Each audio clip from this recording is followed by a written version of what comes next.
Hey everybody, this is Rydo and we are back to another live stream of Hearthstone. It's Wednesday, July 26th and we've got more arena runs we can do and more things I can do in general. So let's trade that out for a bad trade.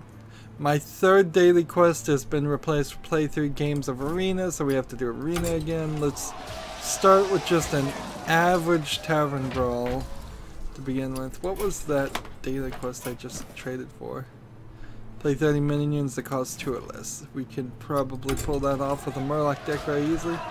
2 epic Black Rock Mountain bosses are settling thing once and for all with your help. Let's brawl. In a weird way, it feels like this specifically, this stream is not much different than what we did before. Hopefully we'll have a little bit better internet connection. I was having some issues there. Right now I seem to be having some issues. I don't know why. People are mowing outside, which is summon a legendary minion at the start of each turn. Wow. This is quite the connection of cards. Quite the collection. I have a lot of news. I've done arena runs over the past 3 days quite a lot. I did one on my secondary account. I did the Nexramas first week for, not Nexramas, but One Night in Karazhan first week for my Asia and European account. When launching, I was given yet another free arena run, so there's little reason not to do that right now. Pretty soon. Let's see. Your hero powers becomes deal 8 damage to a random minion. Summon a 5/1 Magnum. Interesting.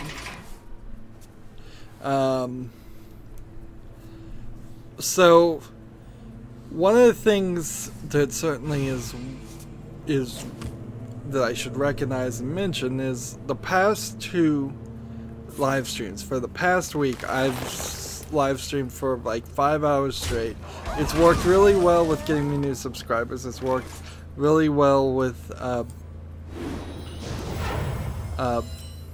choose a minion. If it lives the next turn, deal 5 damage to all other minions. To all enemies. Interesting.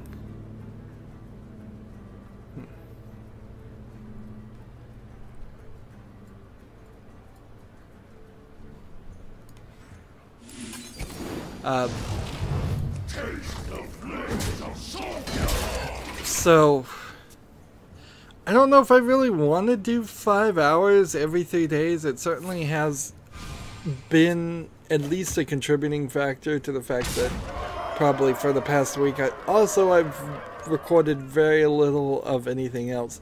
I finally got 2 hours of Wolfenstein The New Order recorded, and it turned out that my settings for recording really demanding video graphics were not quite right.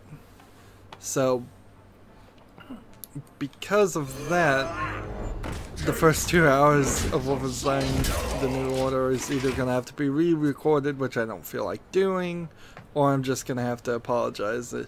It was a weird dropped frame issue for OBS Studio itself, so 13% of all the frames that were supposed to be recorded were just dropped.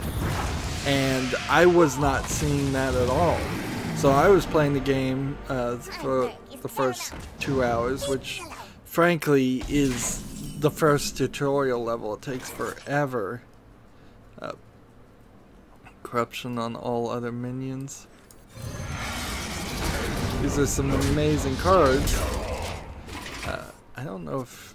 Can you really get this card? Interesting. So I was playing the game fine, and then I go back and look at the recordings, and it was laggy as all get out. And I'm like, it wasn't laggy when I was playing. There was maybe one place. I have seen a lot of people online say that the id Tech that they used is not great, and it's a bad PC port. But in all honesty, I can't claim that as the actual case when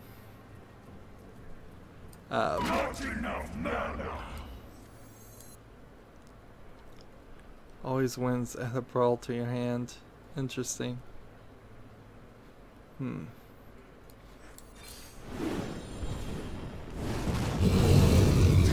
the flames of Sophia! Taste the flames of Sophia!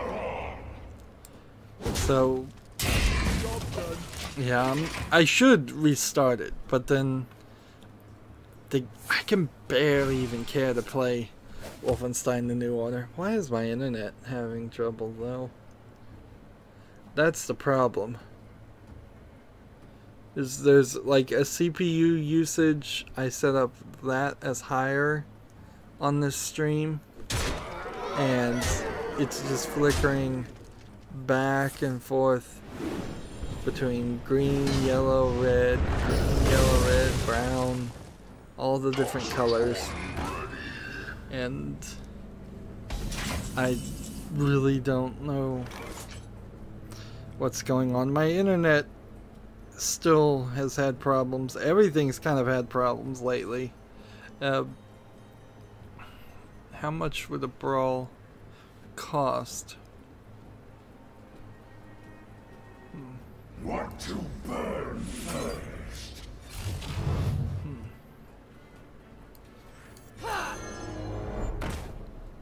Taste the flames of Sophia!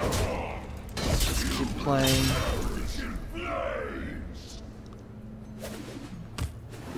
Emitting gas.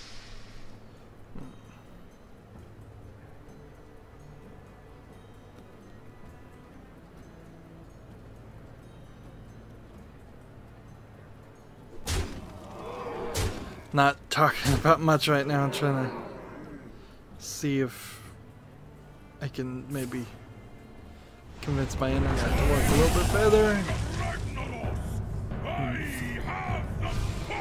Maybe my quality of service setups. I've done a lot of setup on my router. The WRT 3200 ACM and pretty much an E3200 ACM or higher right now kind of is just a fictional thing. I would say, like, it's not something that you need or want in your life.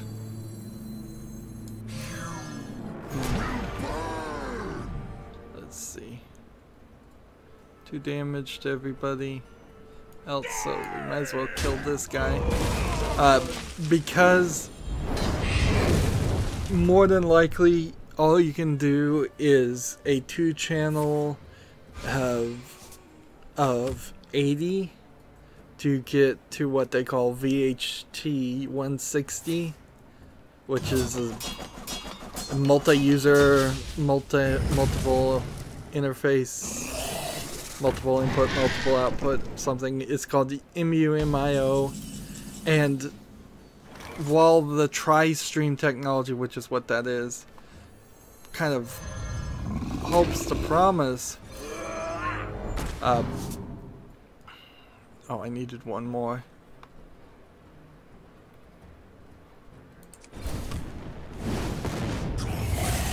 Interesting. Well, I'll only do 4 to me, but I'm gonna die here in a second. You just don't need the tri-stream technology yet. It literally, the only thing I could probably get it to work with is if I had 2 routers connected to each other.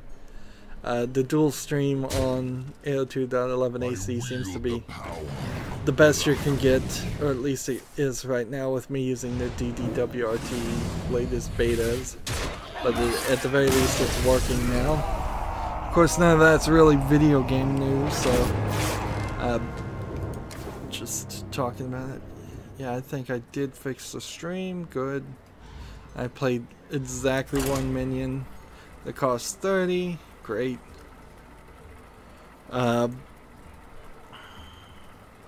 So as we're starting here on the stream, we're starting kind of late again. It would have been later, honestly, though, because I've started to write down most of the news the night before. That seems like in my eternal quest to better schedule myself and keep me on some kind of schedule and be somewhat productive right before I go to sleep, writing down the daily news as a kind of relaxing, not demanding activity I can do. It's better than trying to schedule videos before I'm asleep, because then if I miswrite something I'll probably recognize it, or it won't matter that much. Let's see. Next dragon you play costs 2 less. Interesting.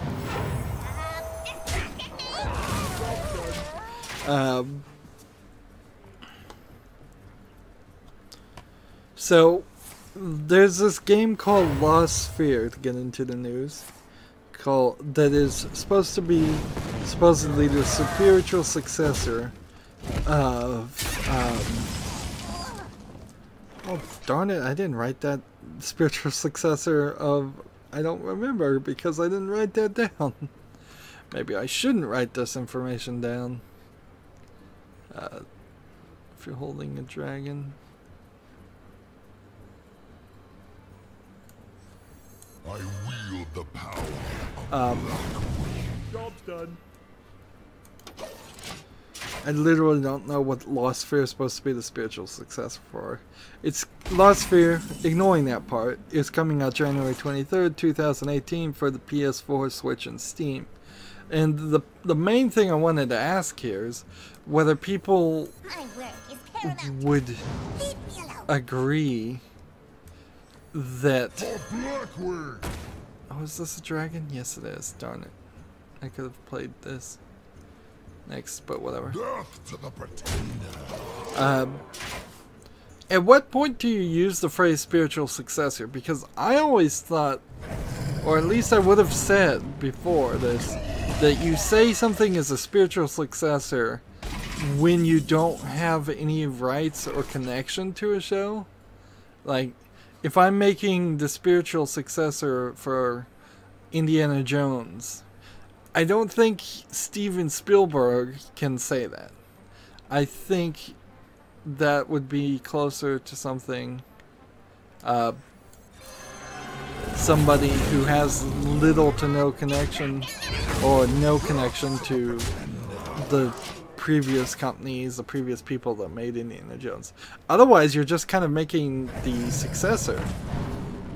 It's a very vague term that seems to not really mean anything. It's the spiritual successor in the sense that it's not the same story and not connected to the same universe, I guess. I guess that might be the case. Random spell, deal damage to each equals to each minion's attack. Well, that would kill everything on my side too. Destroy a friendly minion and deal damage. Do I want to do 5 damage, or do I want to do 5 damage?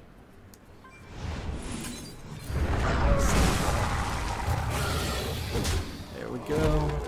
End the turn.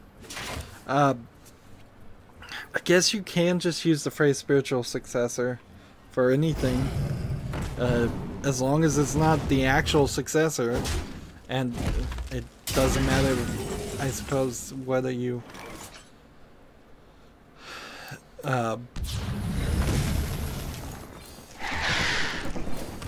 whether you had any connection to it. My healing effects deal damage instead this turn. The Friday the 13th publisher claims the Friday the 13th publisher claims they haven't abandoned of that game as they are announcing their new game called Dead Alliance. It's a first-person shooter, zombie shooter, due August 29th. First of all, I would heavily argue that yes, they did abandon that game before they even released it, and in more honesty, they just don't have the skill to do it. And you can only see that to be true in the case of the fact that their very next game is this incredibly generic, unimaginative, lacking creativity, doesn't look that good, first-person zombie shooter. Like, the world really needs more of those. So, it's almost... They did deliver, but it's almost a scam. It almost is a scam that they pulled off of...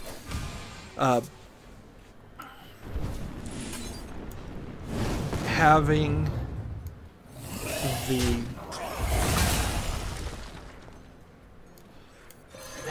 the characters or getting hype and having players be interested in your company, when by all rights this Kickstarter company that had never really done anything before should have had no interest in it at all. Oh my goodness. This is not a card you can play normally. 50 mana, 20 health, 20 attack. Cost 1 less for each damage you've taken.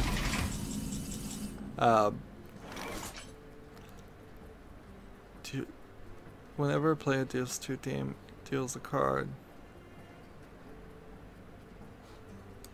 Give me a spell. And then do this.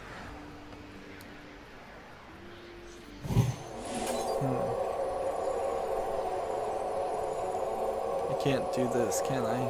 Darn it. Job's done. And in the turn, hopefully this will work. Yeah, nobody should have cared about that game. They should have never gotten the Friday the 13th license. I suppose people really were tricked and forgot that the license to Friday the 13th is probably not that expensive in the first place, and it seems like they may have gotten it for free. But if that was just a regular game,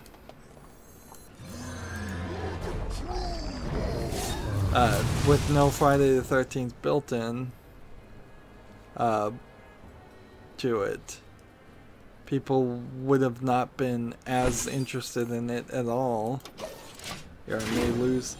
And now that they've got everybody's attention, they didn't even really succeed in keeping the player base happy, so it's not like...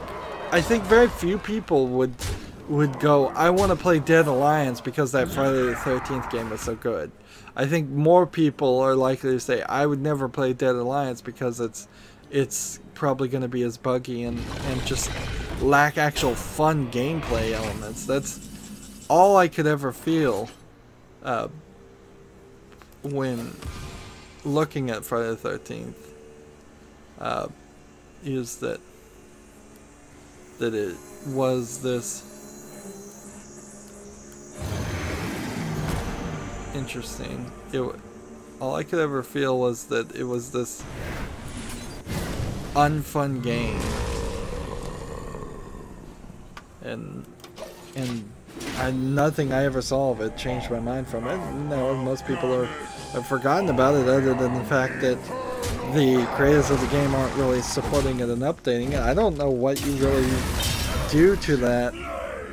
Like, the person that's going to be second to the market is the person that's probably going to buy the creators of the Friday the 13th game once they go out of business in a few years. Have those assets of Jason Voorhees and make a simple horror single player experience that's not even probably going to be that good, but will be a lot better. Attempt number 3 on the Tavern Brawl. Like, what do you say about a Tavern Brawl like this too? They're giving me the cards, and I'm still not succeeding on my 3rd try.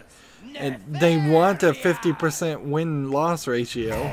They failed to achieve it for me. And I'm not happy about that. I'm not happy that I lost the first time. I'm not happy that I lost the second time. And I'm not happy that I'm having to play a 3rd time. And I know I'm playing against other people, but in the Tavern Brawl, why am I playing against other people?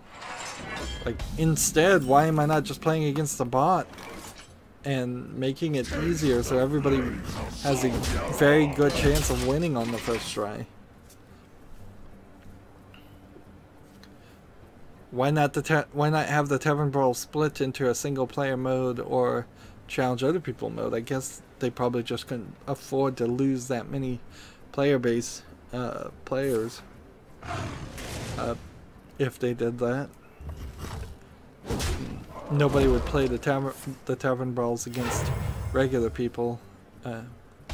You could play it against bots, which is true, and exactly my case is I wouldn't play this against a bot. Against a real person if I could play it against bots. Moving on with the news, Adobe is finally killing Flash in 2020. I think this has probably been said before. However, clear to remember that that will not cause anybody whatsoever to update their website. Particularly business websites that have some kind of Flash thing built in is still going to have that in their websites. They're just not going to ever change or spend any money on it. Even if Adobe, they say they're going to stop giving security updates and stop allowing people to download it in 2020, that doesn't mean anything. There'll be other sites. The IT people will get a copy of the latest version of Flash and try to install it.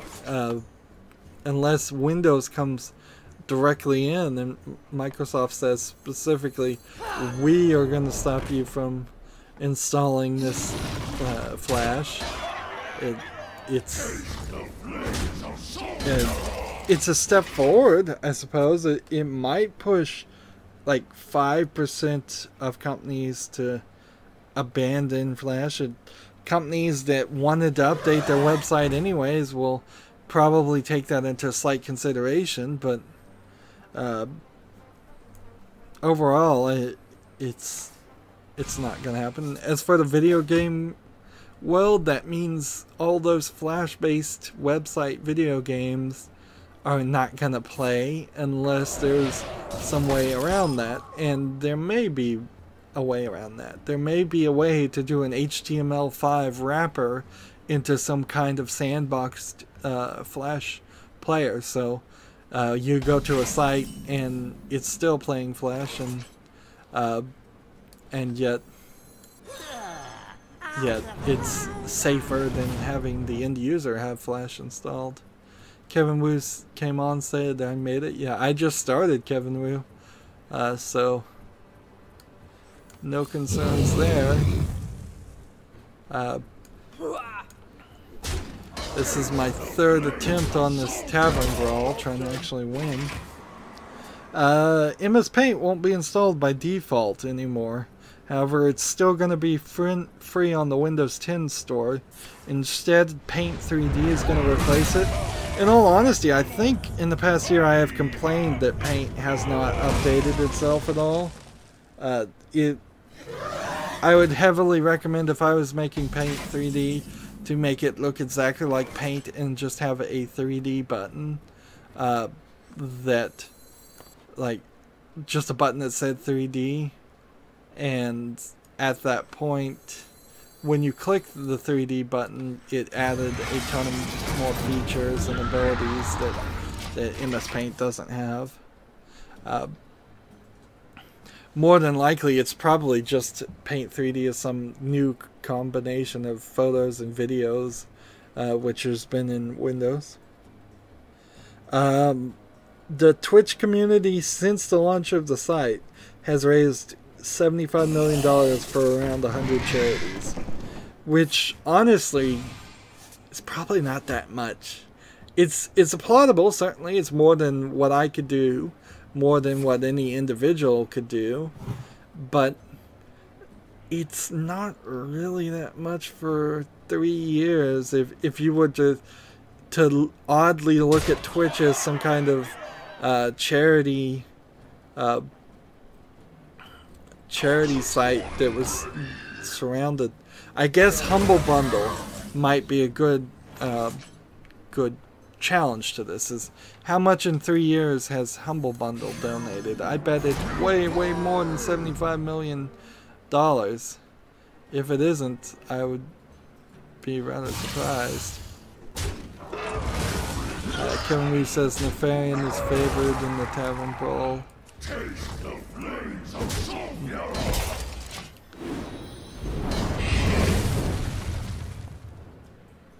This guy? Well, I played him once and didn't win.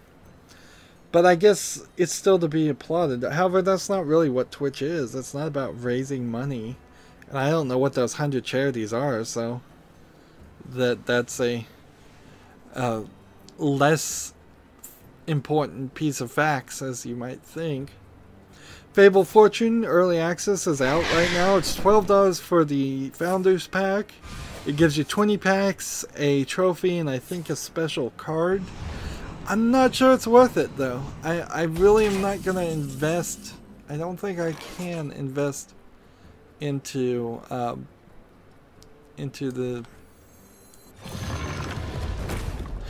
an infrastructure like that without even playing the game, and that's kind of problematic. Anyway, I just don't think I'll be playing Fable Fortunes until it's free.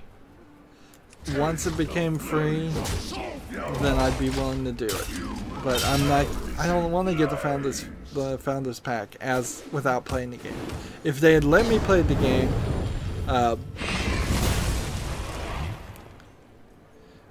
if they had let me play Fable's Fortune in the beta, and I could try it out, and I could make some video on it, which is what I was going to do yesterday. I was going to say, oh, it's out now, I'll play it.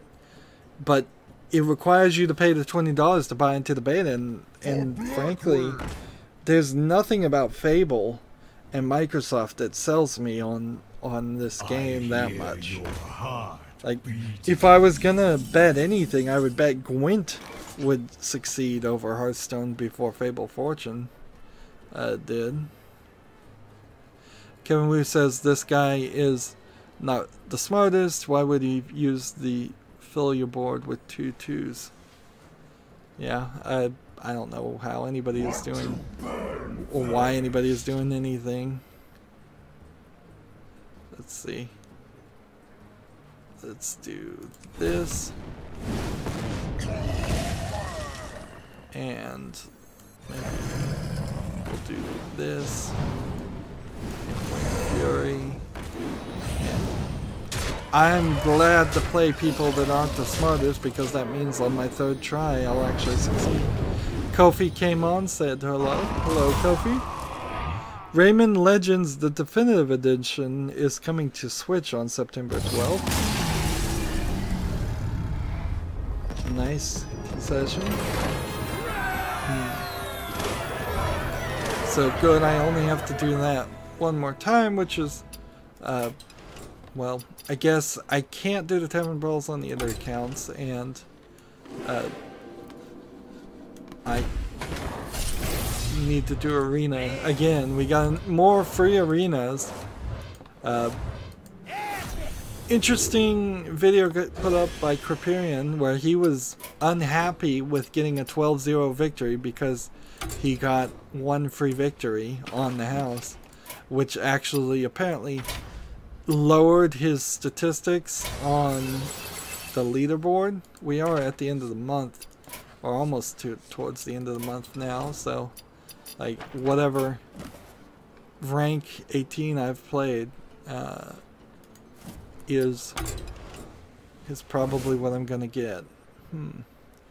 Here's another issue. I don't know who to play. I literally don't know. Should I play Druid, Priest, or Warrior? So Warrior gives you armor. This is probably the best between the three, but I don't even know. So they add up or average the tier scores here, the 73 numbers into all of your cards, and that apparently is your entire deck score. And because of that, they can kind of guess as much as they probably will ever be able to guess how far a deck will go. But there's still a lot of randomness as far as matchmaking and such. Kofi, can we play a game in a while? Sure. After the arena run, particularly if I'm doing arena runs, I'm very much going to be happy to play friends and get daily quests done that way. I even have a watch and learn on the Asia account that would require the one person that's friended me on the Asia account. Wow, all of these are bad choices to play and win,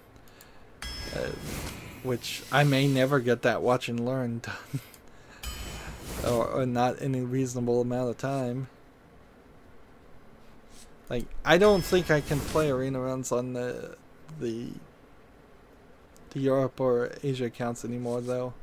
Well, actually I can, because I've got some free ones, but after that point, I want to save up the 700 gold for the next wing of One Night in Karazhan. Also, probably not a bad idea to have 700 gold for the first wing of the next expansion if they ever do make another solo expansion, which I'm not certain they will do. Come on, game, are you gonna tell me? A lot of calculation there. I think I've got the internet fixed now, so that seems like we're green, so streaming's good. At least I think streaming is good. People would have to let me know if they're having trouble, and then half the time people let me know they have trouble, and then they reload their page and it was on their side. But I'd still like to hear it. I'd rather hear a problem and then hear a solution than think there was no problem in the first place. So PlayerUnknown Battlegrounds next monthly update has been pushed to August 3rd. They've also said the in-game skin system is not due until launch. But then they've also introduced a loot box system that's angered some. So this was two stories I merged together. So maybe they said no in-game system until launch, and then they came out and said, nope, we're going to sell these loot boxes and try to get people while we're still in the early access, get some money out of people. And I can understand why people going against the award would anger people, and it's legitimate to not want to support this game that's really, really popular right now for that reason, if you feel passionate about it. Just go and play that. I don't know if that was really worth playing on the first turn. No, it's almost certainly not. So yeah, I think the problem with PlayerUnknown's Battlegrounds is going to be the same problem you would have for any other service like this, which is just the fact that the game is going to eventually lose a player base, and there's no reason to play that game once it's lost its player base. So it's gonna fall off a cliff really, really fast. Personally, I don't want to play a game where I'm fighting 100 other people in beta and only one person technically wins at the end. That being said, would I prefer to play PlayerUnknown Battlegrounds, or would I prefer to play something like Call of Duty multiplayer or Battlefront? Because that's really what it's compared to, and personally I wouldn't play either one of those options because it's just not something that interests me. But I don't know, I think I probably would want to play Battlegrounds over Battlefront. I wouldn't want to play in a team and have to deal with a bunch of team players, but you still kind of have to play in a team in Battlegrounds, so that doesn't change much. Let's do this right. Neither one of those interests me. Like I said earlier, I finally got 2 hours recorded of Wolfenstein: The New Order. A lot of the tutorial stuff and controls are not what I expected in that game. It asked me to do some weird things, but it puts the weapons wheel is right on the grenade launch button, so if you accidentally tap the right bump, you throw a grenade. If you want to switch a gun, you have to hold down right bump. If you at certain point in the tutorial, you have to hold down left bump and then move the left stick downward so you can lean to the bottom of a door and shoot a enemy in the foot, which is just a system that, one, I would never use, and two, is crazy. And the screen didn't really explain what you were supposed to do. Earlier in the tutorial section, you're supposed to jump from one plane to another plane, and a sprint jump. It just didn't work. A second point in the tutorial, you have to sprint jump, but I'm holding a very heavy machine gun. You can't hold the machine gun. It slows you down. Nowhere does it tell you that that's the case.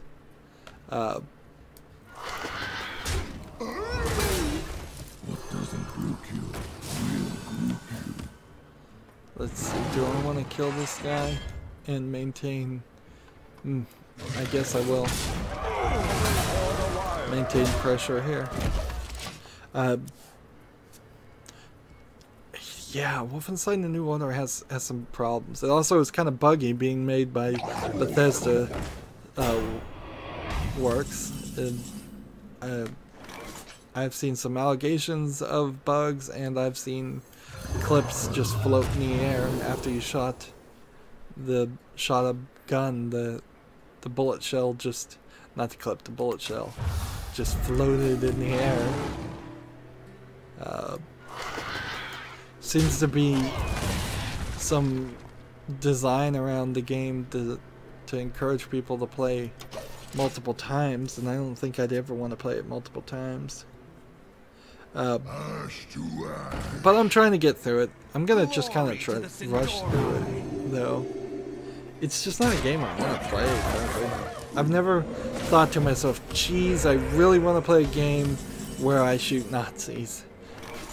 It's just never occurred to me. 2 damage to all of the minions. Let's do it.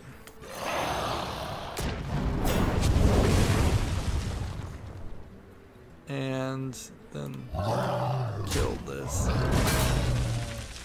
And oh, I should have done that actually earlier, but whatever. We'll save. Moving on, the World of Warcraft legacy server Felmist was immediately cease and desisted after going live by Blizzard. I don't know why people even try to do this. It's like, Blizzard clearly is never going to allow a legacy server to run. It's just not gonna happen. It turns out that the Japanese esports scene can't happen in a weird way because of, let's see, whenever you cast a spell, summon a 1/1. Pay attention, And then class. do this, and let's see what happens. I'm ready to learn. Interesting. Job's Uh, done. there's a Japanese law out there that limits prizes to about $900, a little less than $900 in US dollars, for any event that is seen as an advertisement for a specific thing, which they clarified and said specifically includes esports. So you literally cannot have an esports competition in Japan and give more than $900, and I think that's $900 between all of the contestants. Now, I would think there's probably some tricks around that, but maybe not. Like, maybe you really can't trick the government of Japan that way. For the wild. Usually in Japan, what happens at the pachinko parlors, as far as I've heard anecdotally, is they give you a worthless prize that has no cash value, and then there happens to be this back alley store around the corner that will buy the prize for you for some value. I imagine you could do something like that, but maybe they don't want to. Maybe they're being watched more carefully than pachinko parlors.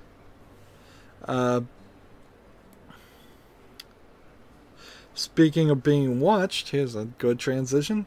Hackers apparently were able to hijack PCs using the Source Engine kill animation exploit, which was basically a way in which they could cause a buffer overflow attack on your computer to execute remote code. This has been fixed, but it affected people playing CSGO, Team Fortress 2, Portal 2, and other games. I would imagine anything that is on Source Engine potentially was at the danger of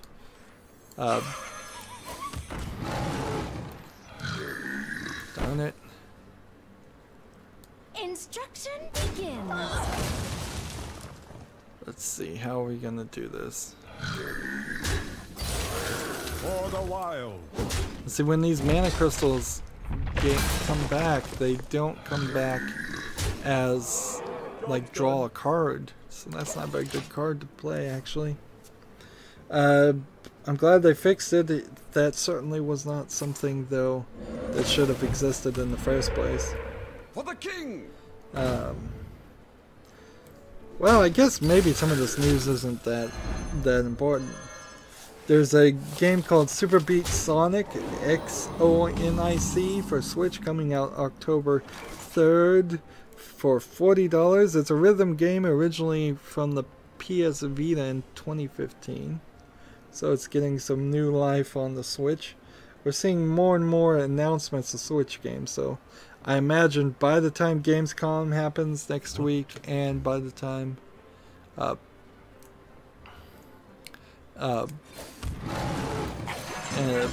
we hit like Black Friday and Christmas, I'm gonna lose. There will be a decent number of third-party, not very good, not very well-known games on the Switch, which will build up the library to match the first-party Nintendo games for the Switch, Mario Odyssey and such. Deal 3 damage to a minion, do 1 damage and draw a card.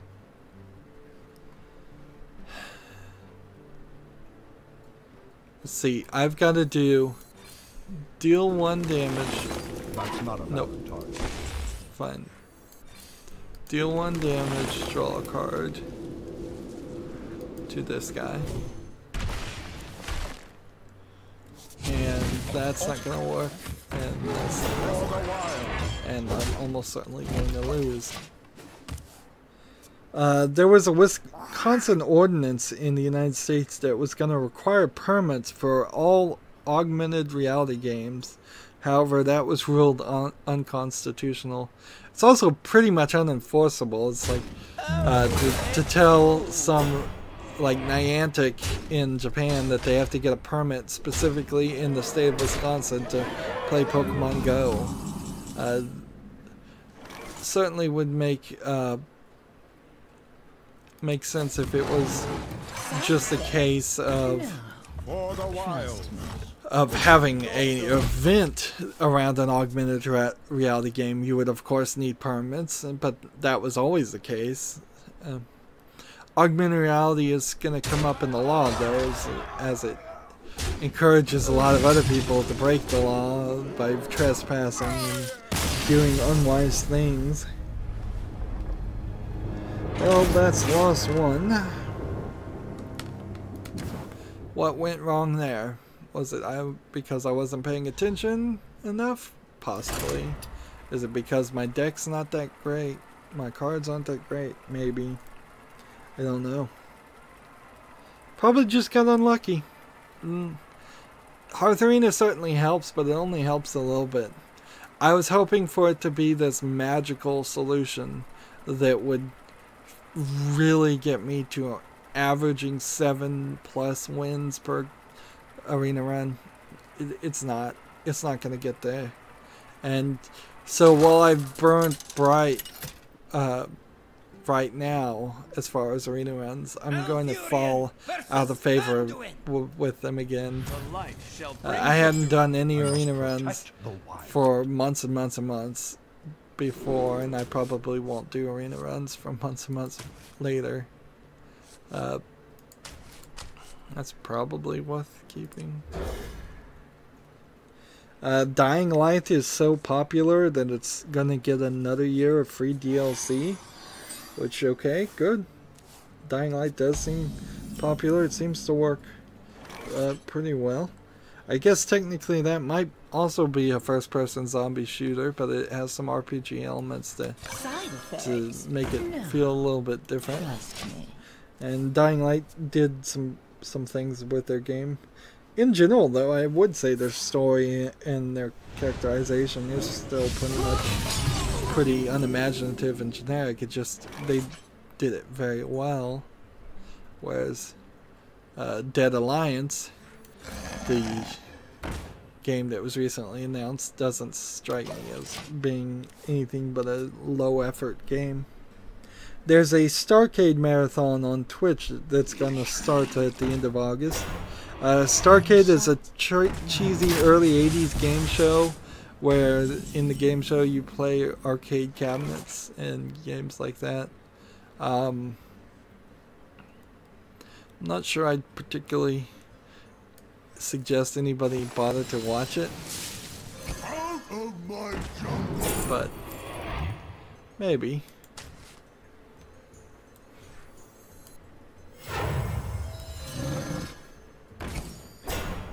I have no idea what I'm doing here. Guess that works. We're seeing more and more of this on Twitch, which in a weird way, Twitch is doing sort of the exact same thing that YouTube does every now and then by just changing the rules, pulling the rug out from under you. Like, if Twitch starts to be this place that always has streams of Mr. Rogers and gets more and more shows that catch people's attention a lot more, then you can pretty much guess that Amazon is going to completely shift the focus away from video games and not do anything to help that. That's what we see YouTube do all the time too. Is that this week YouTube is focused on doing on one thing, and next week YouTube will be focused on a completely different thing. They'll announce projects. They'll do all kinds of things. that never happened. Still not into the YouTube beta that I signed up for. There's still elements that I know other people have been beta testing that I haven't gotten. Like I said last time, Super Chat used to be you had to have 500 subscribers. Now you have to have 1,000. By the time I get around to having 1,000 subscribers, it'll probably be 2,000, just so that they can always not give that ability to the smallest of streamers.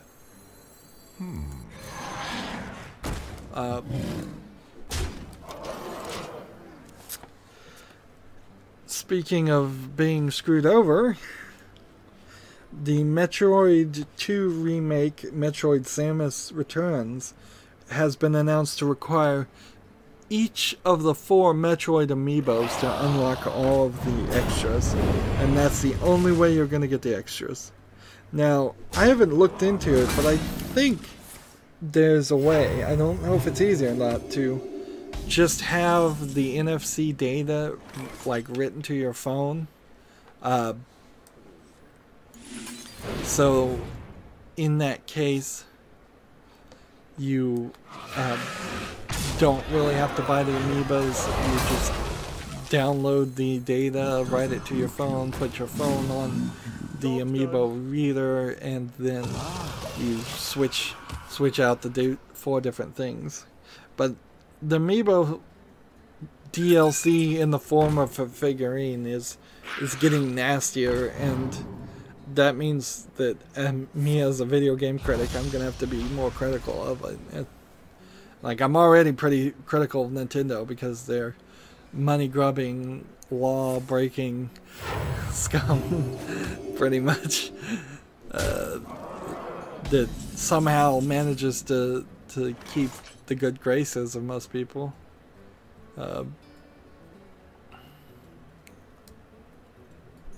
Deal 5 damage to enemy minions? Sure, why not? Boom o'clock.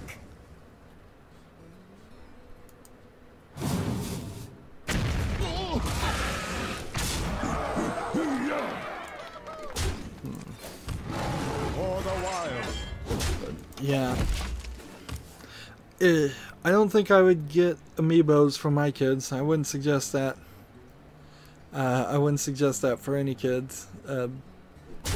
But they certainly would probably want it. Moving on, after 4 years and $300,000 on Kickstarter, the platformer A Hat in Time is coming out August. It's for the PS4, Xbox One, PC, and Mac. You don't get to mention the Mac that often. Another example of a Kickstarter game. And honestly, that's probably a fair estimate. If you are going to Kickstarter a game, it probably minimum is going to need $300,000, and it probably is going to take 4 years. So it's probably a great example. I'm saying probably a lot. It's an example that's more than likely exactly what you should expect from a Kickstarter for a video game. Best case scenario, it takes 4 years, it comes out, it's a decent game for whatever you pay. The instances we can think of where a game has been Kickstarted and came out really early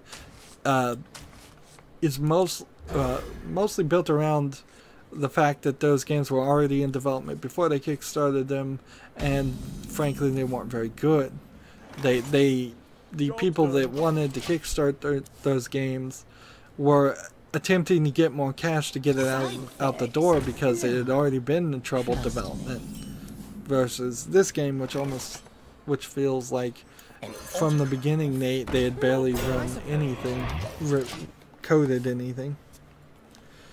Speaking of probably troubled development, Hellblade, Susuna's Sacrifice, or whatever it's called, showed off a photo mode, and that tells you something about that game. Like, they've already admitted that the game is going to be more than likely extremely short. Less than 5 hours of gameplay. and they're showing off a photo mode. The only times I've seen photo modes made a big deal is Pokemon Snap, and when you're talking like a Japanese game with some anime character that the entire photo mode is there to put them in different costumes and potentially look up their skirts. Like you don't see this in AAA games. So Hellblade: Sesuna's Sacrifice looks like a really pretty game, but I imagine at the end of the day I'm going to be making the argument that I often make, which is, why isn't this just a movie?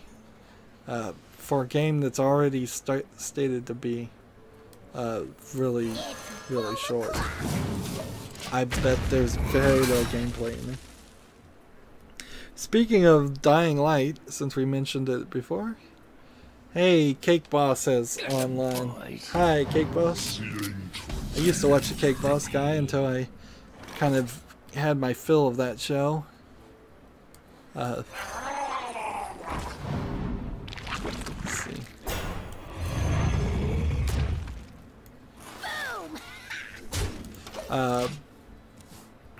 So Techland, the creators of Dying Light, have announced their own Steam competitor store called Gimli. I looked at it.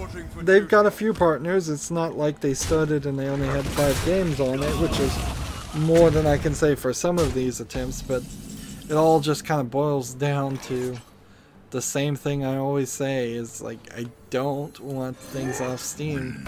It's a monopoly I'm willing to allow to exist for the convenience. It kind of in the same way that I'm what's that tin cost guy? This one? A Sea Giant. Costs 1 less for each other minion on the battlefield. It's a pretty common card.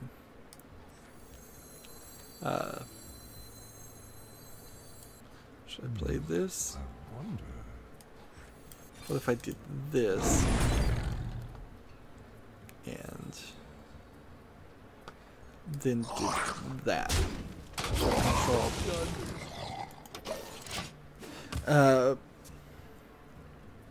Yeah, I go to Amazon for almost everything. I try to go to Newegg every now and then to buy computer stuff. Newegg kind of sucks with their rebate systems that never pay back anyways. But I try to stay away from everything else. I certainly stay away from eBay. And any smaller site, I would have to be buying something pretty unique if I was going to do that. Let's see, target, copy of friendly minions, attack, and health.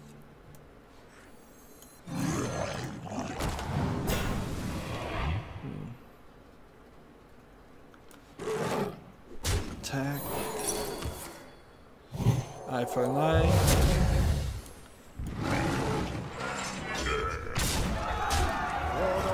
There we go. Job's done. Almost done with the news. I guess the news wasn't as big as much as I thought it was. I guess it was probably just I wrote it rather big. Gamescom is coming, and THQ Nordic has made an announcement of an announcement. One of those not news things, where they promise a new game, new installment in a well-known, mysterious, horrific series. So I don't know what game they're actually referring to there, but like 2 to all other minions. Will that work? Yeah.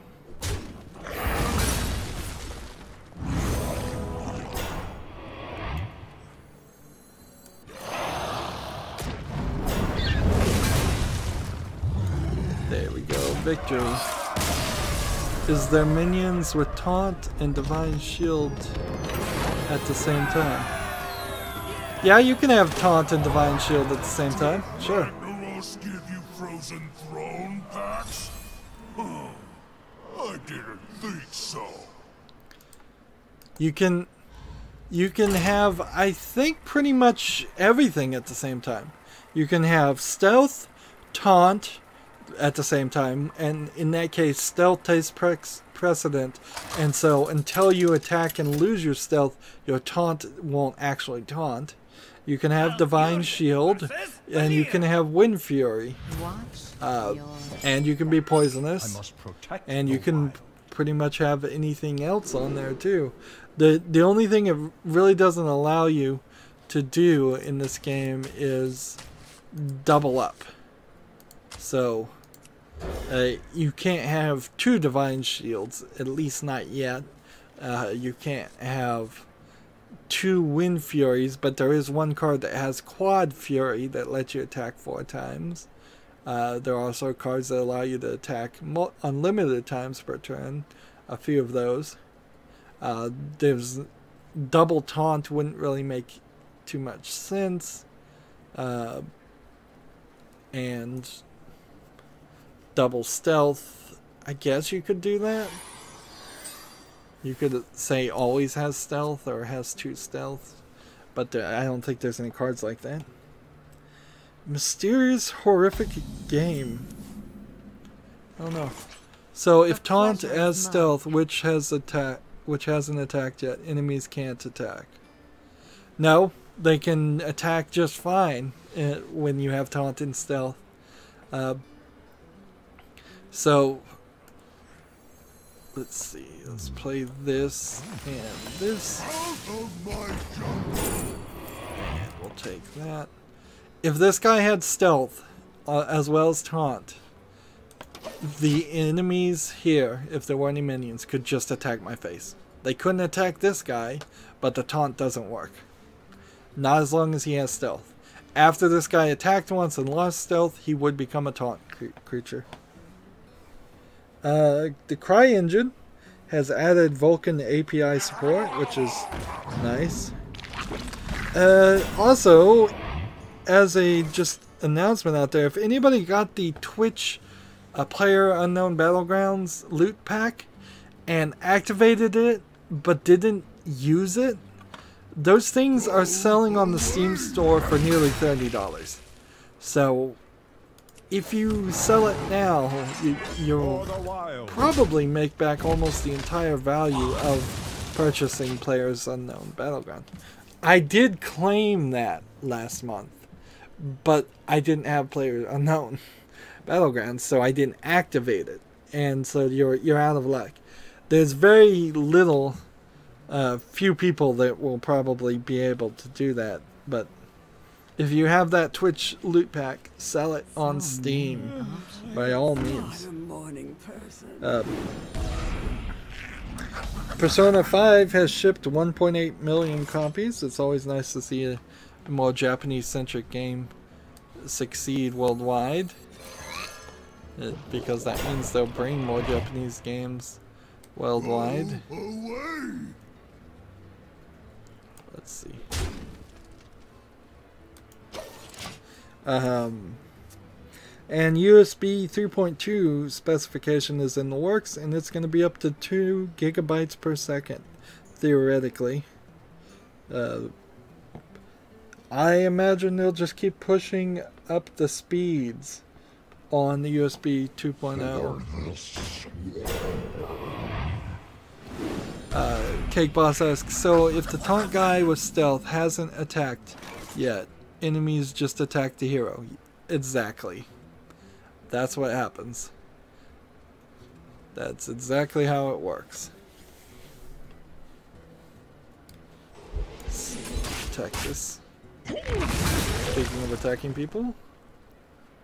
Go away!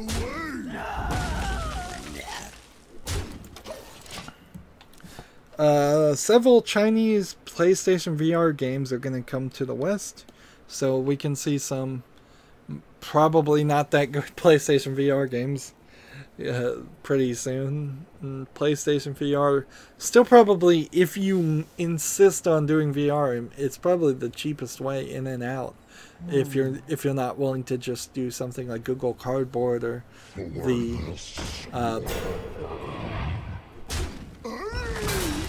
or what is the Samsung Galaxy VR one. It's better than Oculus Rift and Vive. Kofi says I'm back. And Cake Bop says Bomb Squad is too risky. Deal 5 damage. Turn an enemy minion. Let's see, what should we do? How about we do this? I don't have And enough this and this. I am ready to learn. for the wild. Attack this. Nah. And then return just to move forward. Switch worldwide sales have topped 4.7 million. That's an interesting comparison.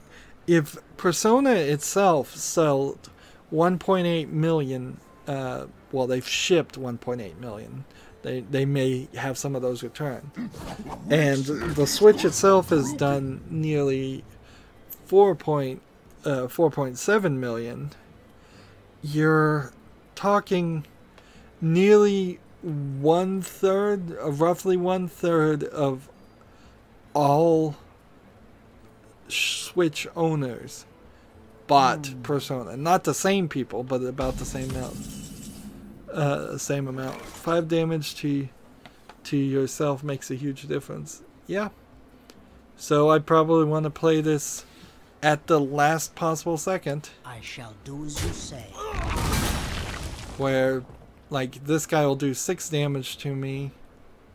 So, get rid of him now. And try to protect. Instruction begins. Protect myself.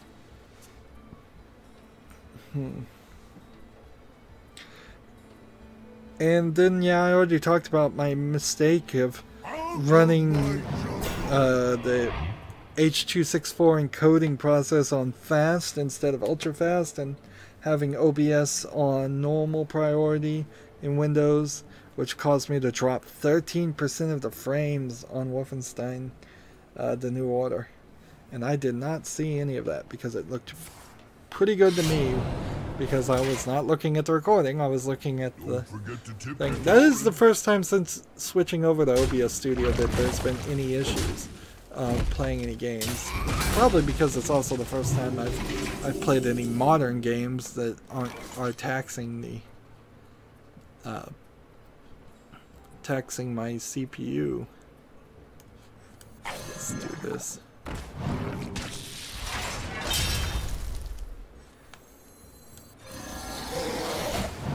This and Instruction begins. Boom.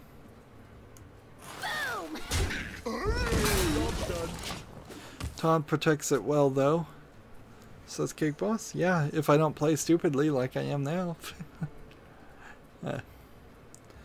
And then there's one more story here I just wanted to bring up, and I specifically put it at the end.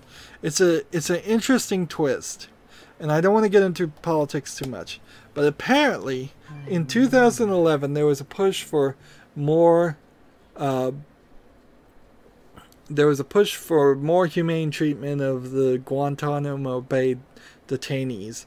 And so they gave them Nintendos, and then the year later they gave them PlayStation 3s.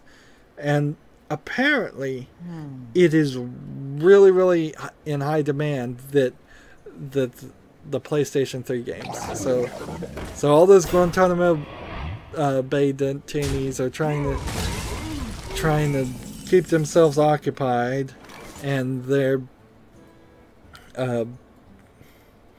playing PlayStation 3 games, and there's a bit of a shortage, but a decent amount of them out there.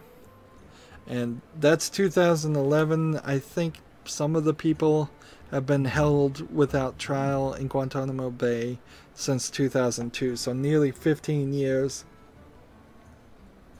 which inherently loses the moral high ground for the United States doing something like that when other countries want to do similar things and have done similar things. And it was a huge mistake for that to ever be allowed, and it's now something nobody wants to take the blame to fix. Time waits for no one. Kevin Wu says wrong order on the Drake and Ooze. Let's see, taunt. Probably.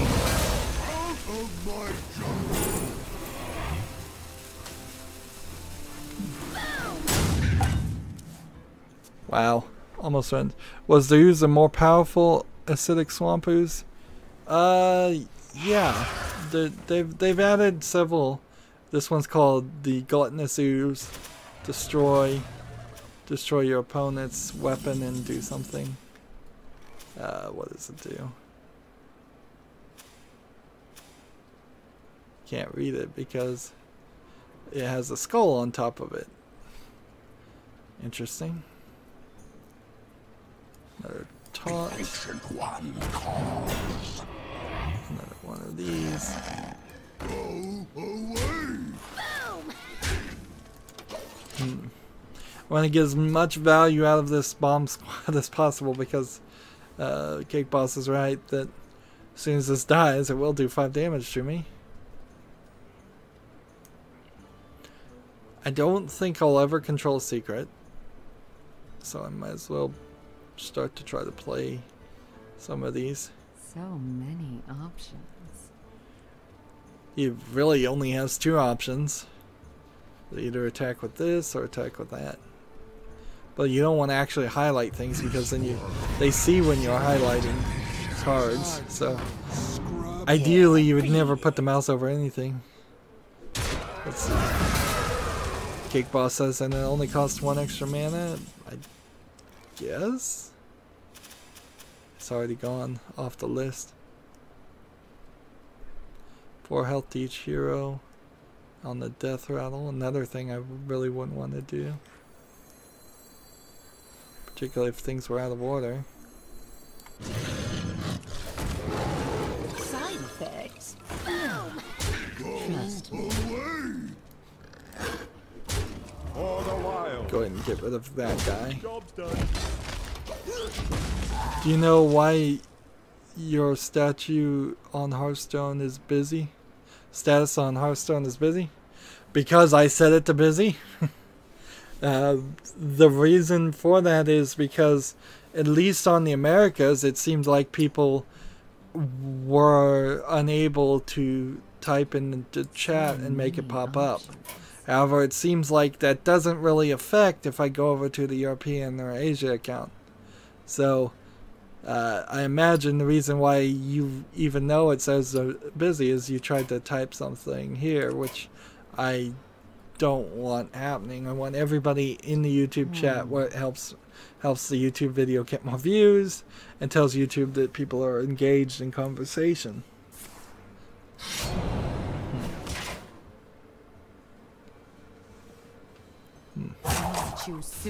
I'm always set to busy. However, it doesn't seem like it works. Is that a 6/7 legendary? Yeah, that is. Kevin Wu said yes.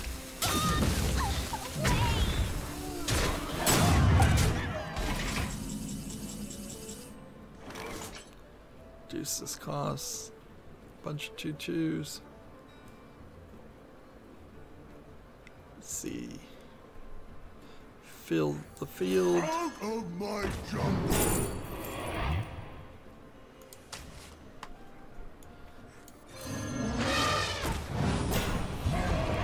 $16 to $17. Now $5 to $17.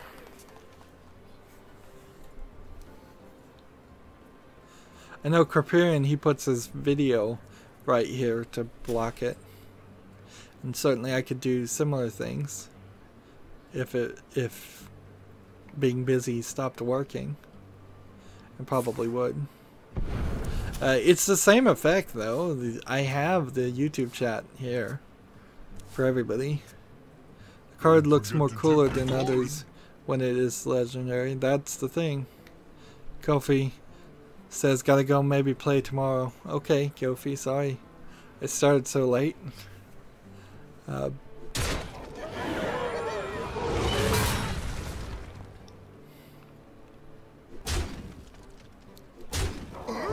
This one will get cheaper. I don't even know if I really need cards to get cheaper. Well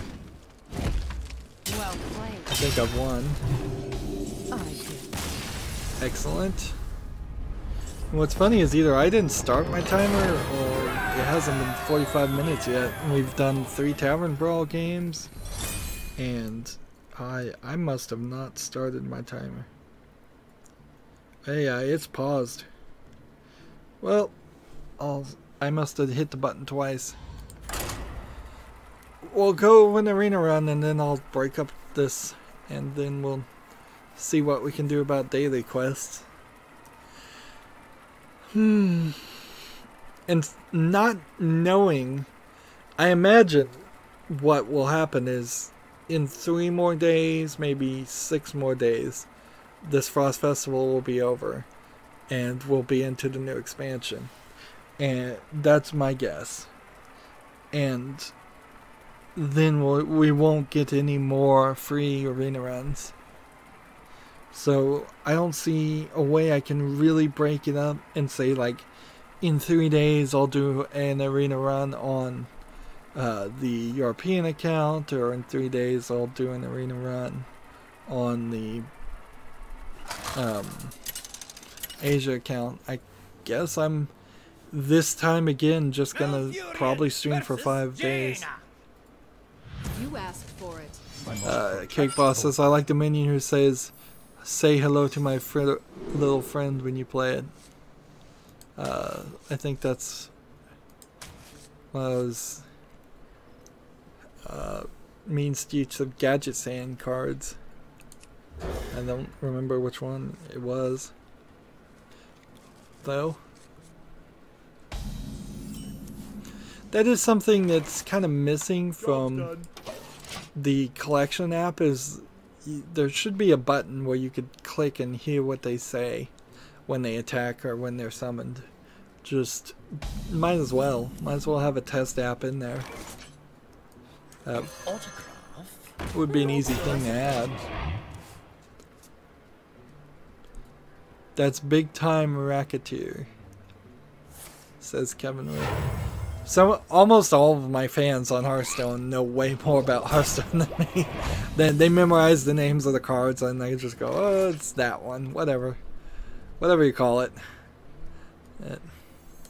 Out of my jungle! Yes, the 1/1 which summons a 6/6 ogre.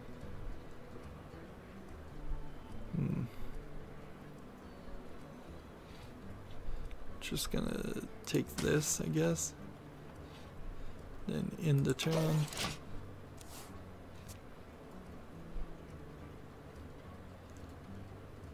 Next turn I'll play this and this.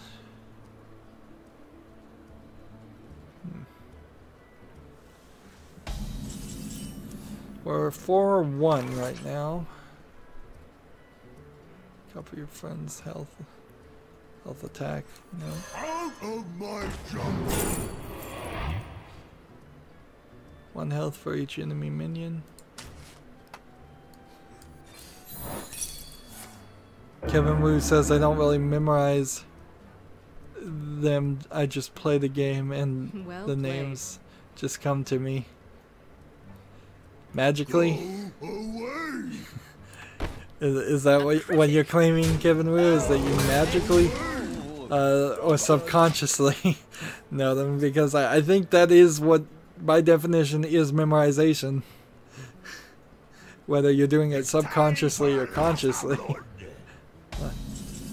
And the minions with the best quotes when you play them are stuck in your head, says Cake Boss.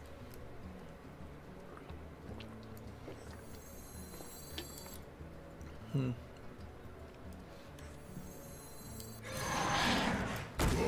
away! Go away! Most of the things in my life I've subconsciously memorized.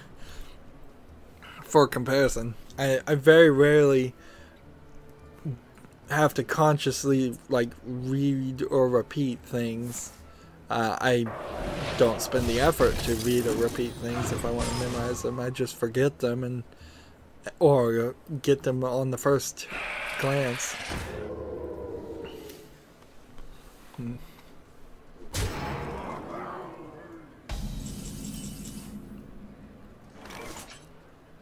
Let's see. Copy friendly minions' health and attack. I will do that. And then this. Go away! For the wild. Cake Boss says, "Do you know who says what are you looking at when you play him?" I think that's one of the rat Mean Streets of Gadgesan. If you know the pictures of them, you can go into the collection mode and click crafting and then see them grayed out and figure out the name. And you can sort by Mean Streets of Gadgesan, which seems to be the ones you're recalling more of. I think I remember slightly not coming to me though, says Kevin Wu. It's one of the rats.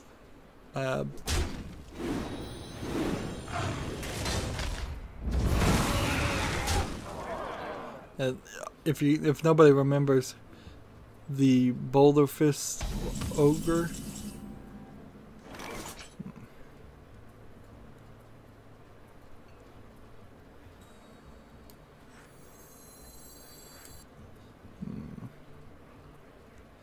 Battlecry, says Kevin Wu. Let's see.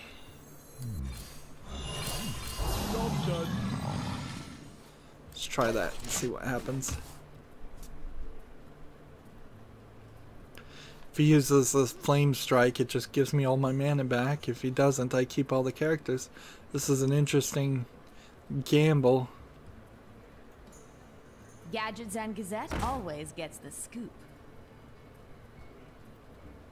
Ash to ash.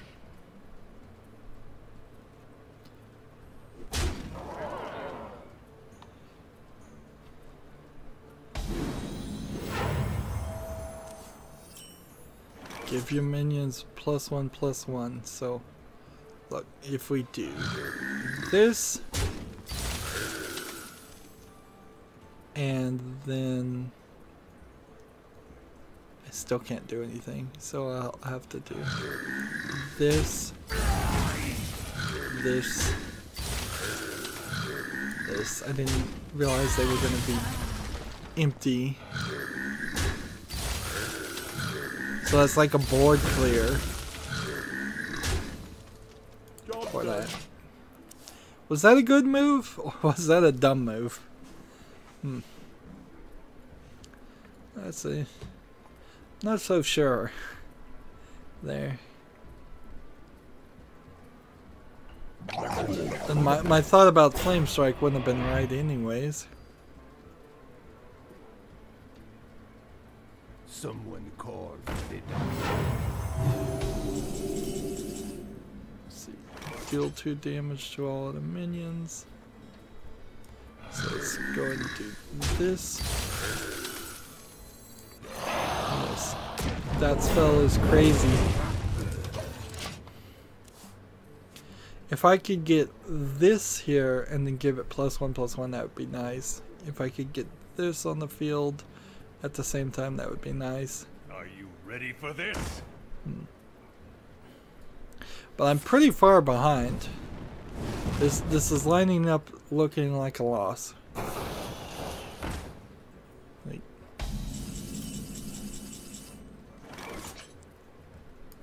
Let's see if I do. Let's start by doing this and see what happens. Will it give me excess mana? No, it won't. So that was a waste. Play this. And play.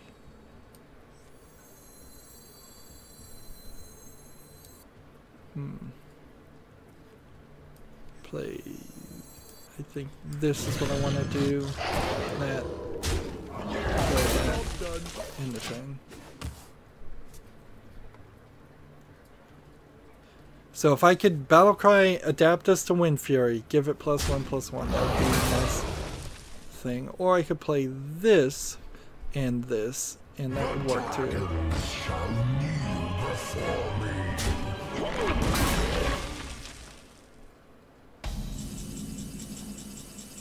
Let's see, let's do that.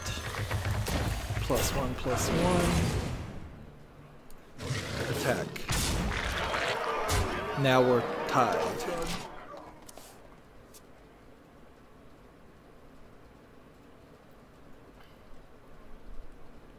And see, if he does this, he doesn't kill himself, but he kills my guy, and then he can do 4 damage. Pass me that arc light spanner. But he can't get rid of this 12 damage.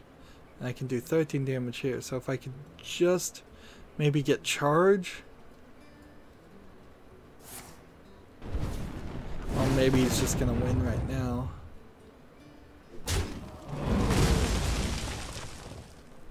I saw an opportunity there. I didn't see it. I smell blood. Deal 3 damage to a minion and 1 damage and draw a card.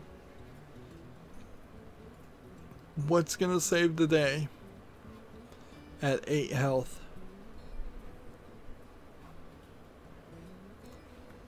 If I do this, it would be 4.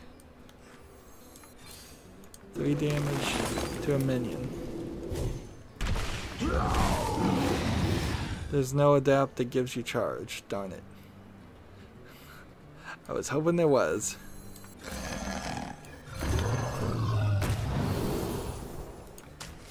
Well, then I'll take taunt in return.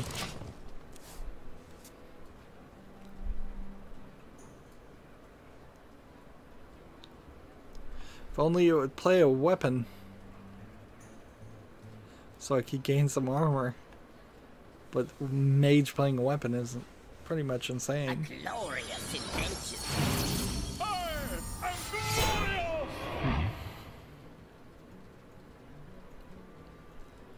So he'd have to lose his stealth to kill this guy with this. And kill these 2. Which would leave him at 3. But it doesn't really help me much either. Unless I can find something that will do like 2 damage to all the enemy minions.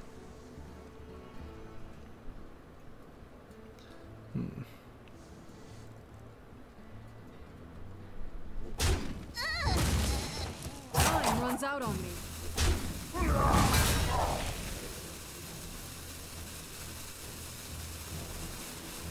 He's down to 1 card, I'm down to 1 card.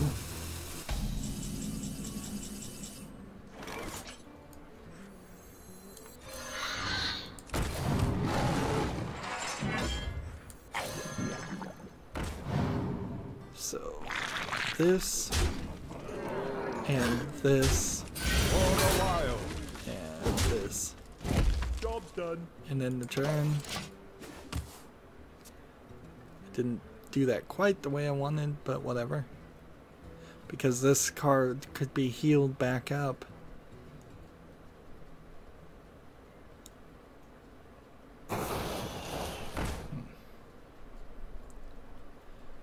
Yes, there is. I adapt Silverhand Warriors with a special minion and it gave them charge. I'm not sure which is true. There.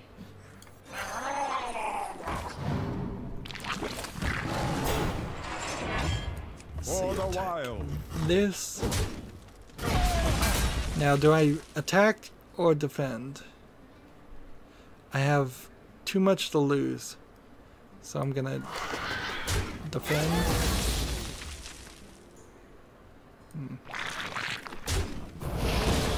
Attack with the one that's been powered up in case he tries to silence that one later.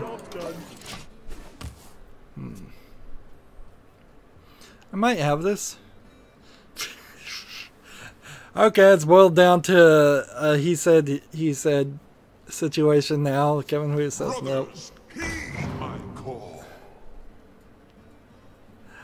But leave it at that. I would say one person claims that you can get charged, one person claims you can't.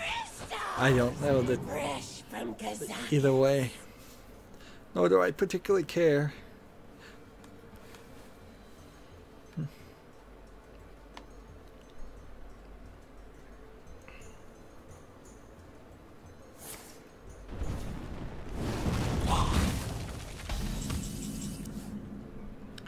5 damage to a minion or 2 damage to all minions.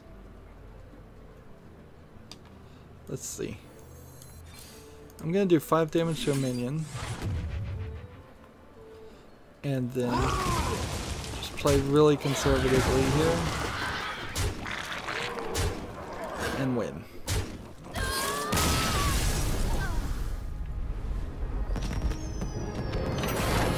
We've more than likely gone. We've more than likely gone 45 minutes, but I'll just keep playing. We'll just go till the end of the arena run. The length of my recordings now have gone really crazy. Kevin Moose says there's only Divine Shield plus 3 attack, Death Rattle, get plus 2/1, get 2 1/1s, Wind Fury. Can't be attacked by spells, taunt, +1/+1 health, +3 health, stealth, and poisonous. None can escape my fury. I must protect the wild. Kevin Moose says be right back, I'm gonna eat some food. Okay.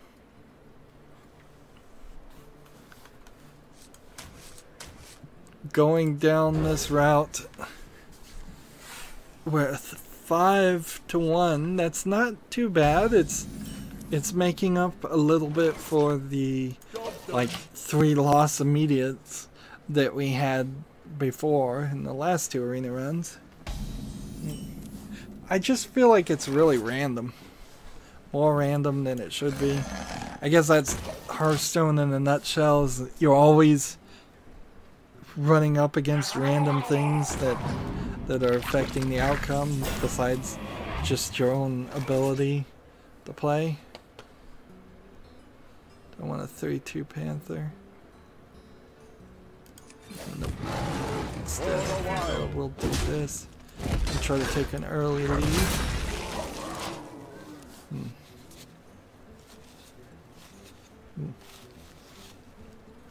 Yeah, I don't know what I'm gonna do about my streams. I think I may just, before streaming, have to have some kind of a meal or food next to me, just instead of taking breaks, because the breaks are ridiculous. Like, I see some other people on YouTube that live stream and they play music and put like a 30-40 minute cigarette break in the middle of it, or meal break or whatever, and it's just part of the format of the show. So every single time they stream, it's scheduled in there, and it feels like cheating. It feels like you're gonna lose a lot of people doing that.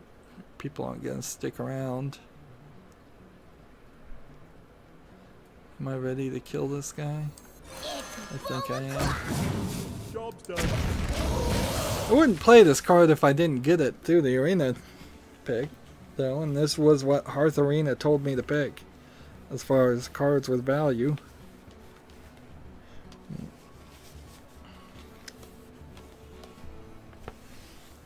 Killing a late game character in particular, if somebody's playing a 10/10 dragon, killing them and then potentially taking 5 damage to the head is a savings of at least 5 damage if I would hold on to this card for later gameplay. Think. Of course I didn't do that.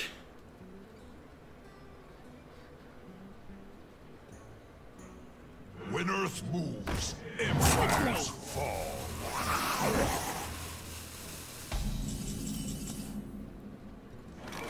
Let's see.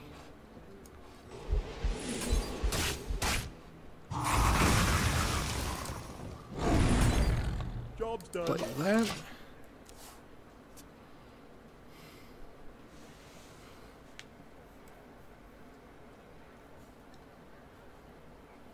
Pay attention, class.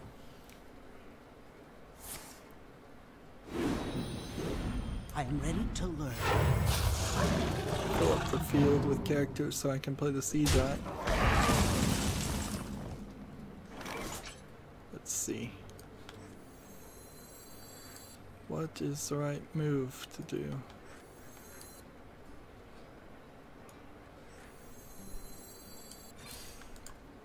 Probably this. For the wild. Job's done. Go. I'm just playing control right now, which is probably gonna lose it for me, although I said that last time. Because I'm behind. Let's see. Taunt. Out of my jungle! Give me something else to taunt. Taunt. Talk about a nice suit! And third character Job's done. on the field.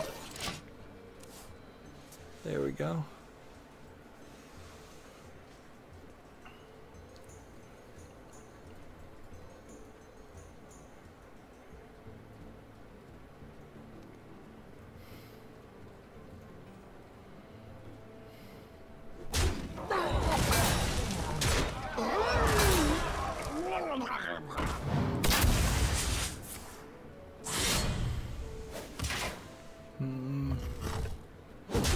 Every time I try, it's not going well. You're not that sharp.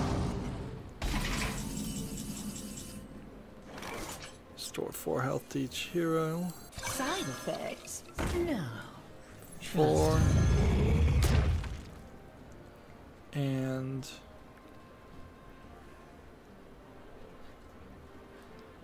just gonna do this, and then end the turn. I think I've lost. Let's see, 12, 14 out of 19, 15 of 19. He only needs to do 4 more damage. And I don't think I have anything that can really slow him down. See, that's how you play a card like that.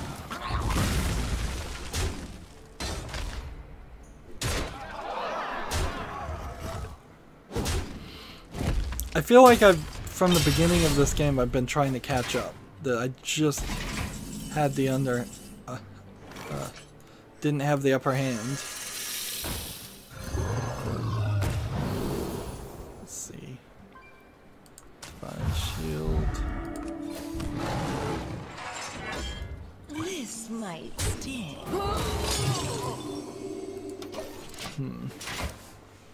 And it doesn't feel like I've been able to change that. And here we go. We lose. Well played. It wasn't well played. I don't like when people say it was well played. I didn't play well. Like, how do you know I played well? Honestly, I feel like I got a bad hand and did pretty poorly on top of that. I think it was 50%, close to 50% my fault and 50% just randomness. I can understand a well played if I stretched it out till the end and we died on fatigue or something. I must protect But the wild. I didn't. Oh, I would much rather people be honest than nice to me. That's just always how I've felt. Like, I've recently remembered Job's done. doing a writing assignment in some English class in school, and I wrote just a kind of unimaginative hack, something like something that potentially could get published as a short story in a book of short stories, but wouldn't be the main story or a seller or anything like that. Just kind of a generally average at best story, short story. And the teacher praised my writing like it was the best thing he had ever seen, and I'm like, wow. So either you have never seen any good writing at all, or you're just BSing me because you want to build up my morale or something, or encourage me to actually do assignments, because I almost never did writing assignments. But all these years later, and I'm still kind of like upset about that. It's like, either you weren't qualified to be a English teacher if you said what I wrote was good, because I know what I wrote wasn't good. It was not. or you were just lying to me. It's a stupid thing to think about, certainly, since it doesn't affect anything, but it's funny how memory works sometimes. Let's see.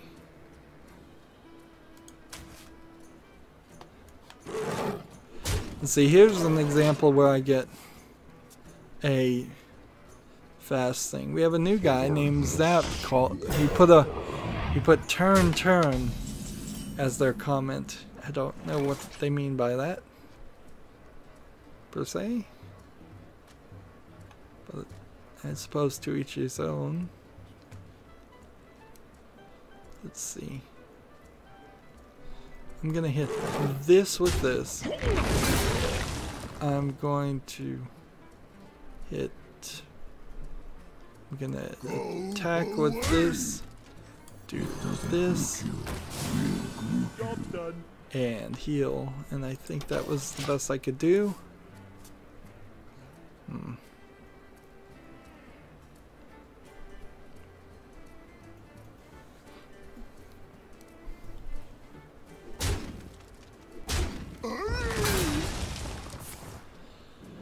5 damage to an undamaged minion.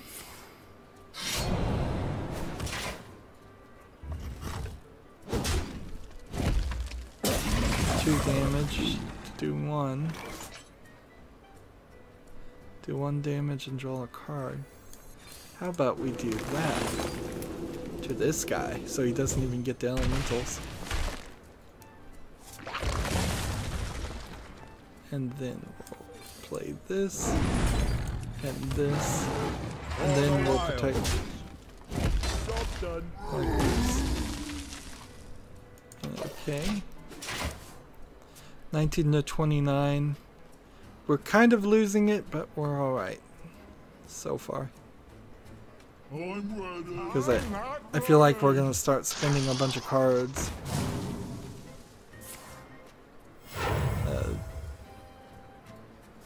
To manage things.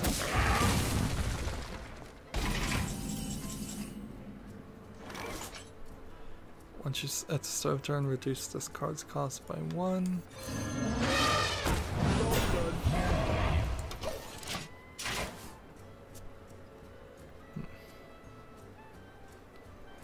See if I play this and then this, that would be nice.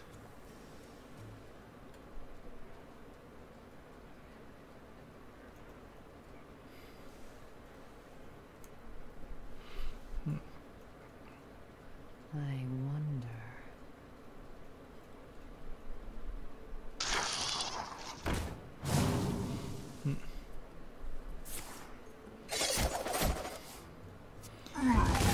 Lives.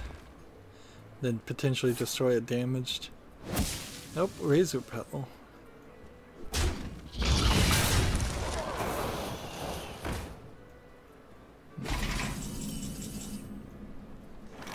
Alright, how about we do this?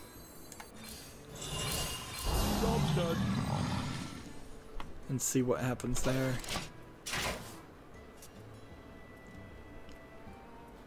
This would be free to play.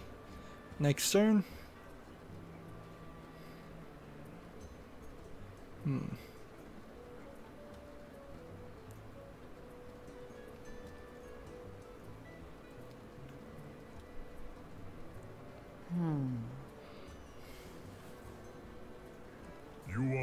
first. Gain 1 attack whenever a friendly minion dies. I don't even need to kill his minions though.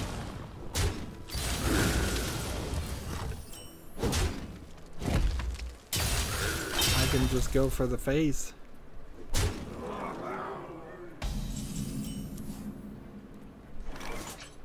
Right. We do.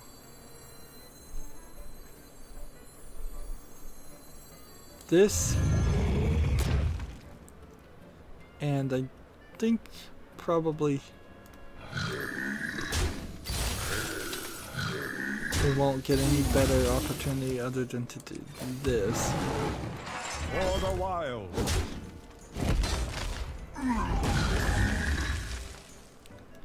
We could get rid of spell damage. Let's just protect this guy. That should work. That should work pretty good. I think I've got it.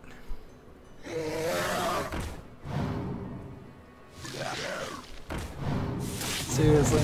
Darn it.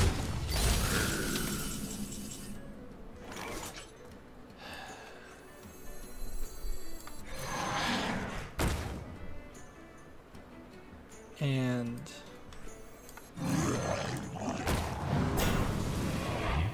that worked. Job's done. 2 9/9s.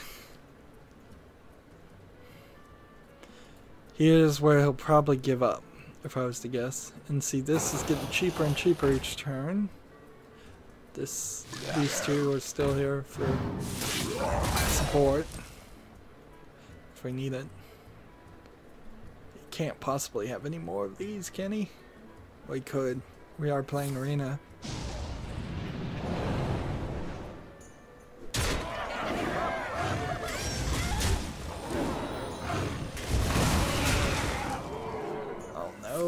He's turned it around. He's turned it around on me.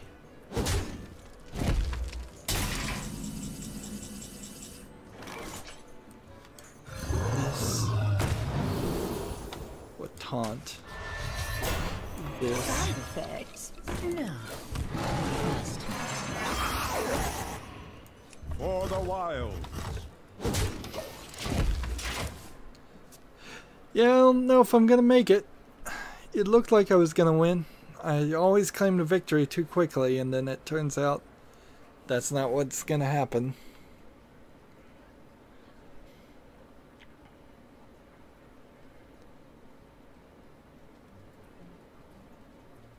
I love omelets. The Frost Wolves stand ready.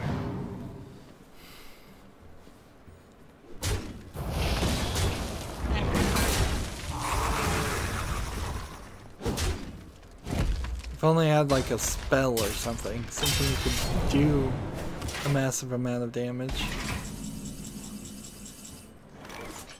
Deal 2 damage to all other things.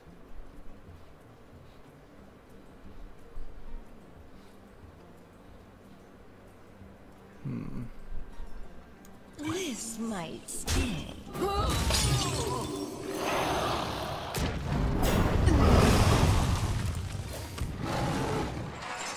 For the wilds.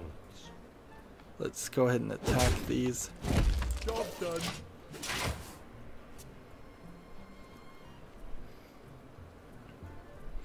That sort of saved the day, but unless I got Starfall and could do something more with it.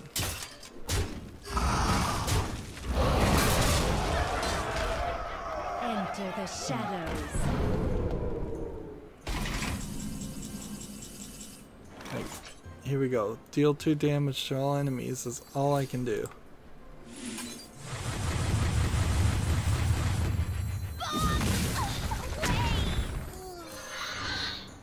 Job's done.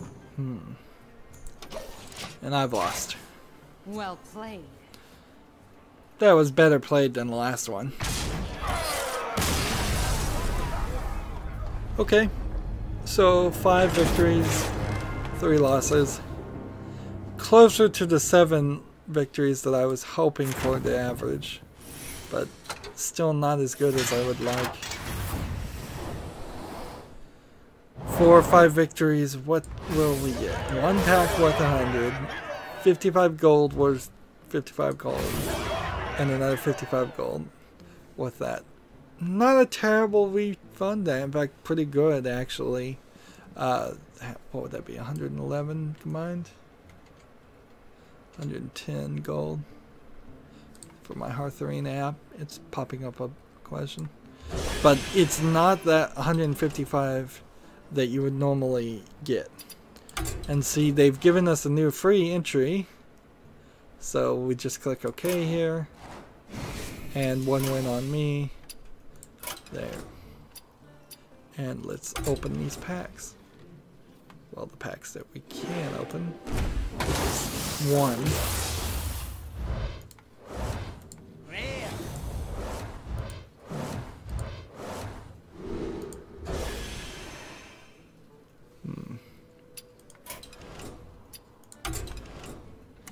Turn these into dust. 40 dust. We're making progress here. I guess we could make like 1 700 classic card if we wanted. Let's see. Our classic cards. Can I do something as far as crafting mode? Let's look at the commons first of all. I think I may actually be only up to legendaries. Like, interesting. As far as classic cards, I may only have legendaries left. Didn't realize that was the case. So there's no epic, not even a single epic left. So Cake Boss was asking about like gadgets and cards. If you come in here, you'll have blue things like this, that even if you don't have them. Epics are only 400, interesting. But I really need to save up 1600 and just get some legendaries. So you can look at any card you're thinking about that way.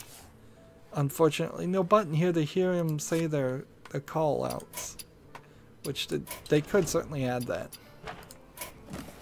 Alright, well, next recording we'll do the daily quest. Now that we've done the arena quest, eventually I need to move over to the Asian and European account too. But let's try to get the daily quest done on the Americas account. It probably won't take as long as you think to get that done. Stay tuned if you're watching live, but that's going to be it for this recording. As always, I ask you to like, share, subscribe, comment, and watch every second of my videos. If you want to friend or follow me on basically any social media sites, there's a whole bunch of links down below. Thank you for watching. Have a good evening.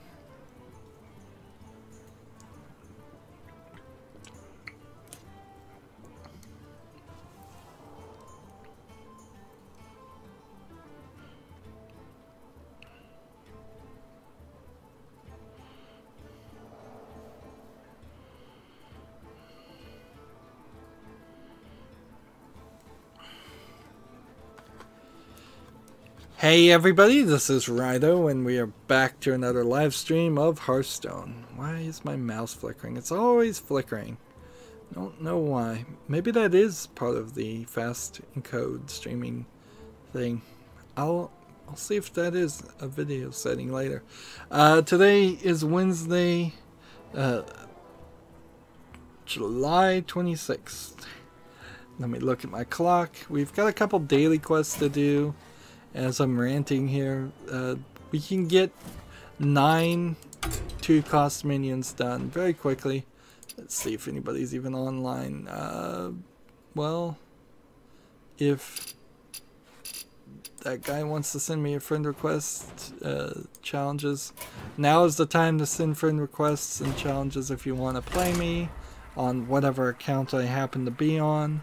I guess that's just how this is going to have to break down to, is that I will say, after I get the daily quest done, which it probably won't take too long, on the Americas account that we're on now, I'm going to go over to the European account. So if anybody is watching now and they want to play me on the Americas account, they need to get in quick and send a friend request. And if they want to play me on the European account, get ready for that, because we'll be there for a little while. More than likely. Unless I can get all those daily things. And then after that, I will do the Asia's account. And we'll probably, on the European account, also do another arena run. As long as we keep getting these arena runs, I see no reason not to just play them.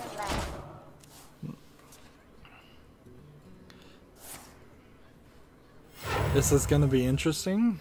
Elune, guide my lands.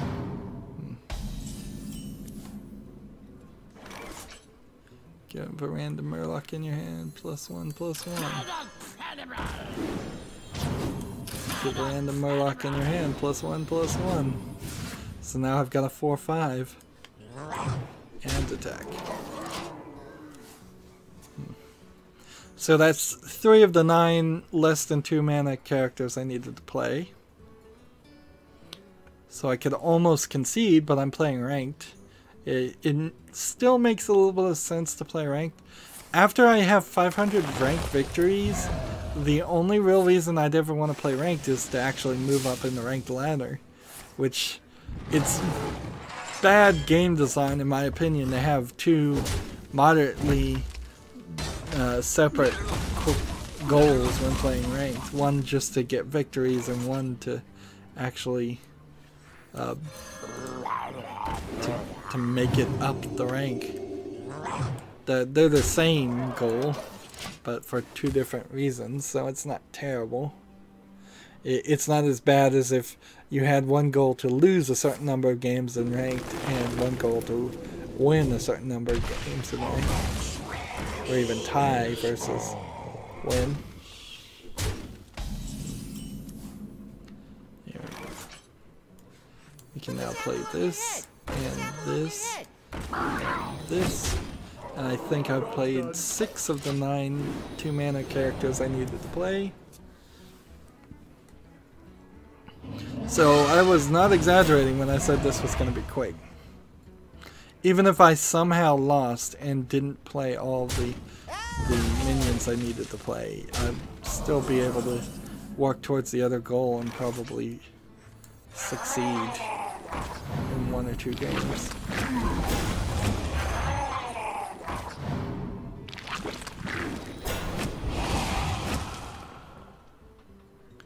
Let's see. Hey, catch!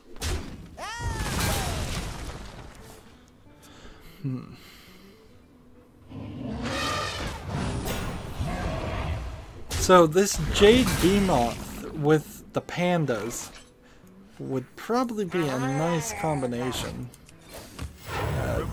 Because you could bring them back, summon more Jade Golems. Every time you summon a Jade Golem, they're +1/+1 of the previous one you summoned.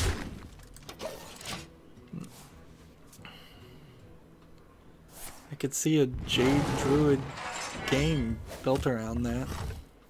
That's kind of a shame that, like, the Jade mechanic that was added 2 expansions ago, and just now am I seeing a strategy that seems to make any sense with it. Deal 2 damage to non-Murloc creatures. Let's see. The battle!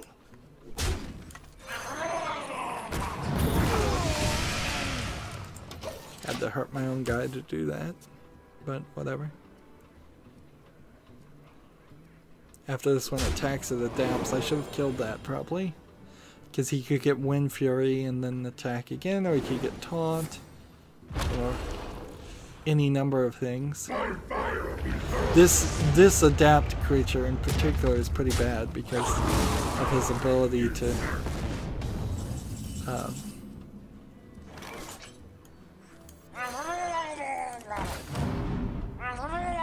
he could just continuously adapt forever. Job's done. This is quite the gamble. Quite the gamble we're playing. I got the best deals anywhere.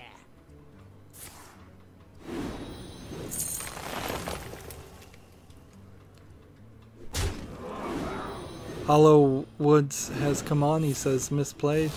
What did I misplay? Specifically, teach me.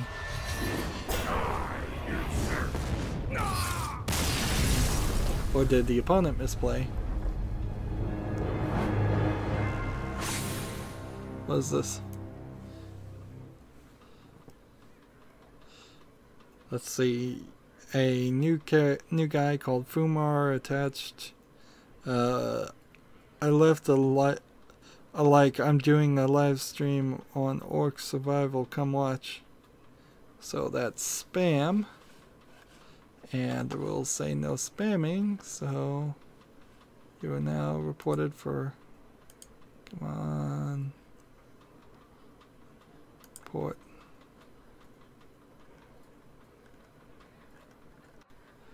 And then Hollowwoods should have killed that bugger. Hollowwoods, do I look at the chat? Yes, I do look at the chat. Vicious is a pain. Well, either way, it got the daily quest done, and that's what I was focusing on, and I'll be even more focused on that with this weapons deck. Now I need to play 10 weapons. I agree with you, though. I should have killed that vicious creature, minion, whatever its name is. Yeah, he is a pain. I'm not sure if it would have really changed anything, but it would have been nice to get a rank win. I doubt I'm going to make it to rank 17 by the end of this month, but then the new expansion's going to come out and we're going to rebuild all the decks. I keep promising this. I keep saying, yes, I'm going to rebuild all the decks, and I'm going to only focus on playing meta decks that actually succeed and win instead of having decks like this weapons deck that's just designed to do daily quests. And I'm hoping to get to rank... Well, I get to like rank 18 if I'm lucky at the end of the month, so I'm hoping to get to rank 10. It'd be nice if I could get to rank 5. This is probably a stupid move, but we'll see.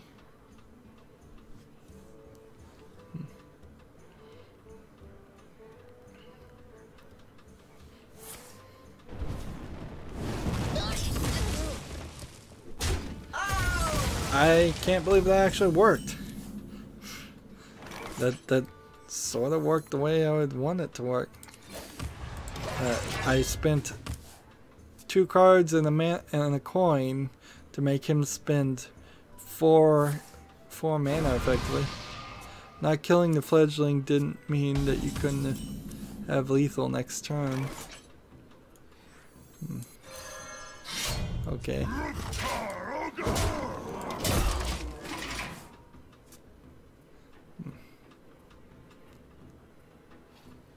So that's one weapon.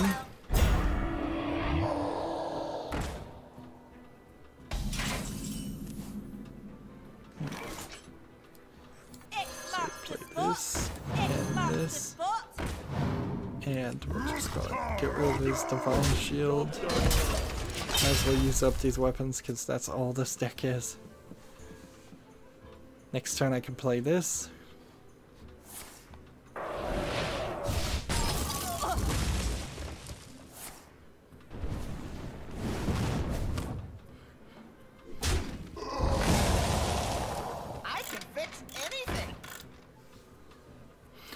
How rude is it for somebody to come on my chat and tell people to leave? Rude, rude, rude. Like, I'm not gonna let you do that. Imagine you walked into a Walmart and you're a Target employee and you're just yelling at people, come over to Target, we're having a sale. You'd be arrested. Hollywood says, I just can't help but thinking that you have too many weapons. Maybe. Maybe not. Let's see. Let's do that. I should have done that first.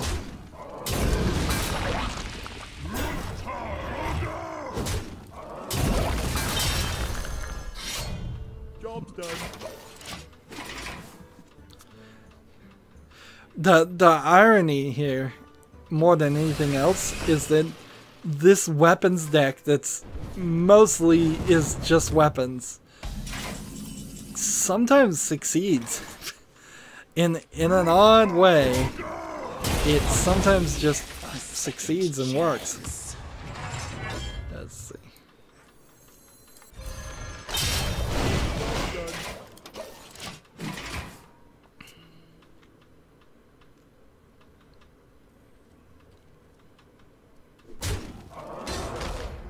People don't plan for you to have so many weapons, so they don't have defenses against it. Now here's the thing, I don't think I've played enough. You're basically playing Pirate Warrior without the weapons. Yeah, not very respectful of them. And yes, not very respectful of them. Two different things. What there. now? Let's do this. The slimy deeps. And this, I didn't do that right.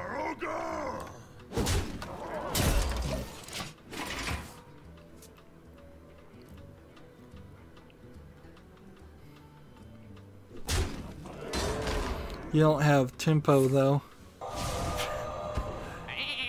Yep. My tempo here is rush, rush, rush, rush, go aggro.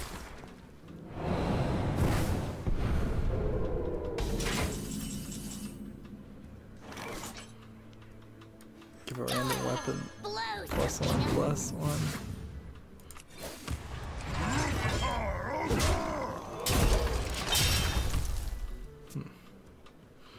Yeah, if you were trying to win, you could probably take a third to half of these weapons out and have a decent weapon weapon deck. But then it would take twice as long to get that daily quest to play 10 weapons done. Let's see.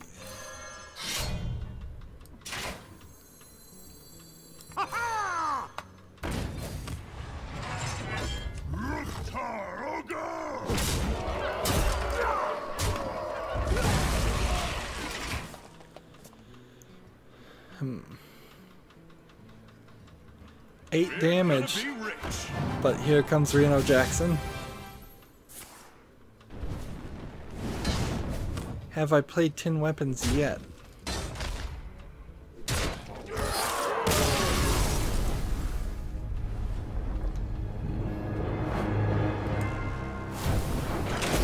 Down to 17.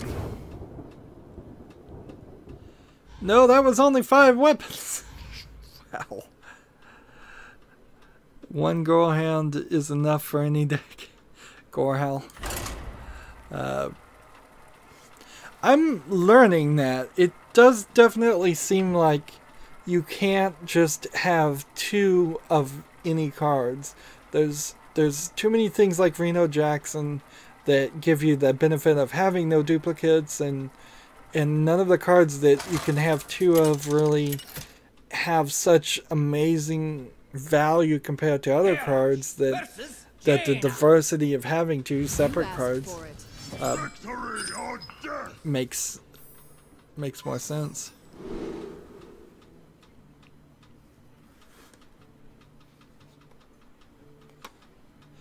Alright, here's another person I have to report on the chat.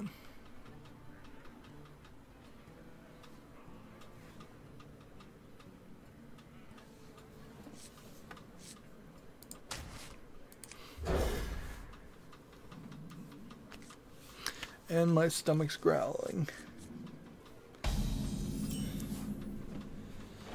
Here we go. As +1 attack. Let's see if he wastes 2 mana to kill this 1 mana creep character.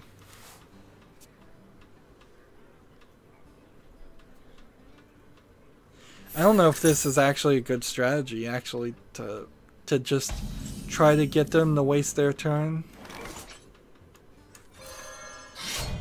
Let's see.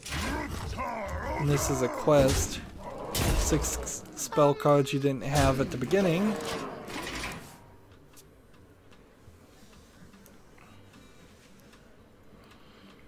%chance to hit the wrong enemy. And see, I don't think upgrade actually counts as playing a weapon if I didn't have a weapon, because it's a spell card technically. What to do? What to do?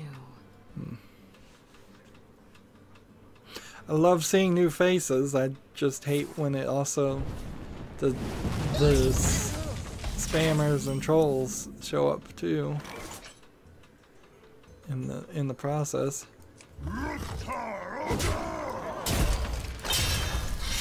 Like I've got the rules. Here, let me move this a little bit out of the way so people can read the rules a little bit better on the chat. I basically, on the rules, say everything twice. No spamming, no advertisement, and just in case you don't know what one of those words means, be nice. Talk video games. Like, even if you were spamming and advertising, you're still not talking about video games, and that's my loosest rule. Ready your lance,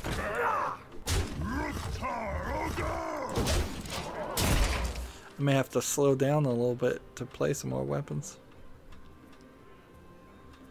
Don't mean to spam a troll. Oh, you're not. Now, when I say spamming, I don't mean like you're talking too much. I mean when you're literally advertising something or trying to get other people to go to other channels. Like, and spam is probably not the best term to use. Because it means different things to different people. Might as well play this. Hello, I know I have nothing you've posted has been a problem. It's the other people around you that I've had to report.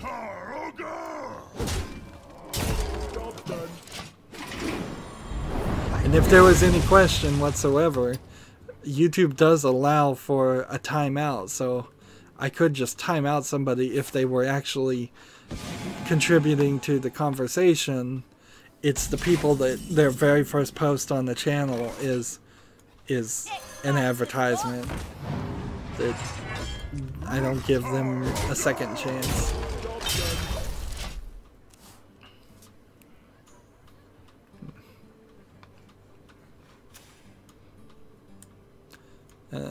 The more people comment, the more YouTube recommends this video to other people, and the more people get in and the more comment, and it hopefully has a snowball effect. That's generally what you want to have happen on YouTube with all your videos, is more and more of a snowball effect. So did I play 5 weapons that time? No, I didn't.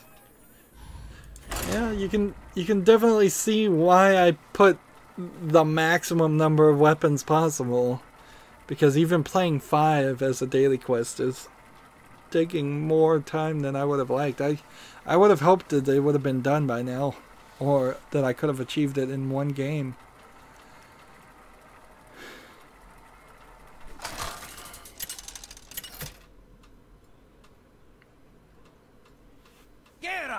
Versus Thrall! For Doomhammer! Victory or death!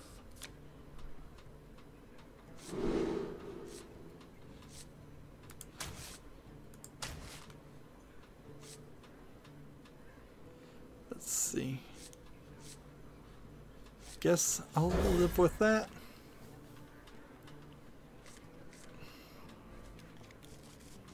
Can I add you on app? You can friend me on battle.net at Rydo number 1423. If that's what you mean.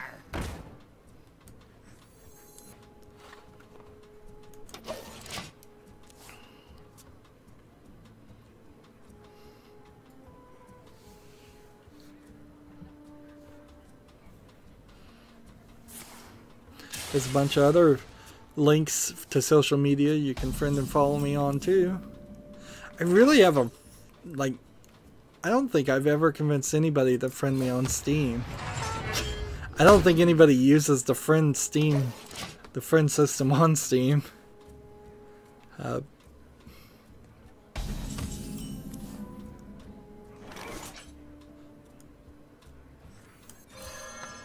this. And then do this. Attack. Attack. In the turn.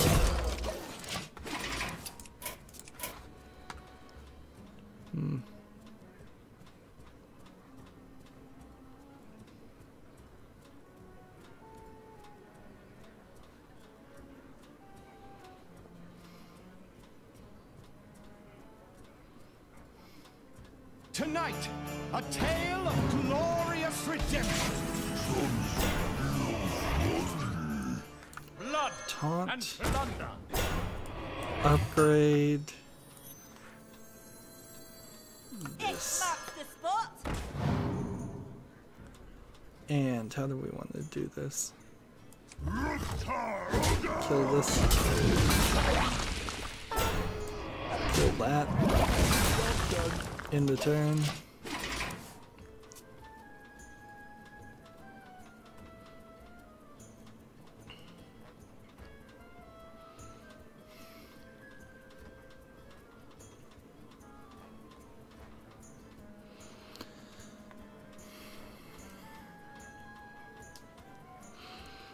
I really thought I had a lot of video game news today, and I kind of just burned through it rather quickly.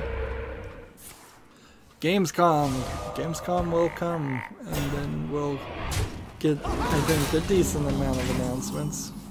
We didn't really get that much of announcements at E3 though, so I wouldn't expect there to be too much more at Gamescom. There are certainly some noticeably absent games that they apparently had nothing new to say about.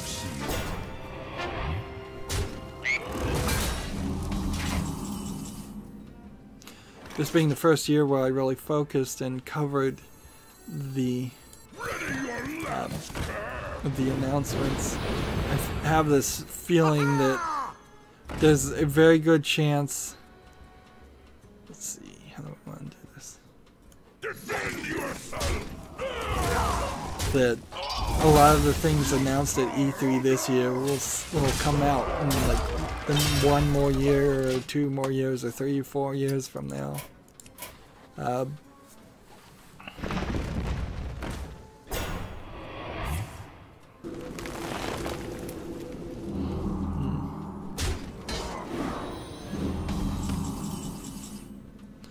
Now I won't be covering Gamescom just for the fact that the time of it is. I will talk about it certainly, but I won't be covering any live streams or anything that happens because that will be early in the morning for me, and I will be asleep. I know I will. But I'll talk about it whenever I do get around to waking up and streaming.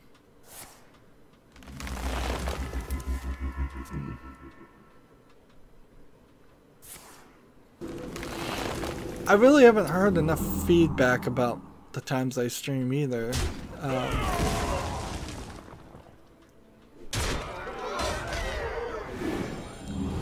Yeah, I know a lot of people at like 7 p.m. because they're in Europe or Russia, or it's the middle of the night when they say they need to go to sleep. Like, Hollow Woods here says, I'm here, bud, and need to get up early, so I'm gonna drop out for now. Good job, keep it up. Until next time. Thanks for watching, Hollow Woods.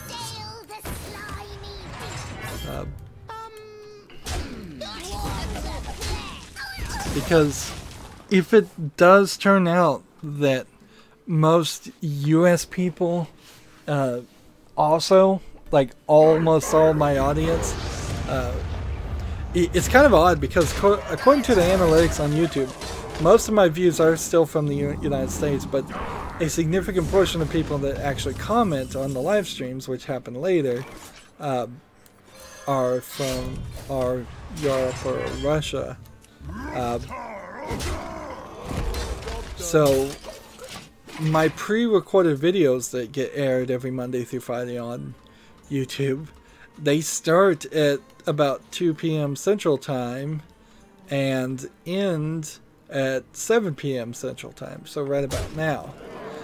Trying to emulate a primetime airing of TV shows on what you'd have on broadcast or cable TV. And if my audience in particular said, no, we don't like that, we actually like to watch the primetime TV shows, so you're actually competing with it too hard and we're not watching your shows because of that, then maybe I should have my scheduled recordings. It's time to move over to the European account. Air earlier. Like I could bump it back because they're pre-recorded. I could have them come off at like 6 o'clock Pacific daylight time. Sure, any time, whatever is the right time. Welcome back. What have you unearthed today? We've got a new friend invite over here. And play more Arena Fool. Perform this task and enjoy yourself. So I need to win 3 games with the Paladin, win 2 games with the Priest. Let's see if we can trade some of this. Druid or Hunter. So Druid, Hunter, Paladin in an arena run is what we need to do here. Still not up to level 20. How are we doing? I was trying to play some of these characters, but honestly, I don't think I'm going to get anything up to level 20 without friends' help. So, double check Paladin, Druid, or Hunter. Arena run. Paladin, Druid, or Hunter. We'll take Hunter. And Hearth Arena, will you work?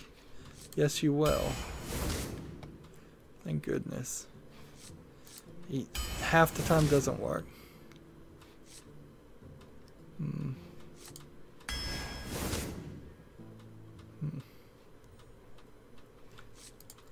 90.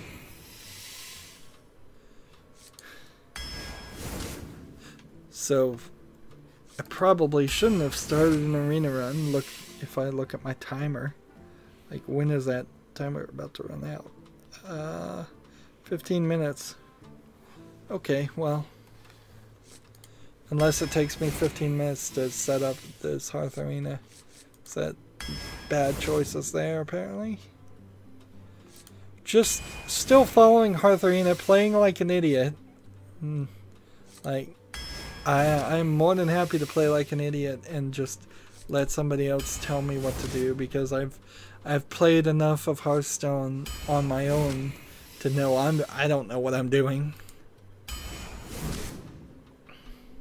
Maybe if there was a massive increase of people chatting, like maybe in a year's time or less, depending on how many more viewers and live people get on the chat, maybe I would sit here and just let the stream pick and give me advice, and we would take like a couple of minutes per choice. But I don't think that's an efficient use of our time right now. That's gonna be when the chat is gonna fly by like crazy. Still thinking, wow, 9:93:45. I still probably wouldn't be able to tell by my own experience which is the right one to pick, even when they're drastically different. I should have looked at that. Like, here's a good example. Should I get Imp Master or Angry Chicken or this taunt? I think I would have gotten Imp Master anyways. So I probably would have picked that. When they're closer together, that's probably why it's going to get more difficult. I probably would have picked the 8 creature. 107, but the tier score is 59. So this works way better for some reason. I feel like this is a strong deck we're building. Potentially a lot of victories. And see, right now we're playing on the, I believe, free arena run that we had before, or the arena run I purchased. However, I don't want to purchase any more arena runs because I want to get this up to 700 and unlock week 2 of One Night in Karazhan, because then I can get more cards. Probably easier than anything else that way.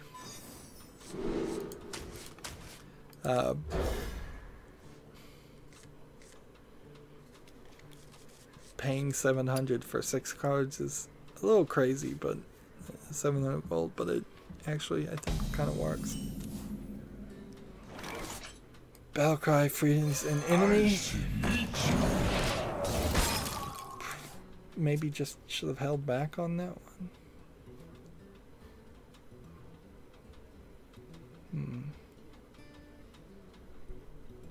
Like, there was 0 chance that this guy was gonna actually attack. But I'm gonna make him use the coin. I hope you like my invention.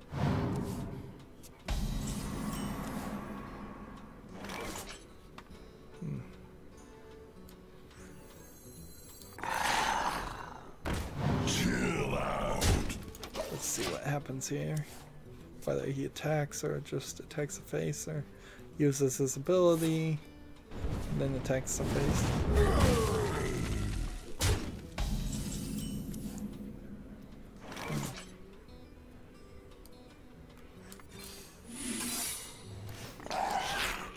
Keep attacking.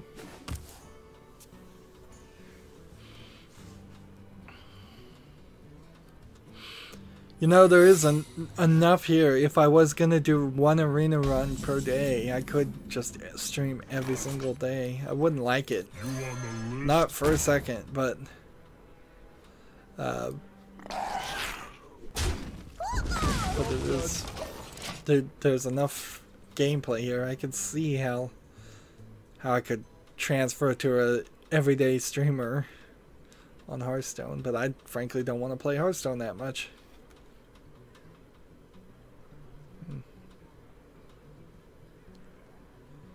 Gladiator's longbow. Your hero is immune while attacking. What to do?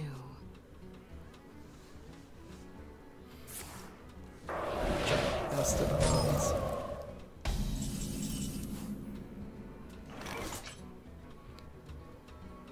Deal 5 damage instead.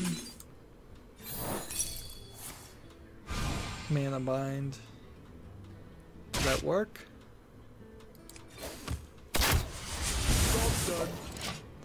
And see, they were saying, they said, Hearth Arena said that this worked with that, and I guess it did. To do 5 damage. Synergize with it.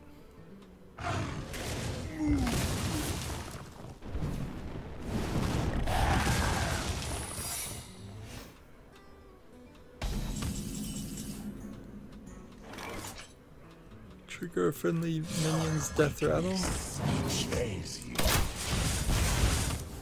I guess I should have used the steady shot first, then summoned it. Didn't matter either way.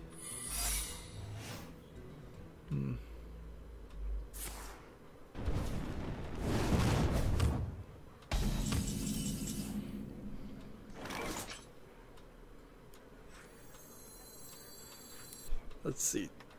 Do I want to do this? Let's attack here and before we do anything, see what happens. Vaporize. So let's do this and this then. And then new turn.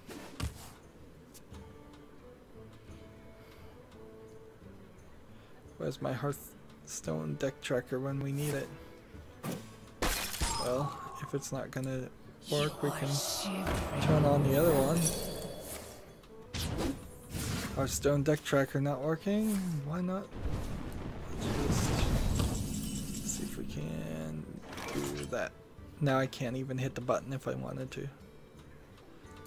Whatever.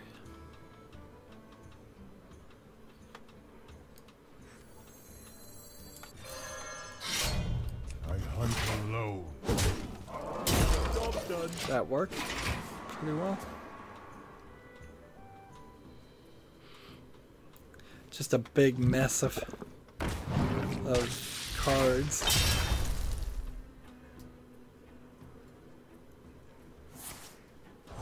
You are shivering. Why Hearthstone deck tracker doesn't recognize an arena run on the European account, I don't know.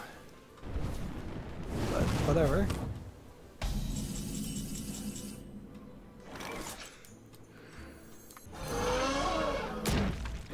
Let's keep playing. Control at least 2 other minions, gain taunt.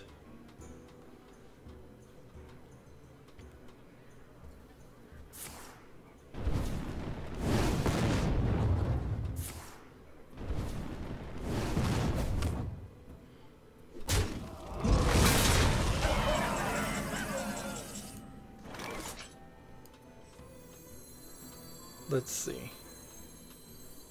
I guess I want to do this. It's probably still the right move.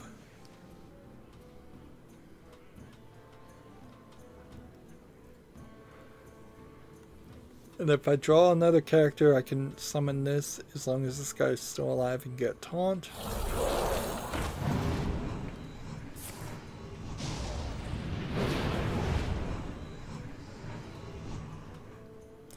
Darn it.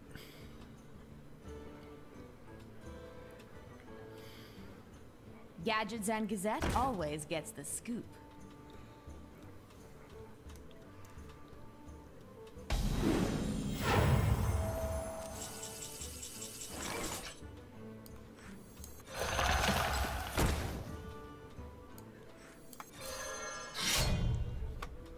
Let's attack here. Don't vaporize.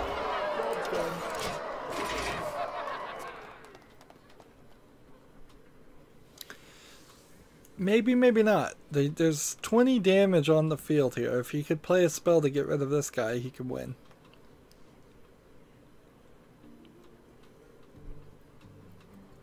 Well, that was a 10 mana character, so that means he's lost. Like, there's nothing you can do. Unless this is ice block. So 1-0, technically 2-0 because the first win is on ours. On this. I only need to get one more win to get that daily quest done and play one more game to get the second arena card pack. So 2 of them will be done pretty quickly. Be nice to have some disconnects here, but that's not gonna happen. Disconnects used to happen a lot more, which also probably affected greatly how easy it was to win back in the old days, which I argue it was easier to win back then.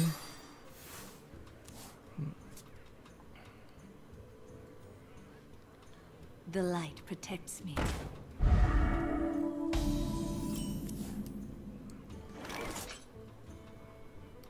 I'm just gonna play this and an end the turn. Probably not a good move. Not worth a coin just to play this. But I'm thinking maybe I'll get lucky, it'll give him some extra health. +2/+2. And then I'll have a 3/3, which means I can't be killed by those two alone.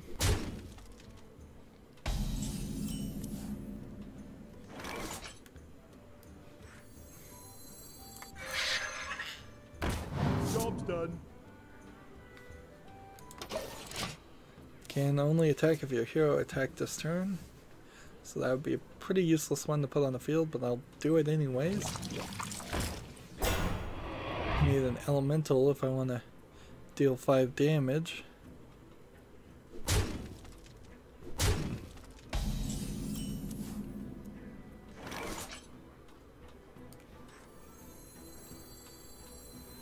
Death rattle.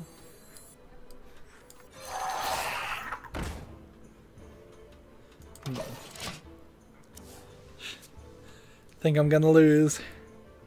I think quickly I'm gonna lose here. Time for a lot of blood. I need something that would clear the deck before they can do 17 more damage to me. Death rattle, death rattle. I love omelets. The master hungers.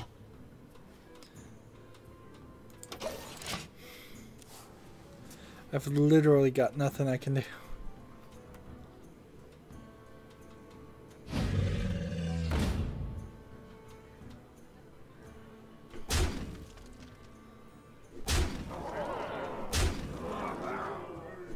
He'll leave me alive for like one more turn unless he's got a spell. Okay. Before anything happens, let's double check. Summon 2/1/1 raptors. Give a random friendly minion +1/+1. Alright. Feed him.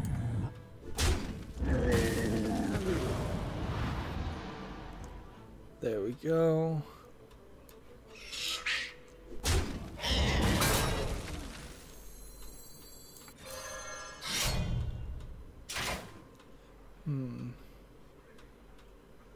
Don't touch the egg. I hunt alone.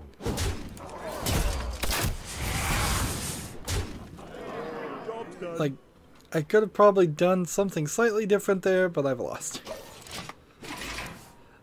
Bad luck. Just a bad run of luck.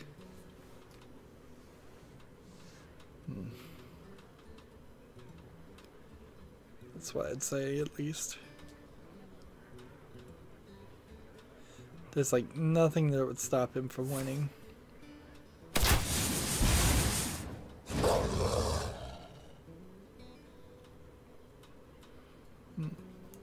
It'd still be several turns before I could even play this.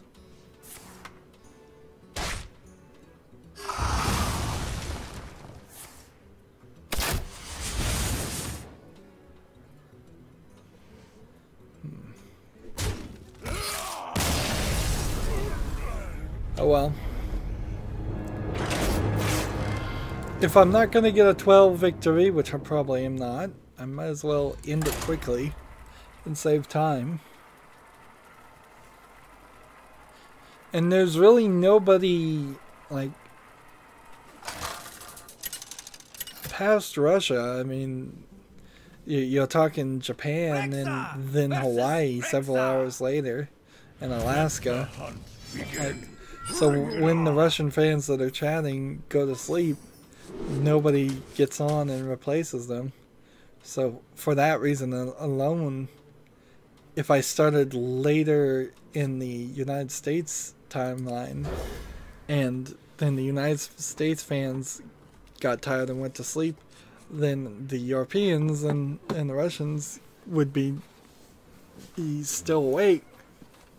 I think that's how that works.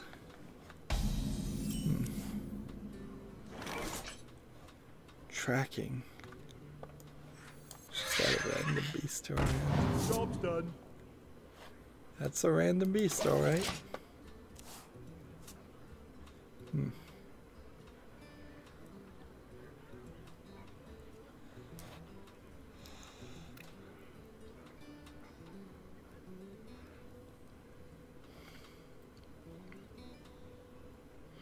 So if I played this next turn and or this would actually be better. Maybe I'll play this and this. Advance!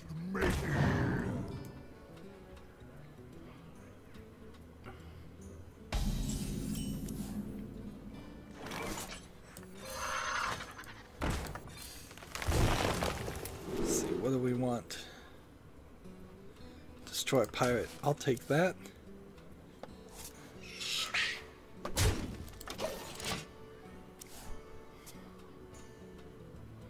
I will play this next turn.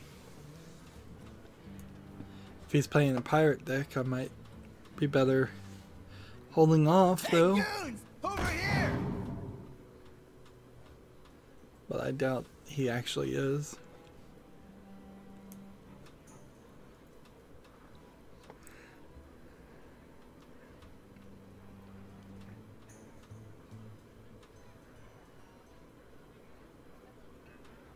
I wonder.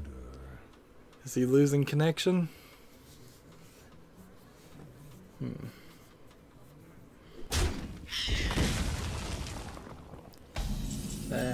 That's too much to hope for.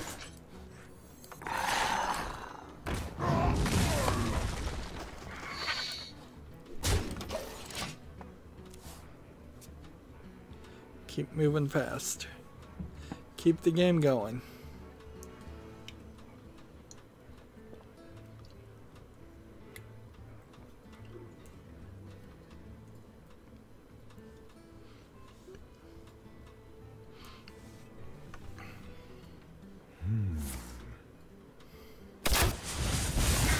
Ah, destroyed the wrong one. Haha.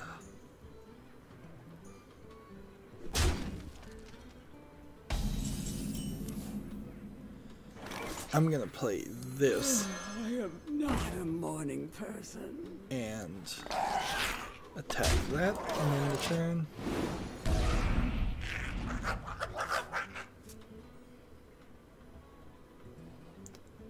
Summon some imps.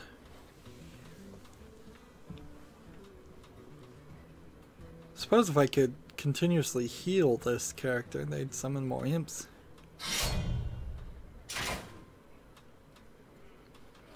Obsidian Shard costs 1 less for each card you've played from another class.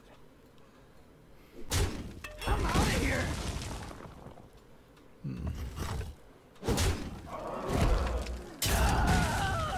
Worked rather hard to kill the Imp Master for no real reason.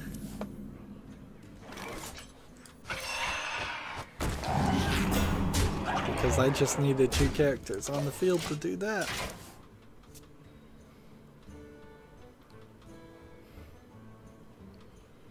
See, next turn I can't play this. Next turn I could play this. Could play this. I probably will play this though. Just maintain taunts. This really is a give up situation unless he's got some kind of combination of cards that he can turn things around.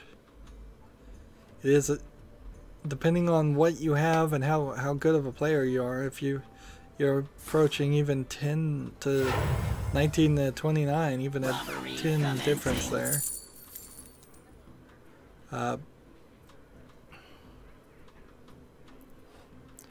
What's this? Whenever this attacks the minion survives, draw a card. Interesting. Well, then let's do this.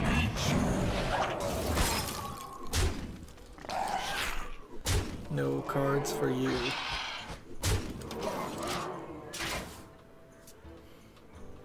Now 7 to 29. Probably should give up now. But by all means try.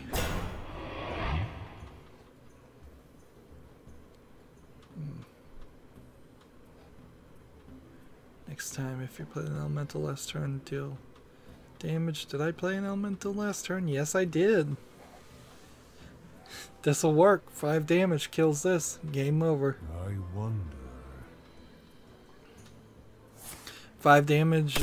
Anyways, I could just do 5 damage to the face and then use the steady shot for the 2 damage.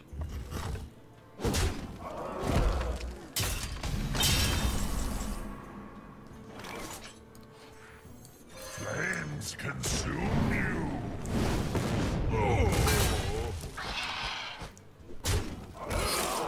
Victory! Yay. They beat 11.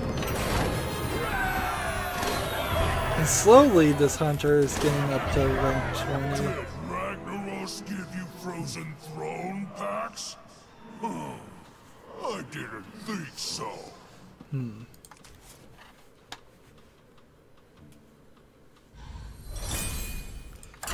Back we go.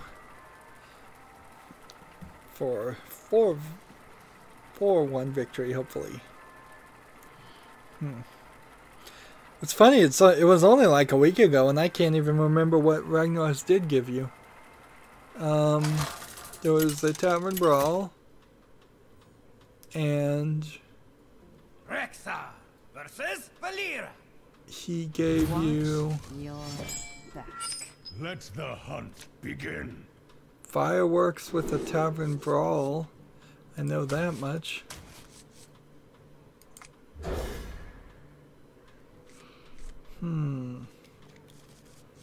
Fireworks, which you don't even have anymore because now they're frost fireworks.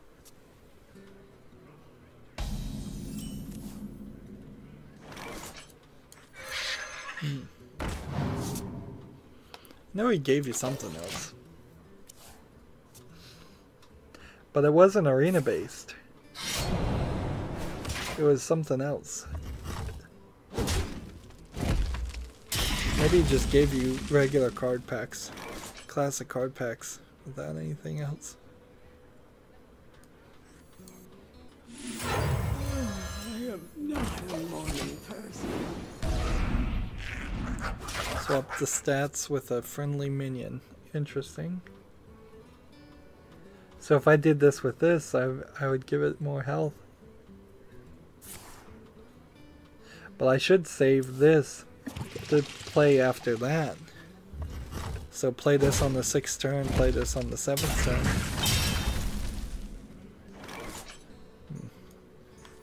The master hungers. Let the dark in.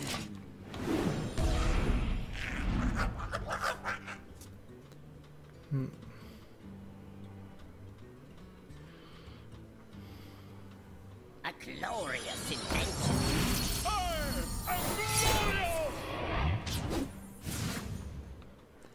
Ooh, a 10-10. Nice.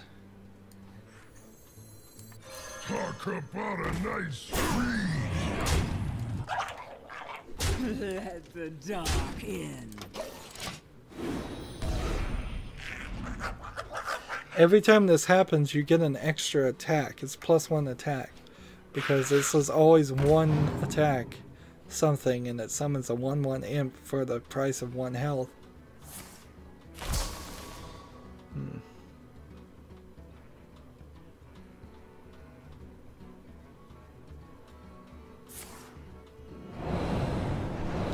Let me double check the chat, just to make sure nobody else has been trying to chat. Nope. It's been about 30 minutes and nobody said nothing. That should tell me something. Do I play this now or do I wait? I say I wait.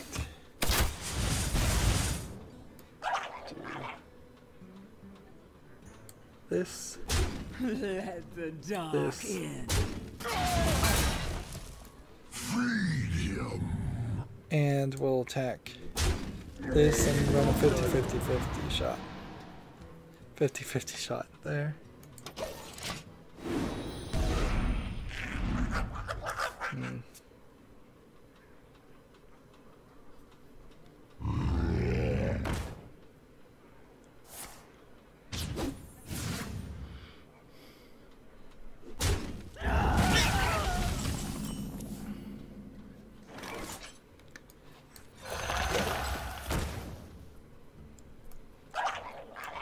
I'm gonna kill my characters. That way this guy can't power up on them. And let's see. I attack once, And then I swap stats with him. Darn it.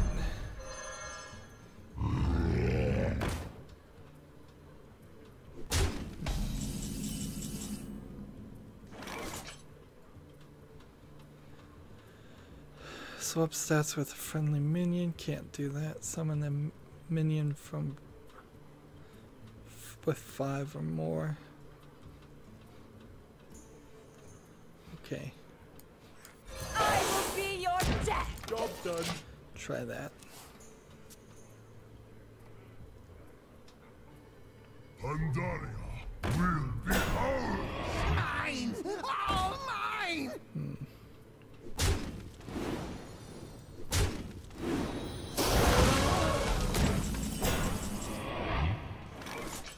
Let's summon that.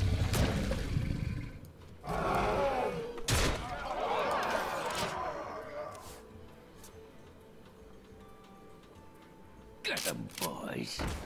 Sealing triple. I need something to kill everybody. If I could do 2 damage to everybody on the field, that would be very nice right now.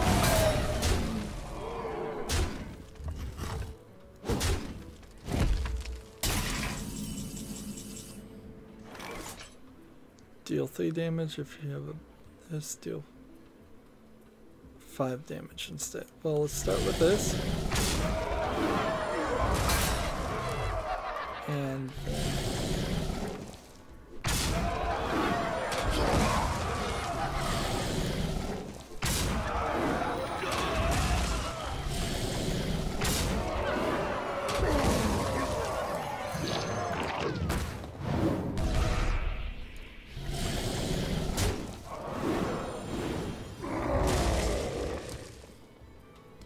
wow. And I can play this. I will be your death. Job's done.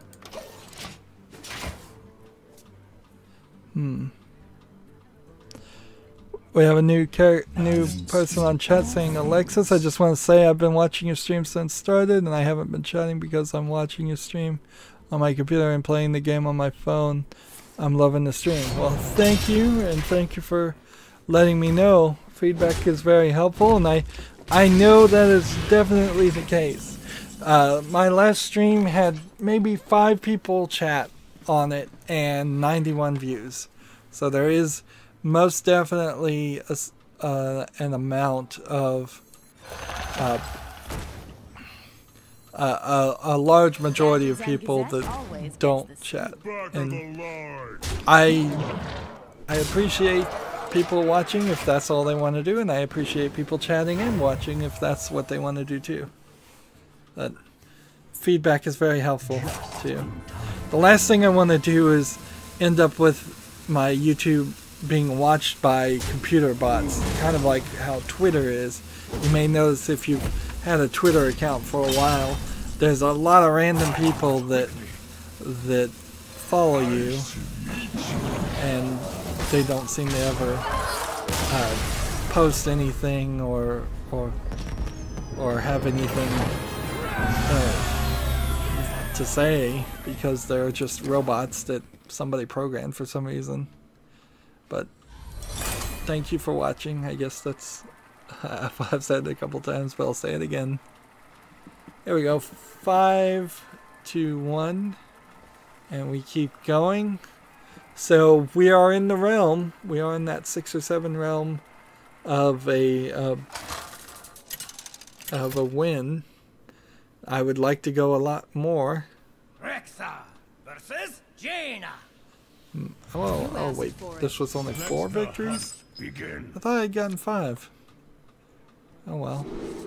We'll get there eventually.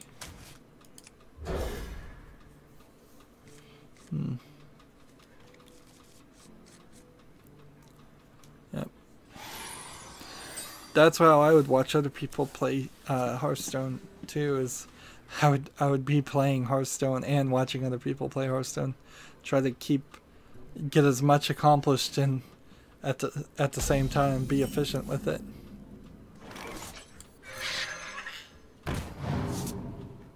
either I do that or I listen to completely unrelated podcasts or YouTube videos while playing Hearthstone.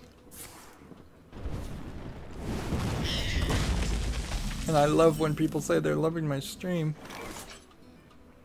That's nice to hear. Summon number 1/1 rats equal to this one's attack.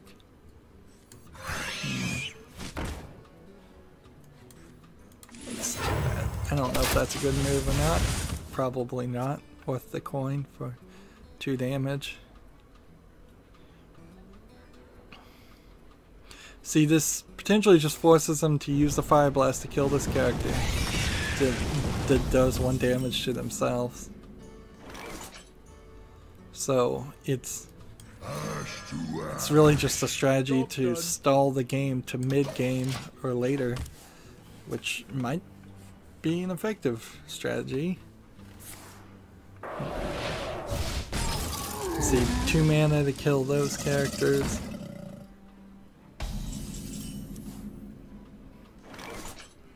Let's see. 1. This. Job's done. And in return. So more than likely I'll be able to play this next turn and gain taunt.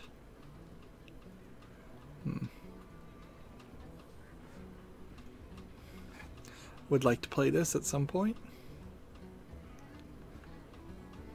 I haven't seen this card before, Backroom Bouncer. I ain't nothing but a hound dog. If I knew it existed, I would probably play it. I probably don't have it. Let's see. Ooh. Do this. And now you're 3/6. And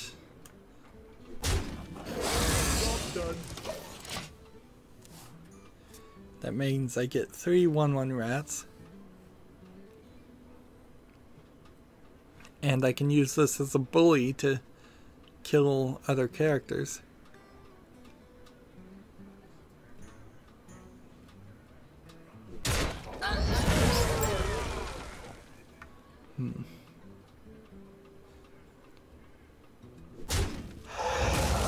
The rats are stealing gems.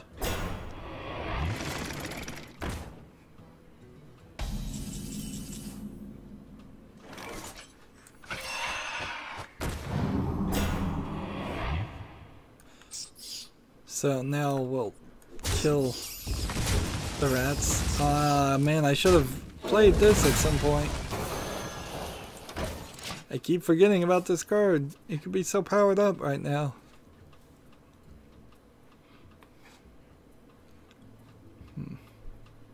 This document looks legally binding. Alexa says, I'm going to take a break from the game just to chat with you. So, how long have you been playing Hearthstone? About 2.5 years, not directly from beta, but pretty early in the series. I've been playing differently. However, I've been trying just to save time for the most part and not get victories on ranked. With the new expansion where you can copy and paste decks in and out of your setup, it's become, with the next expansion, I'm going to really focus on winning more often. Which I hope works.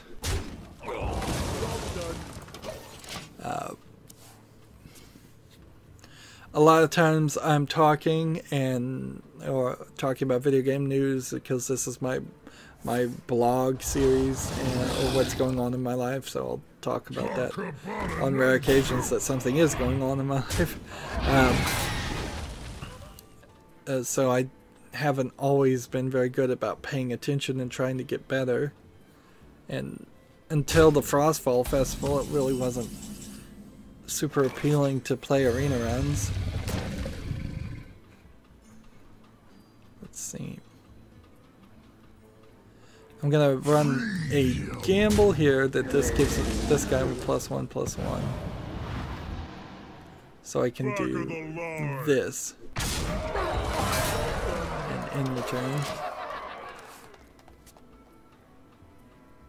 I don't know if I'm doing particularly good. Need to get a taunt up there too. Yeah, that was a bad mistake against a mage to make. Put this apple on your head.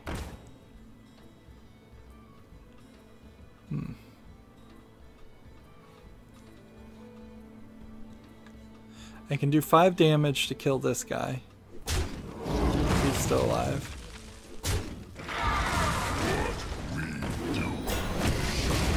Done. Nope.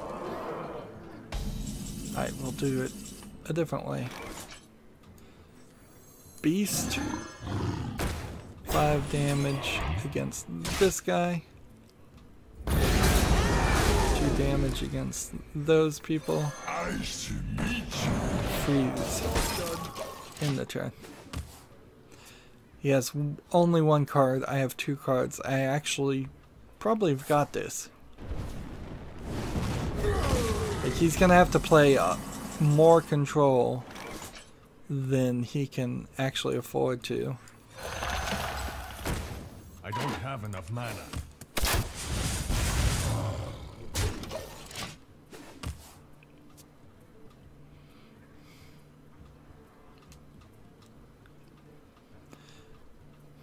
Get behind me.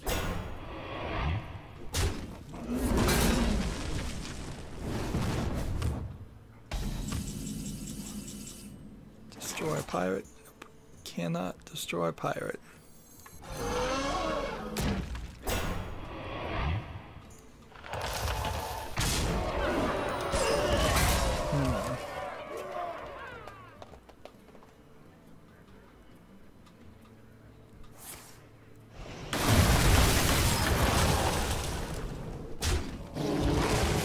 See, I'm debating in my head whether I should ask Alexis how long she's been playing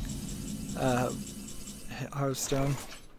Do you know I only play on PC? I have a secondary account on my phone that I was using a lot for watch and learn quests and just having something online otherwise. But it's a completely different account, so it doesn't have anywhere as much as the progress of the Americas account as far as cards unlocked. Don't mess with Tusker. I'm, as a YouTuber that does this for their whole job, I'm never really in a commute situation, so there's no benefit as much as it would for normal people to having my main account on my phone. I'm never around. I'm never stuck in a car or on a bus or a train or something. Hey, now we're up to 5 victories. 5-1. As for the other games, yes, I only cover PC games right now because the proper software and hardware needed to play like a PlayStation 4 and Xbox One game and record that and get it on YouTube in good quality, it's like $1,000 to $1,500 worth of investment, because I'd have to buy an Xbox One and a PlayStation 4, probably both, to play their moderate amount between the two of individual exclusives, the console exclusives that don't come to PC. It puts my game collection spread out amongst 3 different accounts between Steam, Xbox Live, and PlayStation Network, and then I would need a capture device, some kind of device that I could plug in between the HDMI plug and Xbox and PlayStation 3. And at the moment, at least, I don't see any reason to cover Nintendo stuff. Kevin Wu, is this NA, EU, or Asia? Right now we're playing an arena run on the European account. We're getting those free arena runs, so might as well play them.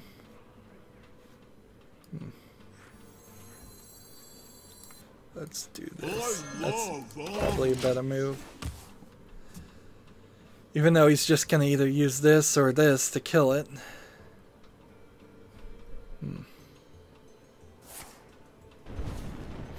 There's a lot of problems with playing games on PC. Still. Things that I would have hoped had been fixed by now. Of just incompatibility and bad PC ports and lack of patching and lack of support. I'd still think playing on PC is probably a great way to go for older gamers, but if you just want it to work and you're just giving it to a kid, giving them a console probably makes sense. Alexa says, I started playing Hearthstone today, and by the way, I'm a guy. Lol. I have a gender neutral name, but I get that a lot. Oh, sorry. Sorry for assuming. There. Well, welcome to Hearthstone. I suppose there's the right thing to say there, since this is your first day playing Hearthstone. It's nice to see that new people are getting on the Hearthstone, because there is a pretty steep onboarding process, and if we look here, like, this is my European account.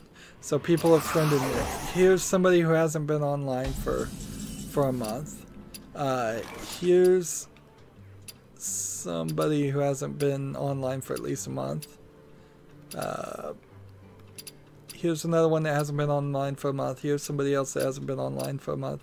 So of the 16 people that have friended me on the European account, 3 of them got on into Hearthstone and then got bored of it and left already. Let's see. No, I need to play this. Then attack. Job's done. Kevin Wu said today, well, the game is pretty boring now. Should get better when the expansion drops. Yes. Of course, he doesn't know it's boring because he just started playing. It's only boring because we've been playing it forever. I wish they'd give more cards to new players. Like, if I was making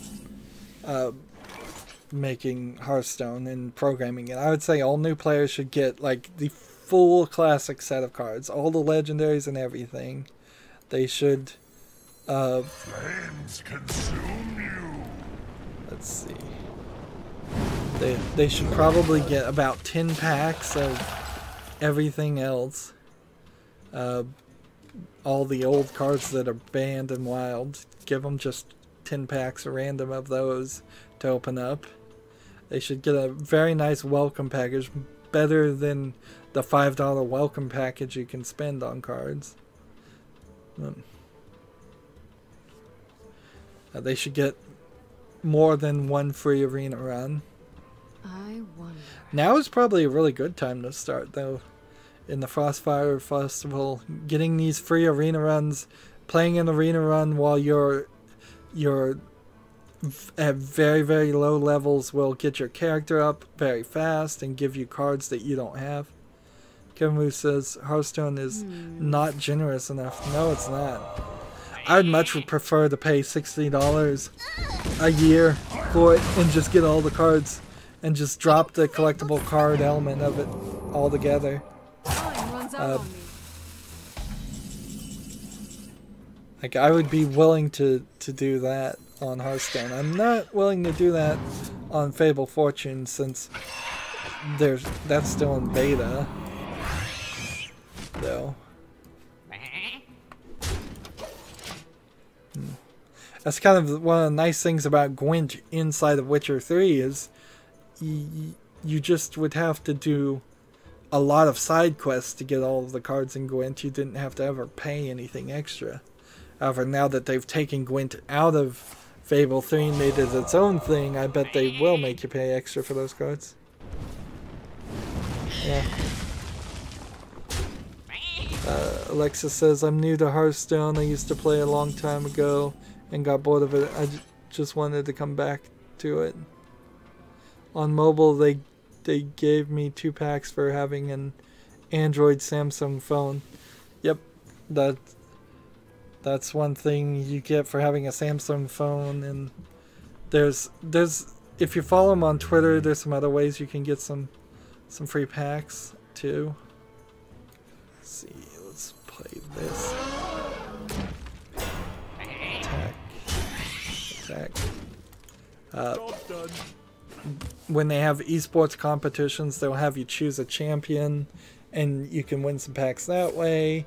If you just log in during the events, I imagine if you were a very casual Hearthstone player and just followed them on Twitter, saw when the new expansions happened, logged in the 2 or 3 weeks before an expansion happened, which they don't tell you exactly when they're going to happen, so you'd have to just kind of log in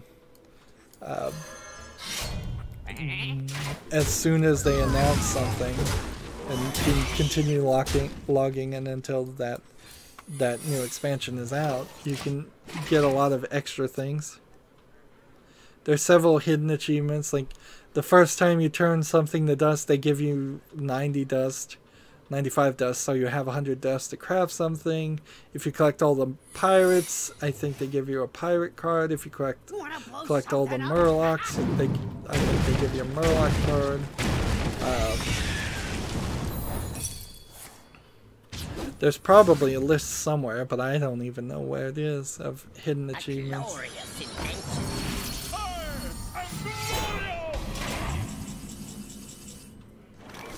Swap stats.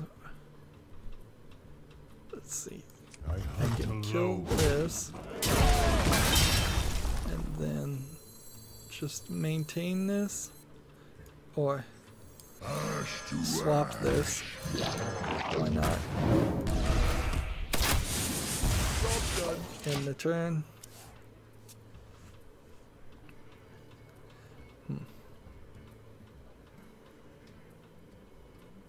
You require my assistance? They should give some kind of reward for coming back. Just after a while, they say there should be like a welcome back. Let's catch you up. Let's not punish you for the game's failure to keep your attention. Of course, the daily rewards give you 40 to potentially 100 gold if you play them every day and get them all done. That's what I'm doing now, as I'm doing other things.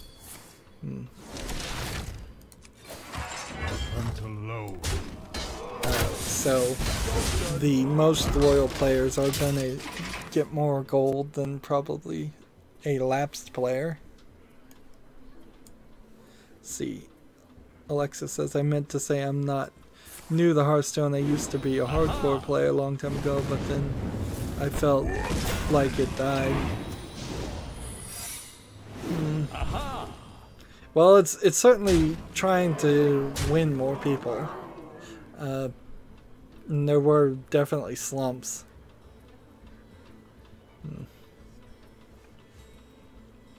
But almost all collectible card games, if they have any kind of fan base to begin with, will stay. There will be a loyal contingent of players that will just stay with the game no matter what. So it's really hard for a card game to die. There's still people playing probably the Game Boy Yu-Gi-Oh games out there. Let's see. This fully die at least. Let's see. Kevin Wu says the cards you get for getting all the pirates and getting all the murlocs are disabled. This is due to the rewards shifting to wild. Oh, darn it. I got them before then. I can't do anything that I'd like to do. So I'm gonna just end the turn and see what happens. My magic will tear you apart.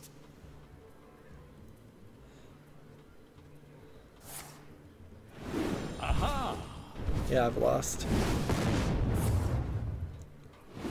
Aha!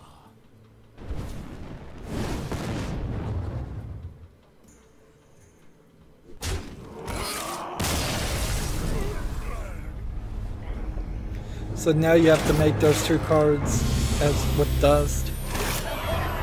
Which you need to make something with dust from the wild set anyways to play wild against friends, so I'd imagine those 2 cards in particular would be the best to use dust on above anything else.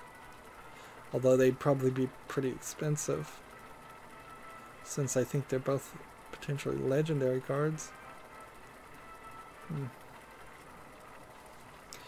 Well, we're at 5-2 now on this arena run. I'll either lose or I'll win. The light shall bring But victory. then that'll probably be the end of it. Begin. Like, I don't imagine I'll get 2 or 3 victories in a row without losing. This is an alright deck, but not the best. It's missing something.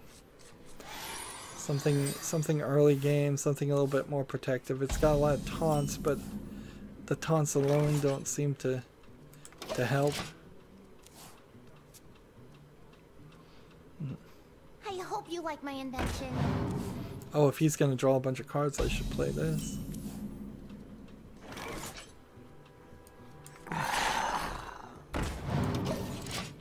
Let's see what happens. Yeah, for brand new players, brand new accounts, they might as well just hand all of the wild cards over to new players. Like, if they say they don't care about wild anymore, just say, well, fine, here. We see no value in these cards, therefore, take them. Take them all. Right. This. Gadgets and Gazette always gets the scoop. I should kill this, but I don't know how to do it. This vicious fledgling.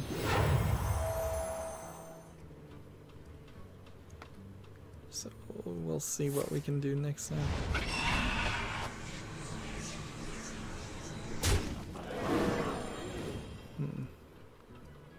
This is a taunt.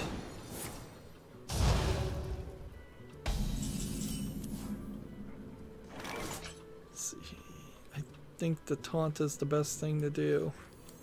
And then that too.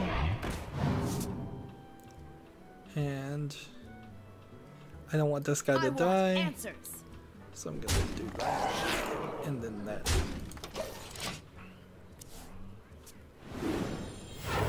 See, Alexis says, you're right about the dedicated players for card games. Pokemon card has been existing for so long. Yep. Yeah, they really bungled that Pokemon Go event badly. They should have had some backup Pokemon cards games going. Just like we'll do other Pokemon things. We'll have everybody play the latest Pokemon. Is it Sun and Moon? Is that the latest Pokemon game on their 3DSs?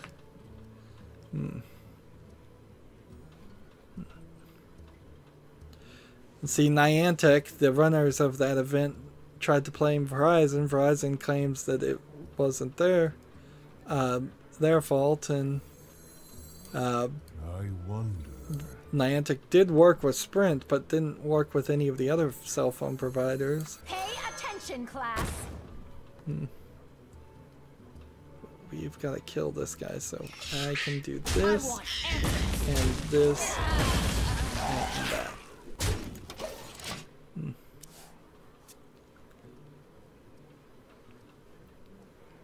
I really haven't heard if Pokemon the card game though has changed much.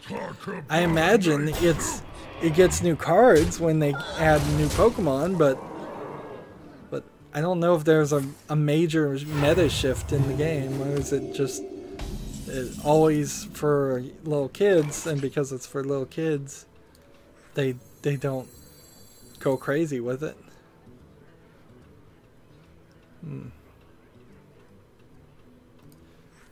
This I am not a morning person. and then I this. love omelets. And I don't know what to do, so I'm gonna end the turn.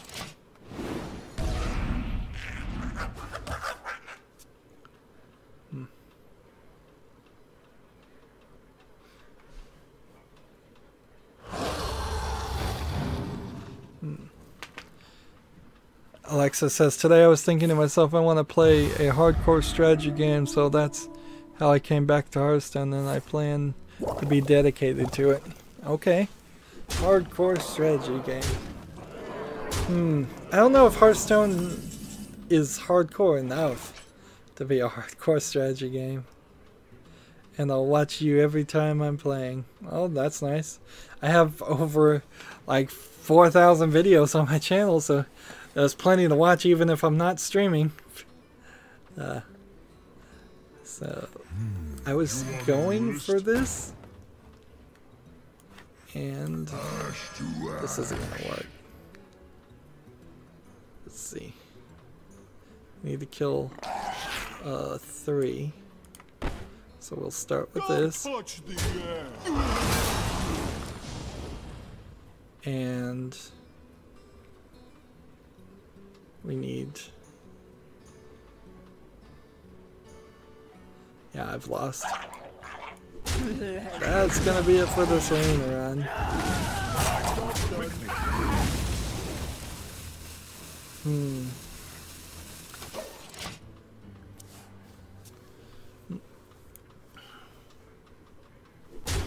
Everything on my channel's in the playlist. You can find the playlist and watch whatever game I'm covering.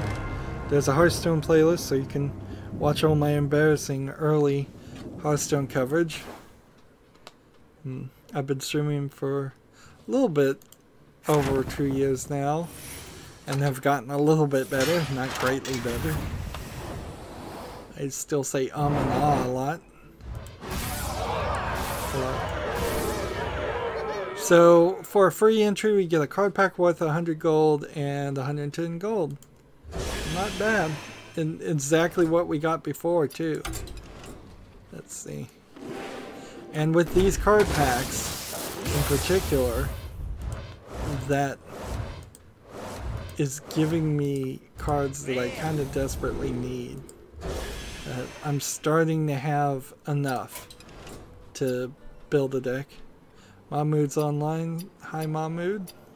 Let's come back in here and take this and have that free win. I don't know if I'm really going to play this. Oh, I see. You have Let's Play Hearthstone number 690. Looks like I have plenty to watch. Yeah, that was several months ago. I may have been streaming at that point. I may have not yet, but I think I started live streaming at about 660, and I was pre-recording everything before then. So particularly on Hearthstone, there's a lot of stuff. When do you stream Hearthstone? Every 3 days on average. So like I'll get the daily quest done, and I'll get 3 more daily quests, and come back and stream around 2 p.m.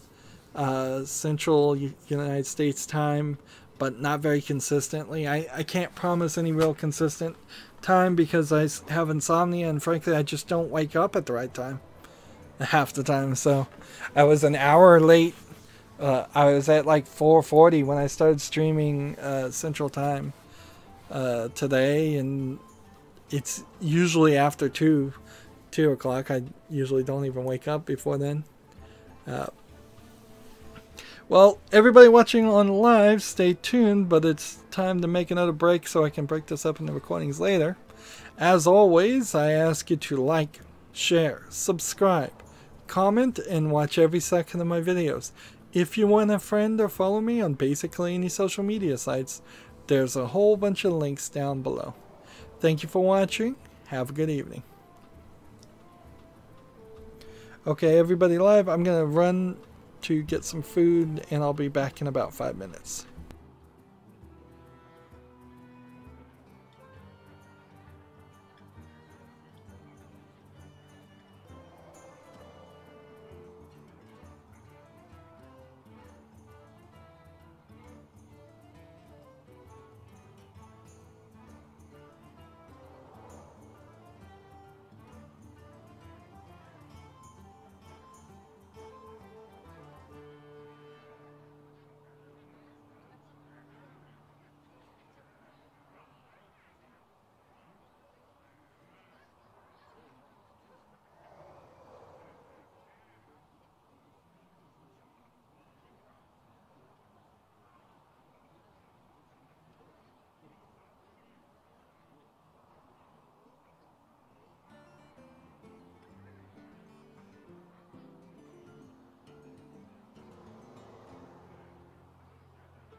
Hey everybody, this is Rydo, and we are back to another live stream / recording of Hearthstone. So, in the middle of streaming, I had to walk away to get some food, so let's look at the chat now.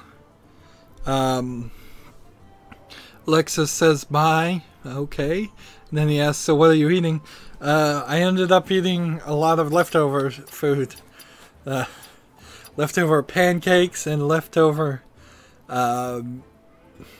stew and a piece of cheese.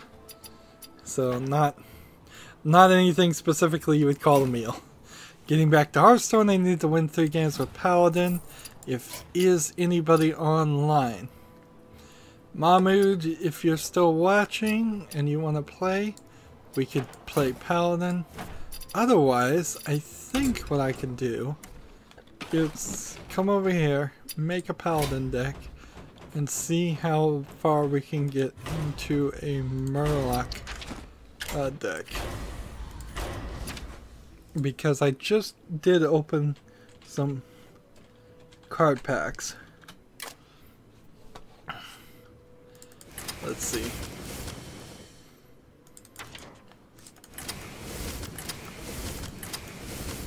Not great.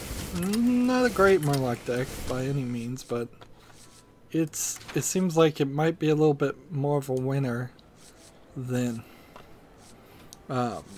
anything else I got. Change a minion's attack to 1. We'll do that.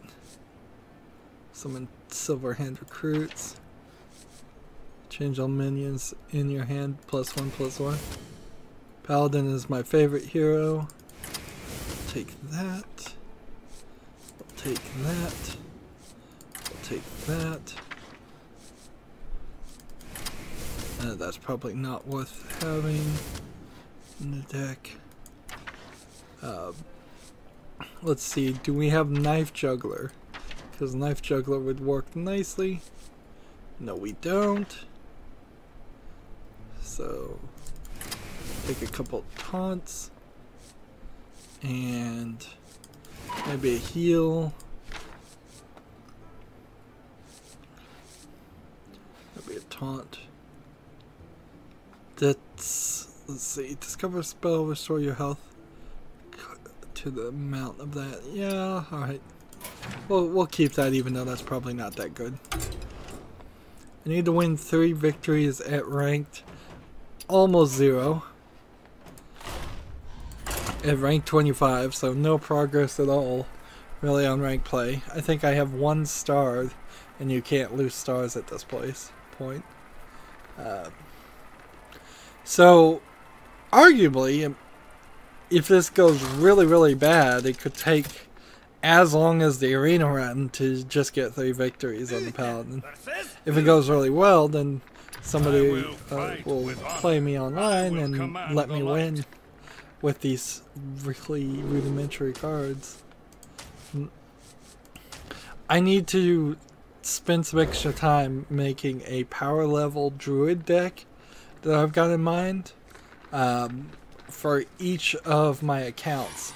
And then if anybody wants to play on European but they're normally play on like the America server like me, then I can play them against druid, play those cards that will give him mana, have him draw cards, and just speed up the process of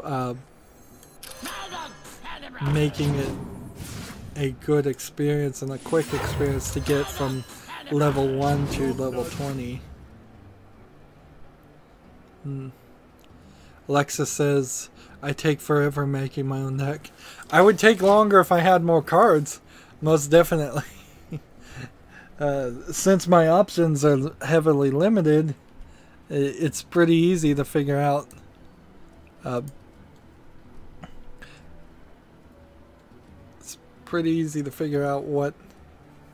what we're doing. There, I got my Hearthstone deck tracker back up here. Switch it to no deck mode. Give a friendly minion +1/+1. And it feels like the game sometimes matches Murloc players to Murloc players.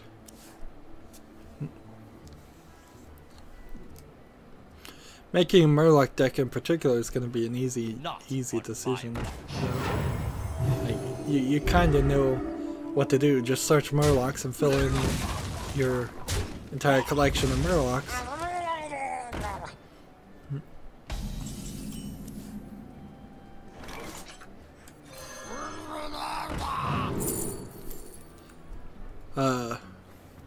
We have a new guy on the chat says, Red Phoenix, I came here from a Hex Cells video. Wow. On autoplay, or did you click on it because it was recommended to you? Because I did cover Hex Cells, as I've covered a lot of games. I like to be varied, and I like to play a lot of different games. Plus, most games don't require long-term commitment. Hex Cells 3 Infinite, I believe, has a massive, like, million different varieties of puzzles that you could play. There's still an achievement that I'm supposed to be working on, and I haven't worked on it in a long time. Job's done. I think I like Hex Cells mostly. It gets a little tiring, a little repetitive to do it in a run, because I covered that game in probably a week. There were all 3 versions of Hex Cells, 1, 2, and 3 in Infinite. So I played it in a very unnatural fashion compared to what normal players would play. Let's see. Reporting for duty. If I could do this and then keep it alive and do this, maybe I could win.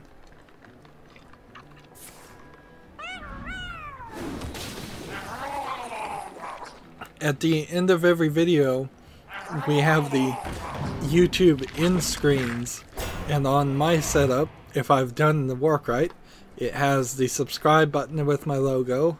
It has the latest video that has been uploaded over here on the right, and it has a specially recommended for you video on the left. That's supposed to be a video that I've made and not a recommended for you video that's somebody else made. I think it works that way. And interesting, the end screens were something that I directly asked YouTube for. I wasn't the only person that asked them for it, but it was something that in one of the surveys that they ask YouTube creators to fill out every now and then. I said, look, this is what we need. We need to keep people watching YouTube and know where to go next. There's still a lot of problems with the YouTube recommendation engine, where it's supposed to tell you if you're watching episode 2 of something, it's supposed to say, why don't you watch, here's episode 3 of the same thing, but often it will instead decide to give you episode 7 of it because of episode 7 being slightly more popular or just random in general. Let's see. I'm gonna just end a turn. If I could add any card, what card would you add and why? Adds X-Fun. I would add, I was thinking about this earlier, a card that in some way said if you had 7 sheep on the field, you automatically won the game, and there was no way to counterbalance it. That's the card, the one card I would add. Something that made the mage's ability to turn things into sheep something that's really helpful. Or maybe not sheep per se, maybe just a 1/1, 7/1/1 creatures on the field. So something like, I would say, a 10 mana spell that would work that way. Let's do this.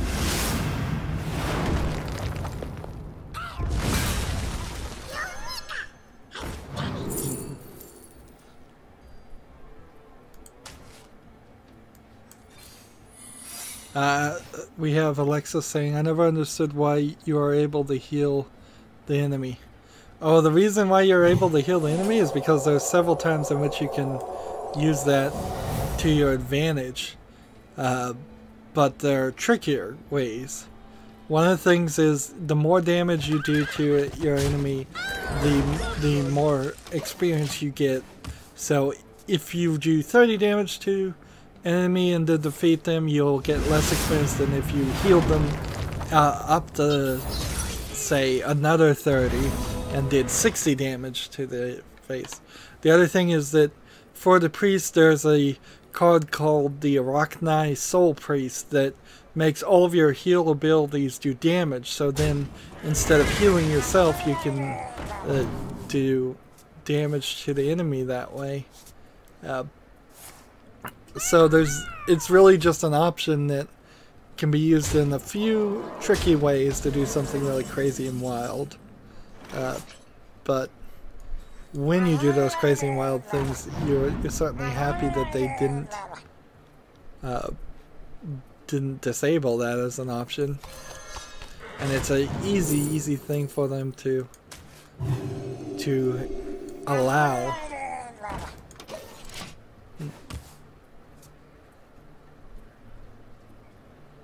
But yeah, something that if you had 7 1/1 creatures just said you won the game.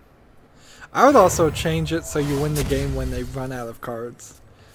I loved that part in Yu-Gi-Oh! Card games, and I hate the way the fatigue system works here. Where, yes, technically you could win if you fatigue them, but it almost never happens.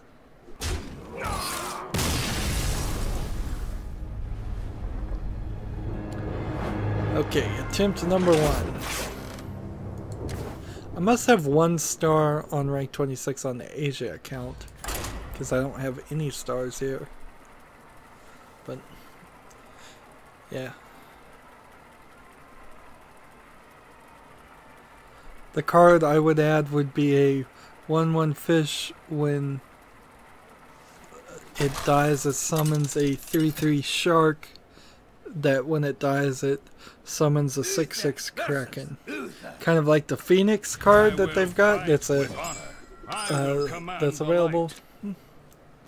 It's a good idea, but are you proposing a whole nother series of cards that are fish over Murlocs? Because I don't think they'd ever go for that. Like, because Murlocs are kind of the fish of the World of Warcraft world, I think. I don't even know if you can get regular fish in World of Warcraft, since I haven't played it. So, like down here where it says Murloc, if they were to introduce fish, it would have to be an expansion. And there is that one character that is a fisherman that draws more cards. Let's do this.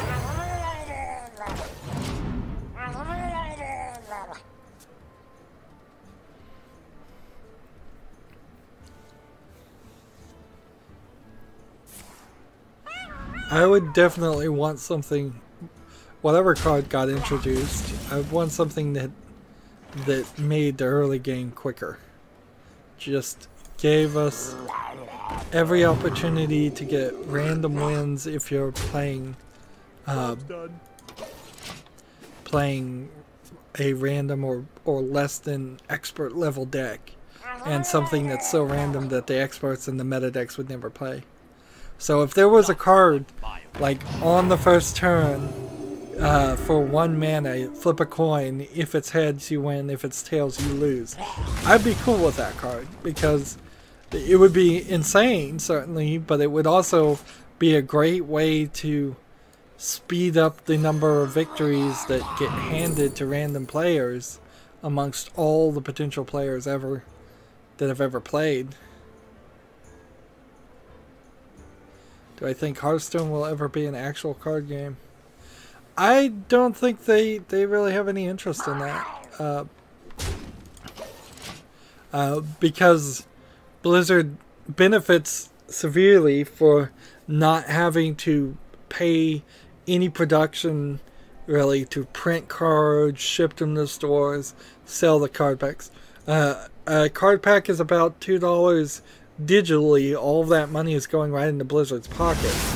If the same card packs were available in the stores, they would probably only make half as much profit off of that, or have to charge $4 or $5 per card pack.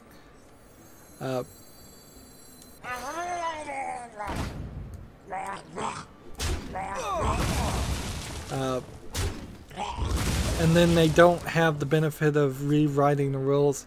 There's a lot that Magic the Gathering has to do to ban cards and reprint the same cards with different arts and different names. A lot of that Hearthstone doesn't have to get into because they're not trying to make profit by selling actual cards. They instead are focused on the fireside gatherings, and I suppose that kind of works as a middle ground movement, because then they're trying to promote people to take their laptops and their computers to a certain area and play with friends on a LAN party instead of having real cards. Redphone says another idea would be jellyfish kills fish, sharks, and kraken.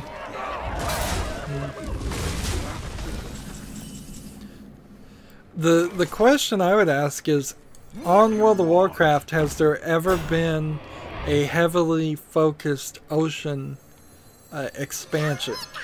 Because all of these expansions are built around the World of Warcraft expansions, as far as I understand it. So, like, the most recent one, Knights of the Frozen Throne, has something to do with the Lich King expansion. And I know Pandaria was this island that never existed before when that World of Warcraft expansion happened. So, if there is a big ocean expansion in World of Warcraft, we can almost guarantee we'll have an ocean-themed expansion in Hearthstone. They should be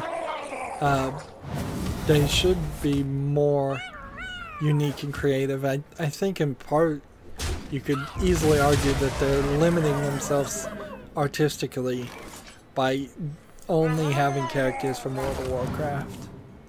But I don't know what they're gonna, if they would ever change anything or do anything different there.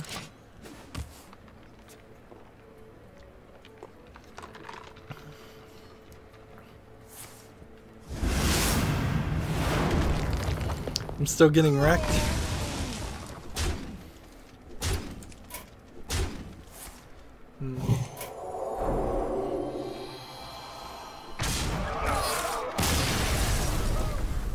Well, that's 2 losses.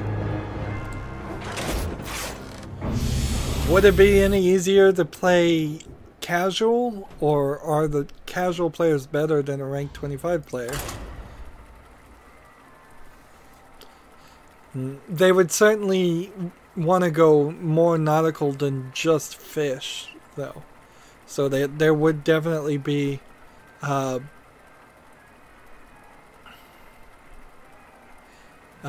there'd be like submarines, boats, probably mermaids, things like that they'd have some kind of World of Warcraft equivalent of. Alexis asked, is it possible to completely run out of cards from the deck? Yes, it is. It happens on rare occasions. You draw 1 damage for the first time you don't have any cards. Then 2 damage the second time. Then 3 damage and 4 damage. And until you die. It's called fatigue.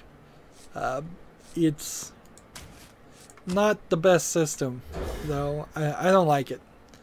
It's fine, but I would prefer that you just run out of cards you lose immediately, like in Yu-Gi-Oh! Because then there would be real strategy to playing some of the Druid decks that make the opponent draw cards, or make the make both players draw cards. And there really isn't a strategy for that right now. I could make a druid deck specifically designed to force the character, my opponent, to draw as many cards as possible, and I still probably wouldn't succeed that well. Here's another card that makes each player just draw cards.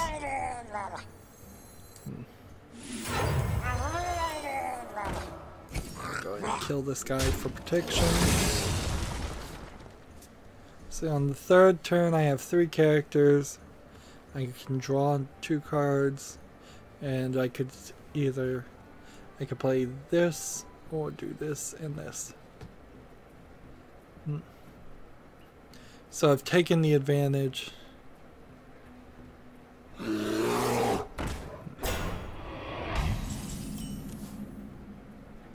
see. Draw 2 more cards.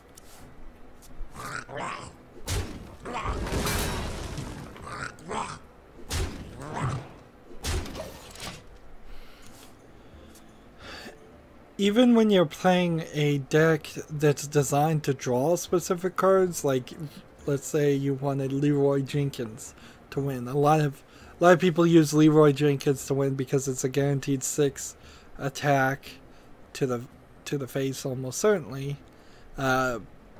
There's really no good strategy I've ever seen that says something along the lines of like, I've never seen a strategy where drawing cards and playing for Reno Jenkins actually worked for any specific card. There are strategies to draw more cards, certainly, if you are going to have your deck full of cheap cards, but they're never fully thought out, and they don't fully synergize enough. Let's see. 2 to all enemies.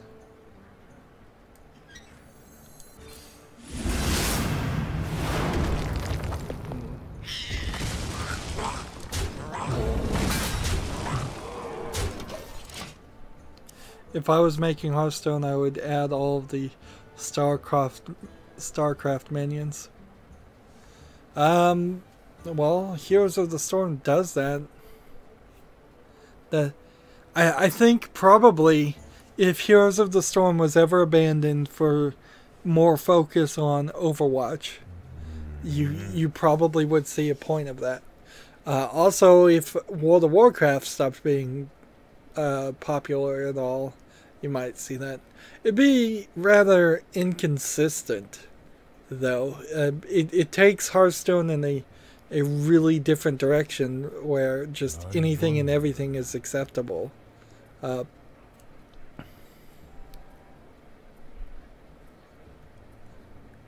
Like, what's the difference between a Zergling and a Morlock? And what's the difference between a Paladin and a Terran? And what's the difference between a Priest or a Warlock and a Proteus? It's just the artwork that's slightly different for the most part.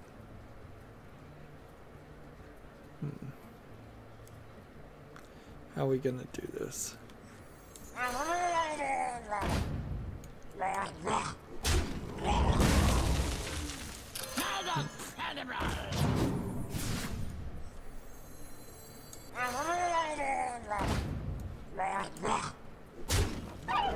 This, and then we'll kill that. Do that, and in return,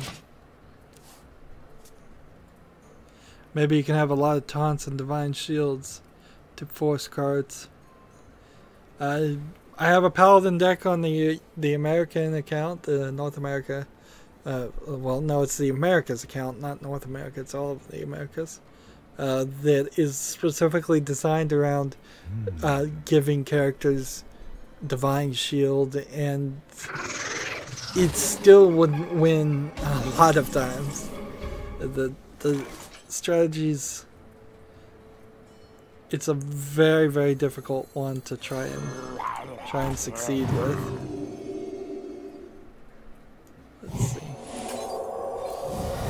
guess that did nothing. That was a waste. Reporting for duty.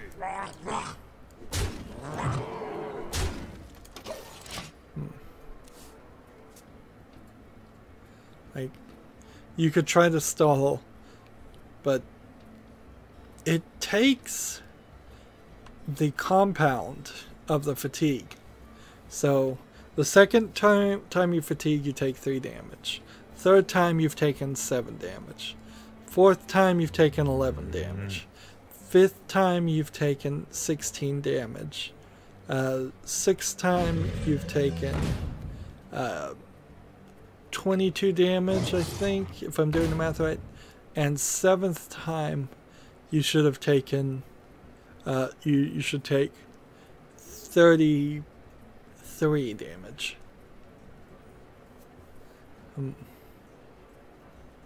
So it takes probably 7 fatigue draws, 7 extra turns after all the turns before they ran out of cards, before you would eliminate a enemy from their original 30 health. Redphone says, so much to think about when crafting cards. There is definitely a lot to think about. This. Reporting for duty. And that in the turn. And this would feel like I'm close to victory, but there's still a lot of ways to mess up here, because if he gets rid of both of my guys, which he can do, he has 4 characters, 4 cards. I only have 1. My battle card restores 6 to my hero, and that's not even helpful right now.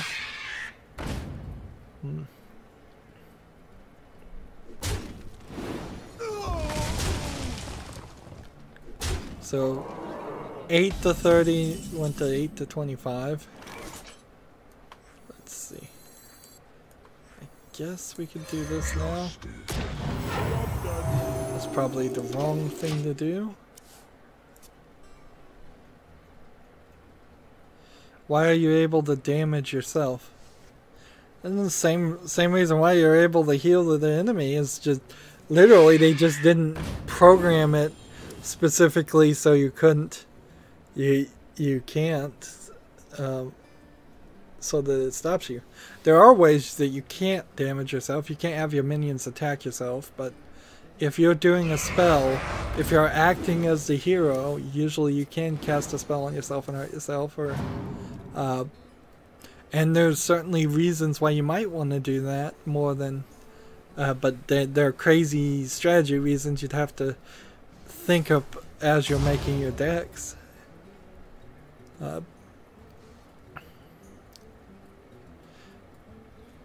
Sometimes it's simple as Reno Jackson. Reno Jackson gets played a lot, and if you damage yourself to make your opponent feel like they're gonna win, and then you play Reno Jackson and restore all of your health, then you can add a little bit more insult to injury. There's also a 10 plus mana legendary card that costs 1 less for every damage you've taken during the game, so you might make that card cheaper to play.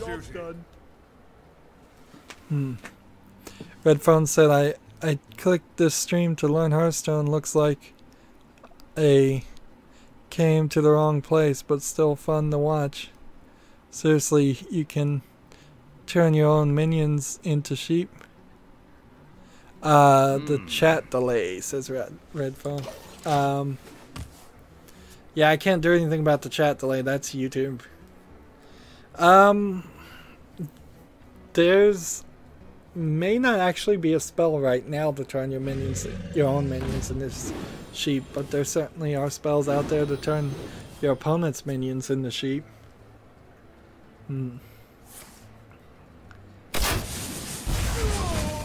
If they did something more with the sheep, or with just 1/1 minions in general, they would probably add some more cards towards it. I know you can play as the shaman, the hex spell, and turn yourself into a 0/1 creature, I think. Or it's a 1/1 creature. See, it turned around. Look, I went from looking like I was gonna win to looking like I was gonna lose.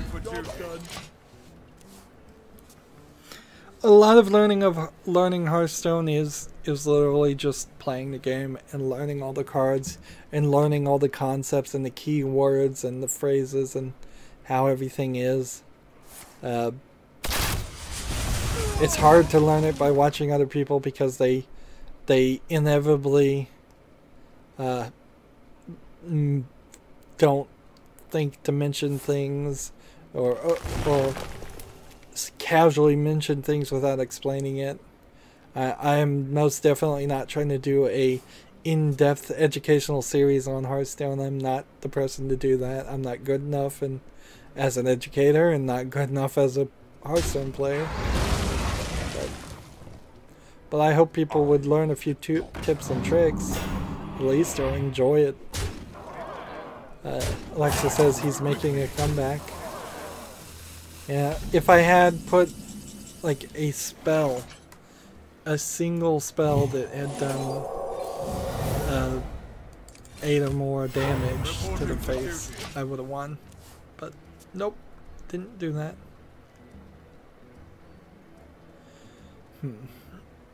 Generally speaking, healing yourself doesn't help. It just buys you one more turn at most.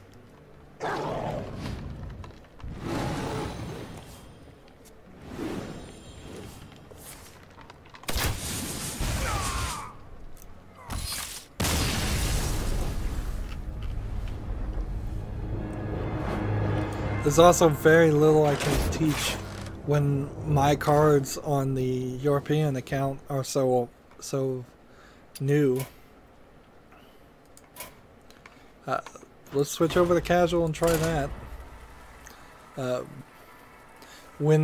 If I had all the cards, certainly I could do a lot better, which is a very easy argument to always make.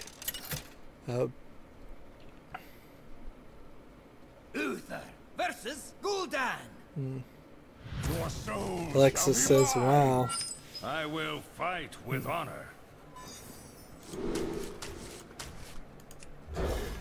The thing about a Murloc deck is you have to win pretty much before the 5th turn, and I don't think I don't think I have enough Murlocs yet to do it. Give all the minions in your hand +1/+1, sure. Job's done. Yeah, Alexa says, wow, you had 30 HP and still lost. Yes. And that's the frustration I often feel with Hearthstone, is that it is very possible to have things just shift out from under you. Like you feel like you should have won, but then something happens. You run out of cards, you run out of mana, your opponent has something that counters everything you try to do.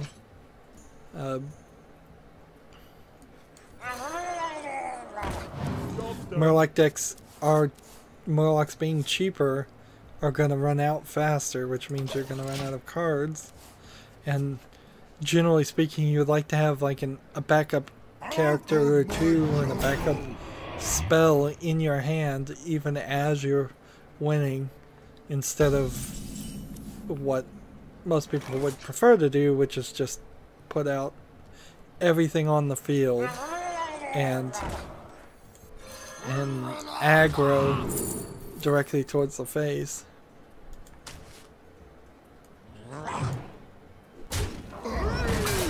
So this is a nice setup. You've got 3 guys on the field. There's a character that will steal one of your guys if you have 4 guys, so you generally don't want to have 4 guys on the field for fear of that. I had a board clear combo there. And I have 5 cards on here. Do you think the first turn is balanced? I think the coin works. And a lot of Hearthstone doesn't really matter at the beginning anyways, so I don't know what else you do or how you pull it off.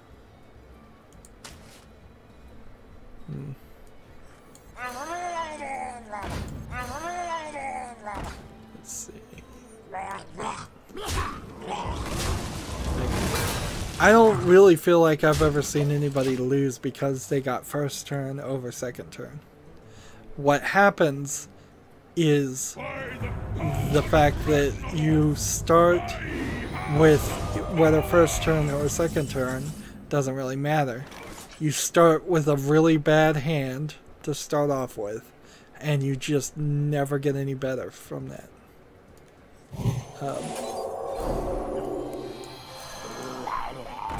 Let's just keep powering this guy up.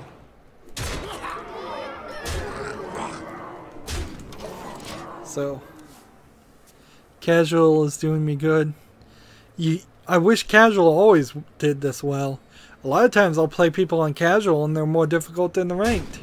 I'll play 3 games on ranked and get 1 or 2 victories. I'll play 3 games on casual and get none.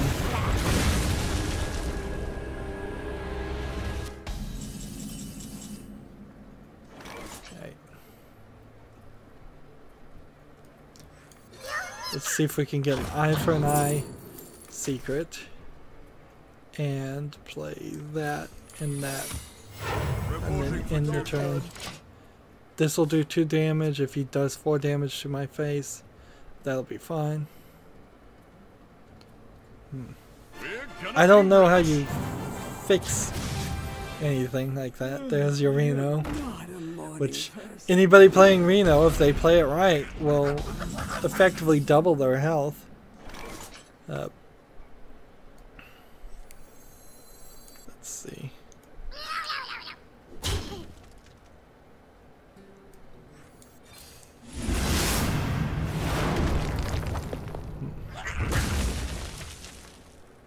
So you pretty much have to always assume that they have Reno Jackson.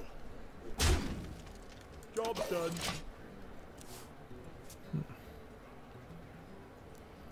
See, I can play this and I can double it. Now he's got another legendary. Every time he draws a card for life tap, it's gonna be free to play. Let's do this. And this. Reporting for duty. To battle. Let's go ahead and get rid of Reno Jackson. Alexa says, and I thought you were gonna win. Yes, that's part of the frustration. Is the fact that Reno exists, and eventually I wouldn't be surprised if he doesn't get banned pretty fast here. Mal'Ganis is sometimes frustrating too, but you don't see him very often. At last, a worthy disciple.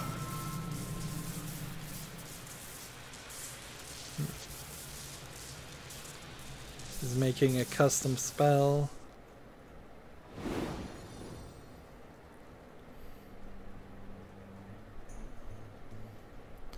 I really don't have anything to play next turn.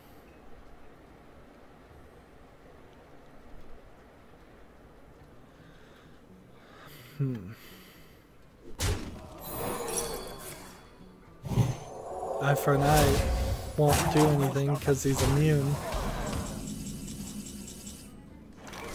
Change the minion's attack to 1. And double your attack. And kill. This makes demons cost 2 less. This makes demons that you draw free.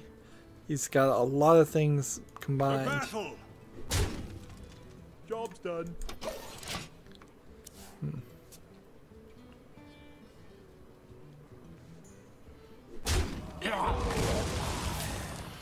I wouldn't have even bothered to ever try the other accounts if it weren't for the fact that I was a YouTuber and people were sending me friend requests for the European and not so much the Asian accounts.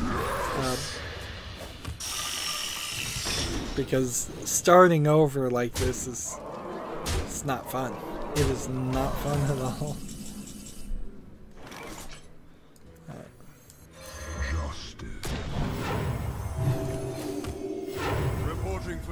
And I've got nothing, but I might as well do damage to the face so I can level up.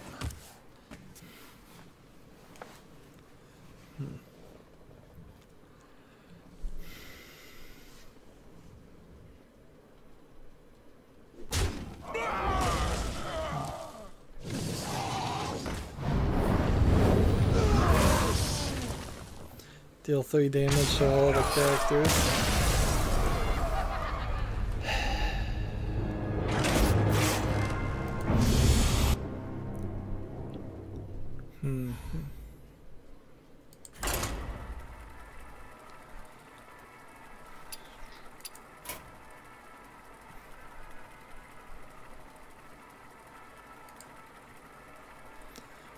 Maybe we'll give it one more and we'll switch over to the Asian account and do an arena run there, since we're getting all of these free arena runs.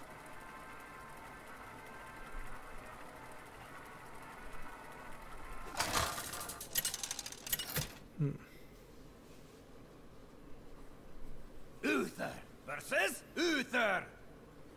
I will fight with honor. I will command the light. Don't want any of those.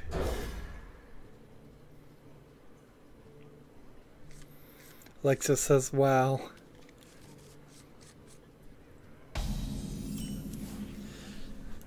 That's why it's better to do an arena run on the new account than it is to play ranked. You just don't have the cards. The light protects me.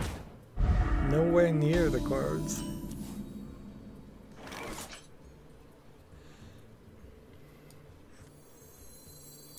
Let's do this first and save the Murlocs for later. Do you think the game is pay to win? There's most definitely a pay to win aspect of this game because you can definitely pay if you have an infinite amount of money.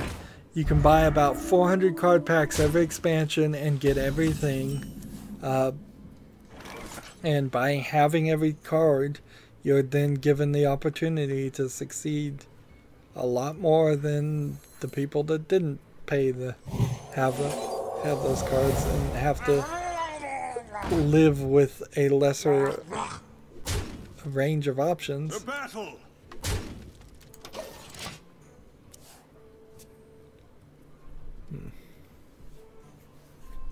However, as far as directly paying away, there's a lot worse games because it is still very possible that you could own every single card in Hearthstone and play terribly.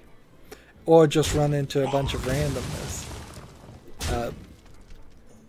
So there's still a random element that affects it a little bit. This is the Murloc you want if you're gonna have a Murloc. The battle. Job's done.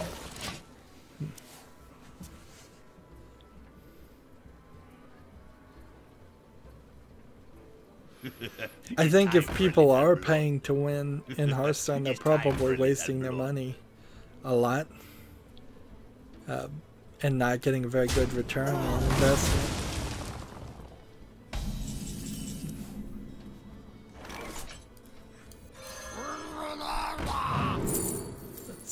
Let's take that.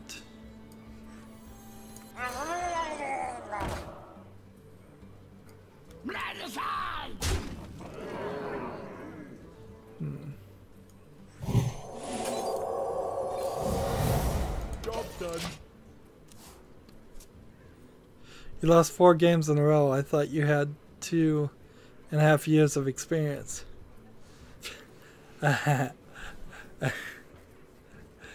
Well, there's good experience and then there's bad experience.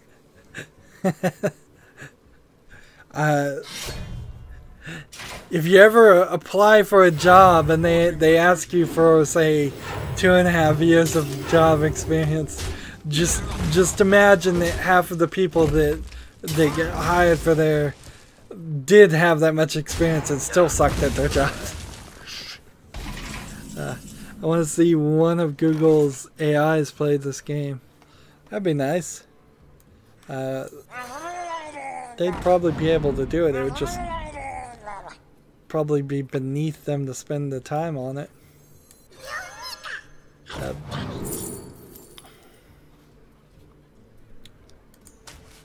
Yeah, what can I really say? I just, like 2 weeks ago, started doing the European accounts and the China account. So this is brand new cards, and with brand new cards against players that have had more time to get better cards, there's very little you can do other than just hope to get lucky.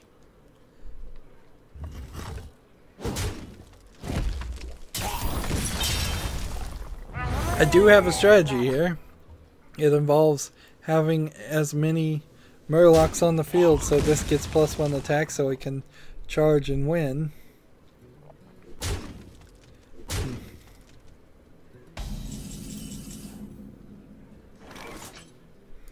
All my hands. Let's do that. Then that.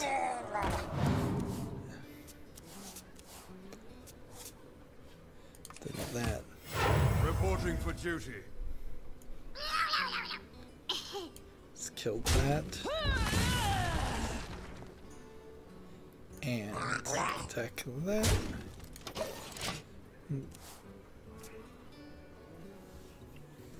4 games really isn't even much. I've gone hours and hours barely getting 1 victory. The light protects. That's the real problem. The real problem is that I can't just play against people in practice mode and get the daily quest done. Because if I could play against the AI bots that are really easy, or just say, look, I'm not that good. I need to be in the baby mode group, then things would balance out better. To battle!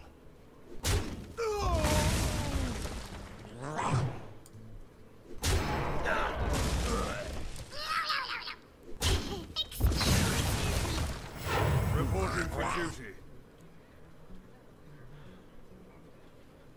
Let's see.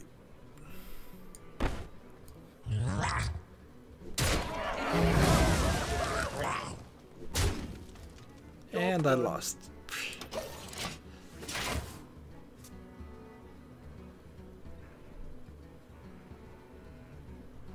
You lost 4 games with a Murloc deck, maybe that'll be a sign. Sure, you're right. It's a sign. It's a sign to try something different.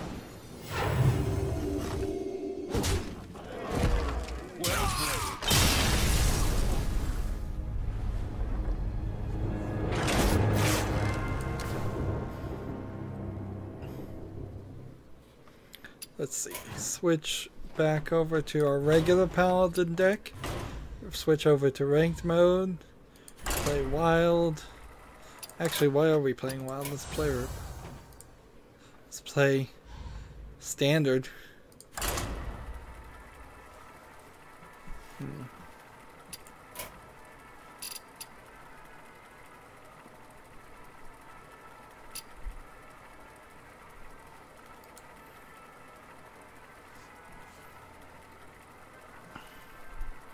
We'll give it one more game and then I'm gonna switch over to the Asia account. We've got other things we can do. Let's see. Uther versus Maiev. So no more Murlocs, just these are the default cards that they give you with Paladin when you start. I haven't changed this deck at all. And we'll see how this works.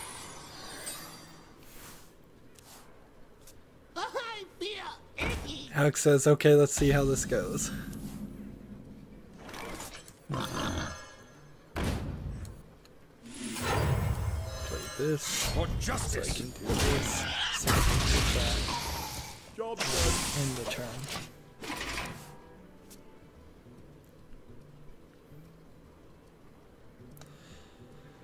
Generally, the paladin strategy is to fill up your field with cannon fodder, 1/1 silver hand recruits, and then maybe power them up. So, well, let's see. Ready for action. For justice. That, and then that, and then the turn with some weapons. Lights justice.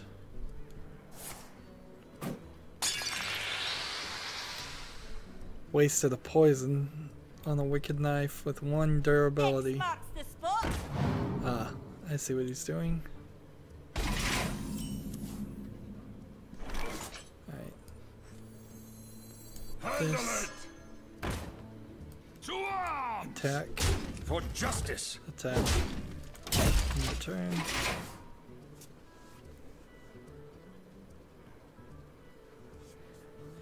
Next turn I can kill it with either this or this. Combo for 4 damage. Blood and plunder.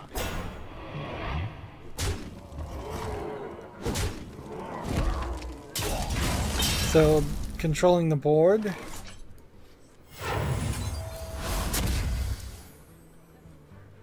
Get rid of this. Now there is a slight advantage here. 2 cards, 3 cards to 4 cards. So I could potentially turn this around.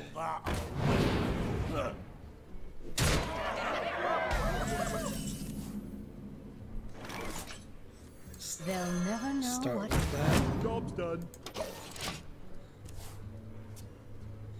First world problem. My pool is 70 degrees, so it's not even refreshing.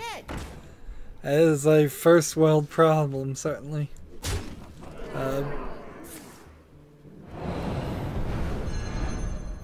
I had a pool when I was younger, and it was never really worth having, in my opinion.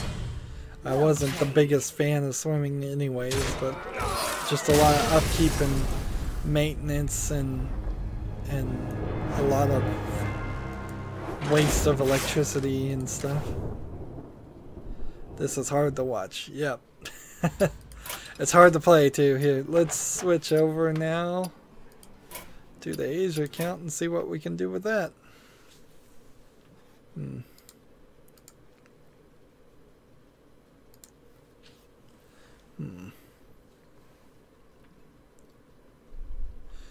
And we'll break this up into another recording since we've gone 45 minutes.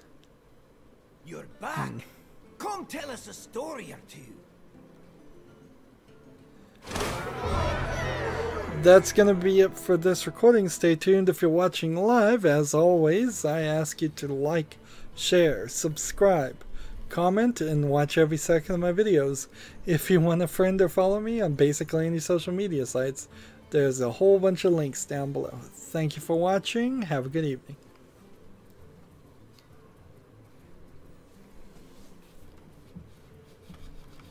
Hey everybody, this is Rydo, and we're back to another live stream of Hearthstone.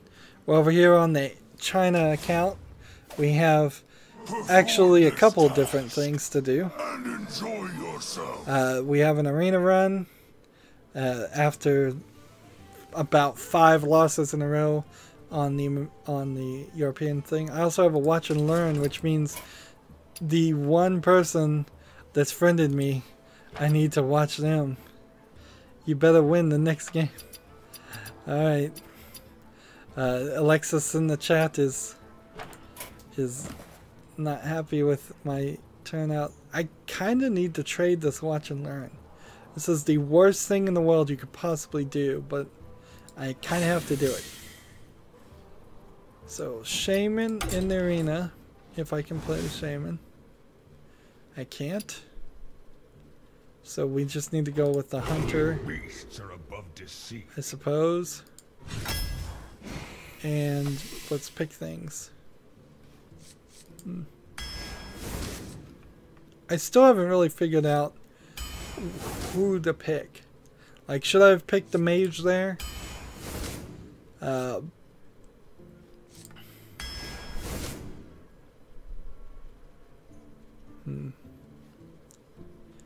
And see, the way Kriperian does it when he streams is, well, on his YouTube or anything, he edits down his Twitch streams down to like 5-10 minute clips of him playing where he either succeeds or loses, and does a little intro in front of it, and that's it. Certainly, if I had somebody that would edit for me, or if I had the time to edit my own self, I could easily take some of these live streams and chop them down into the highlights. And some people would like that, and some people wouldn't.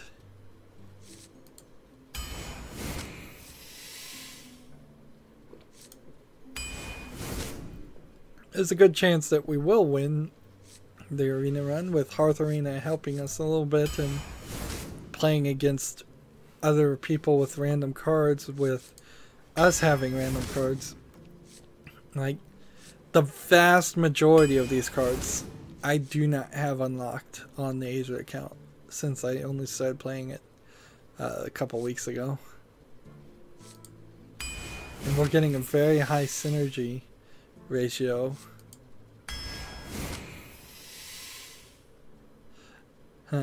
Red Phone says, shout out to Red Phone 97.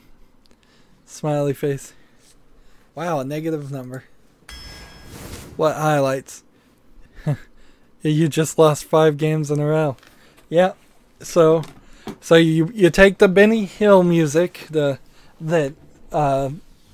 that's pretty famous, and you cut out the highlights of me losing, and then you play the sound effect of Homer Simpson going dough over and over again, and then you put a background of an audience laughing at me, and there's your highlight.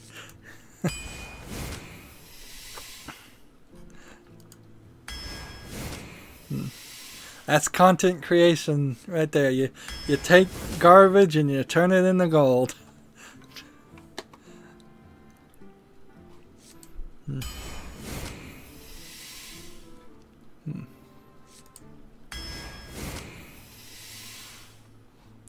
A lot of the arena runs too, you get 3 losses in the first thing in a row, and then if you do an arena, get 3 losses in a row, and then go play some ranked and lose 2 more times, you've done 5. It takes a lot of stick-to-itiveness to stick to Hearthstone. Because this game just does not take any pity on you at all.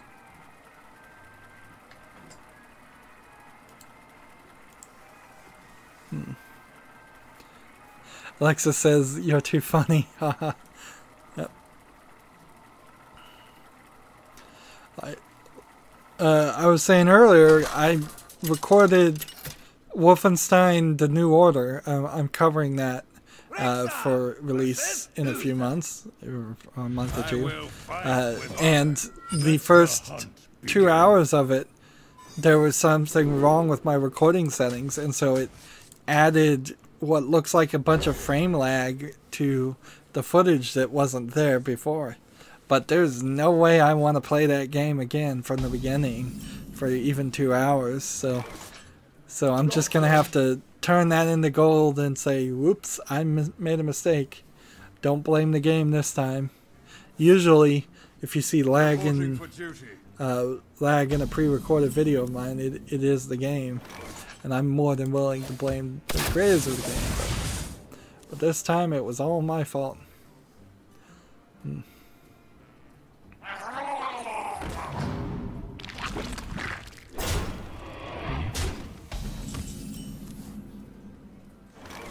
Add a random beast to my hand. After this minion attacks adapted, I want to keep this guy until I am certain I can use him. done.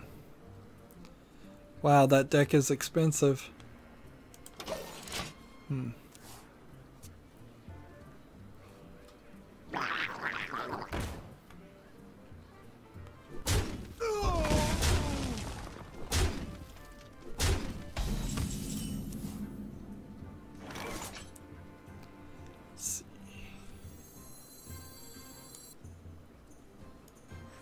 If we killed this, The teeth I have.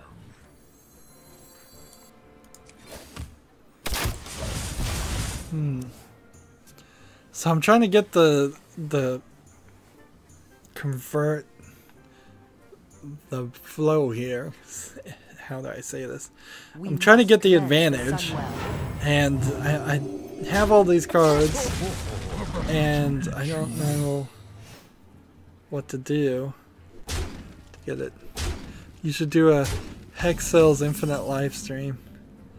I'm not sure how many people would be interested in watching that. Red Phone. It's been a while since I played Hex Cells Infinite, anyways. So I probably would. You might see me lose 5 times in a row again. Let's see.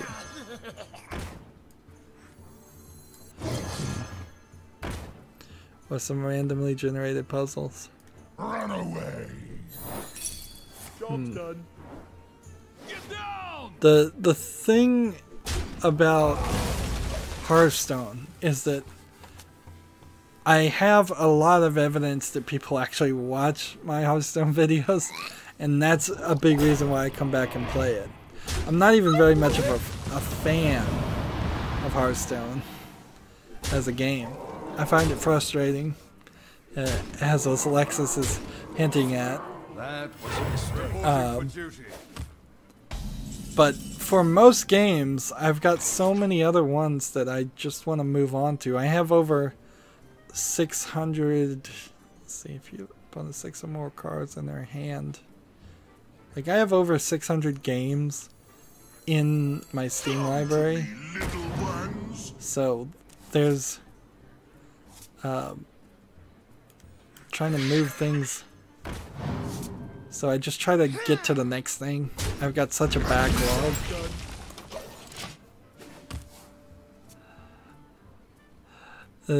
Alexis is counting for me. Wow, is this your 6th game losing in a row? Seems like it.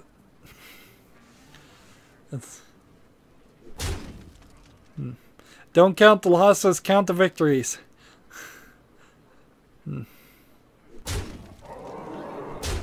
It's like, for the arena run though, like, this is in no way my fault. Like, I never had a card that would have let me win here. Like, they're literally, unless somebody can go back to the footage and prove me, Morph Blade.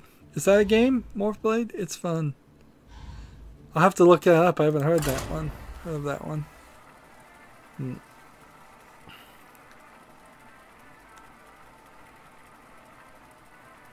Like, very fun. I'll look it up. I probably won't get to it anytime soon, though. Right now, I'm having... What's that, like 3 victories? We got a 5 victory arena run earlier today. So at least 4 of those were actually me.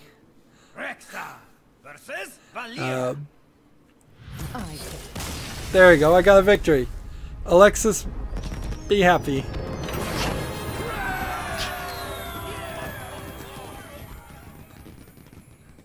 There you go, victory. Right now, as I'm recording things, I'm really far behind. I've been in this summer slump. I probably, because of E3, I should probably just take that whole week off, because Summer Games Done Quick comes out and I watch a bunch of that, and since then I've not been motivating myself well enough to record anything. So ideally, I would want to.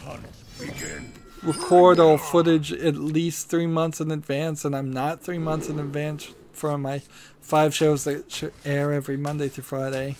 I don't know why you always say every Monday through Friday instead of just say the weekdays. That would be easier.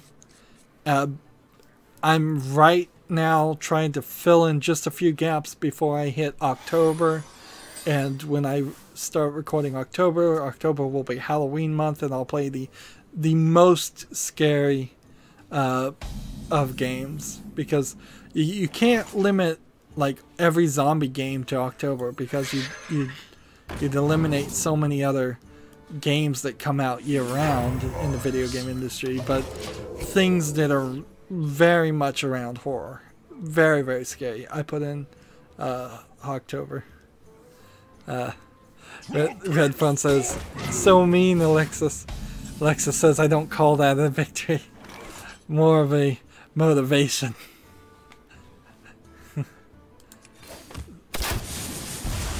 First kill. By the way, it's not Red Phoenix 97. Oh, is it? It's Red Phone. Oh, sorry. Red Phone X97. I have the chat on a small little 22-inch monitor that's about 10 feet away, so sometimes I misread the text. My apologies. Job done. I probably called him Red Phone at one point and then moved over to Red Phoenix. Keeping names straight is one of the other things I'm not good at.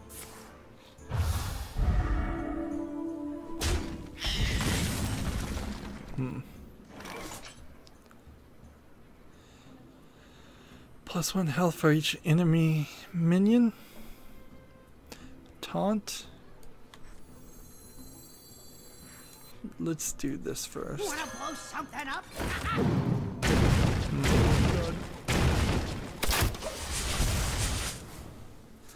Yeah, another thing to be happy for me at least, is you don't really have to be good at video games to be a critic of video games. You just have to be average at best,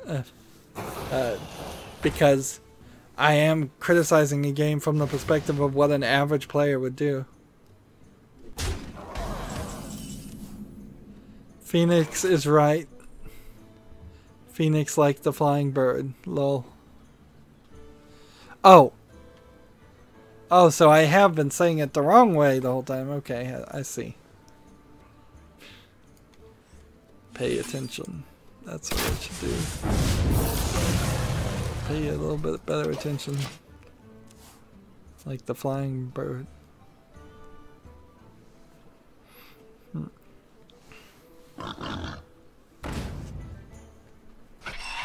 Red Phoenix makes me think of a potential Superman Red Sun and Jean Grey the Phoenix X-Men crossover story, where maybe the Phoenix takes over a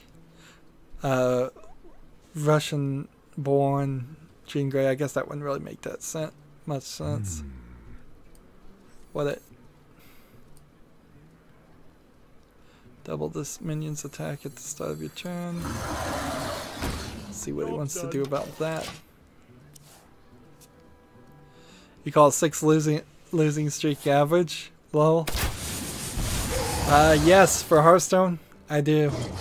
It's average for me. It seems to be pretty average for a lot of people. That's why there's so many people that get bored with the game.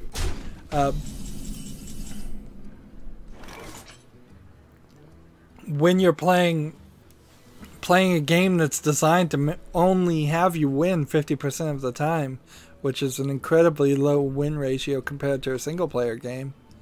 I wonder. It happens. Job's done. Let's see if I can bring up like my Hearthstone deck tracker app and see what it says. as far as some of the stats. Like 25% win ratio on Arena, 40% win ratio, 57 win ratio, 57%, 64%. Oh, that was a good one. Here's a deck that has a 32% win ratio, a 33% win ratio. Some of these have straight 0 win ratios. 52%, 67%, 57, 67, a lot of zeros. My Murloc deck in my North America account has 53% win ratio. My Shield, my Paladin deck on my North America account has 57% win ratio. Here's a Death Rattle deck that has 37%, 57%. I have one that has 86%, 75% win ratio because I haven't played him very much.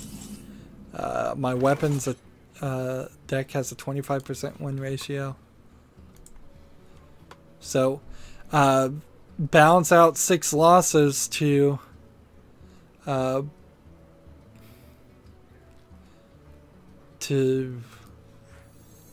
5 arena wins and whatever other wins I've made today. It kind of does get to about 50%. Red Phoenix says, I need Blue Phoenix girlfriend if I'm a superhero.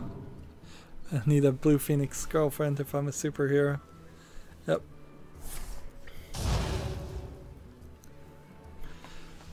And then you'll combine and have a Purple Phoenix baby.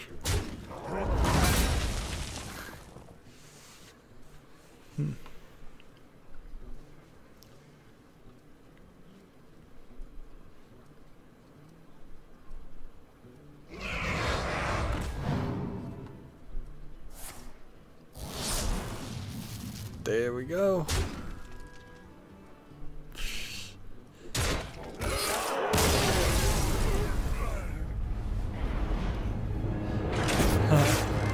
Moving on to the 8th losing streak. Well, if I had any daily quests to do on the I didn't think so. if I had anything to do on the North America account, I would go play the North America account and win, but it would simply be a waste of time. I need a lot of gold here, particularly on the Asian account. Trying to get 700 for the next wing of One Night in Karazhan. Versus Anduin. The light shall bring victory. Let's the hunt. Red Phoenix says, saying, stop being so mean.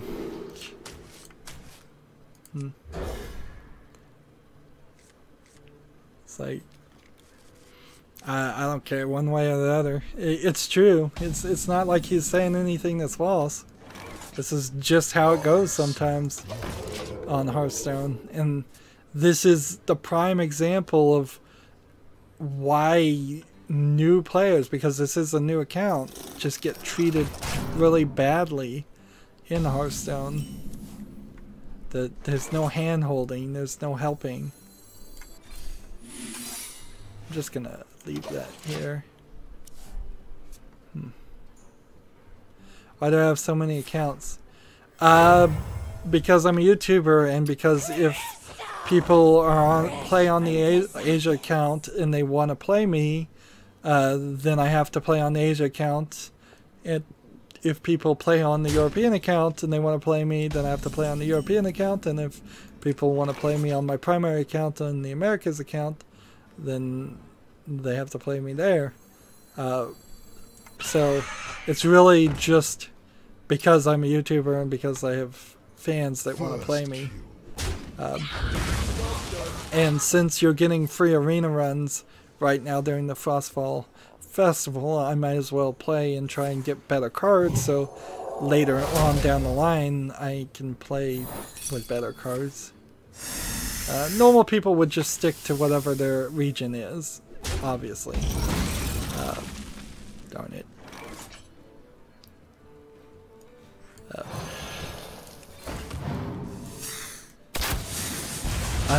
the only other account I have is my cell phone account that I was using to do watch and learns with, but you can't even change regions on the cell phone as far as I can tell. So I can only play my secondary account on my cell phone against myself, my main account in the North America region. When Earth moves, empires fall. Go ahead and get rid of this one. And we'll just go ahead and do this too.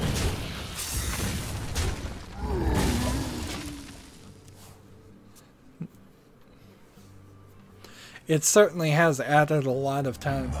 Like, if I was just playing the North American account and nothing else, I would have been done probably an hour and a half ago.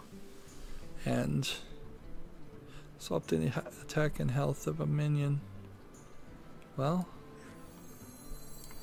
let's try that. My new recipe.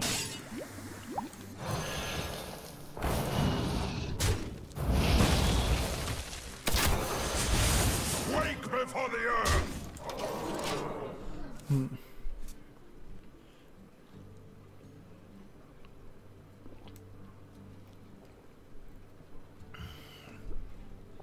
Even a really bad run like this, which is frankly has been a pretty bad run, that +1 victory looks like there's hope for me in this game. Yep. So much of it is just randomness. That's the crazy thing, is it's not even something I would take the blame for. It's literal random things. I should have attacked this guy because then I could have gotten this and played charge. So I'm gonna keep him alive for the next turn.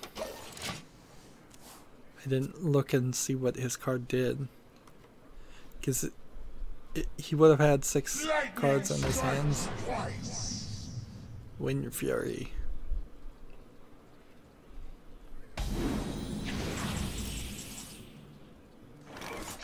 So watch this. Wake before the earth.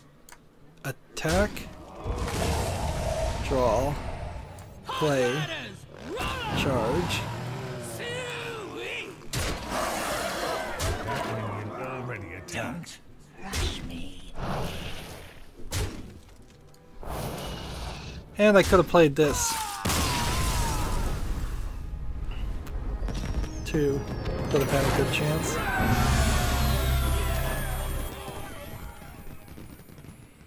And that's 20 of the 40 minions I needed to play. So we're getting daily quests done for more gold.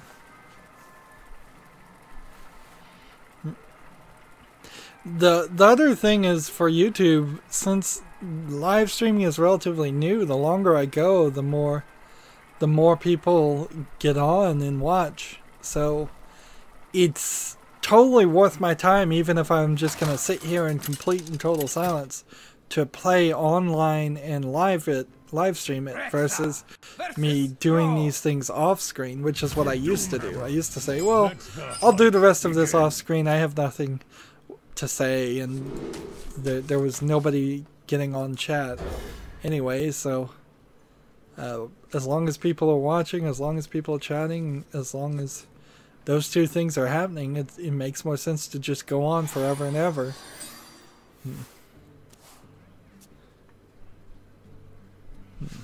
Or at least as much as I can stand. Alexa says, wow, congratulations. No, trust me. And a victory like that doesn't even really feel like I did anything that special. It just feels like I got lucky. And I wasn't lucky the 6 or 7 times before then.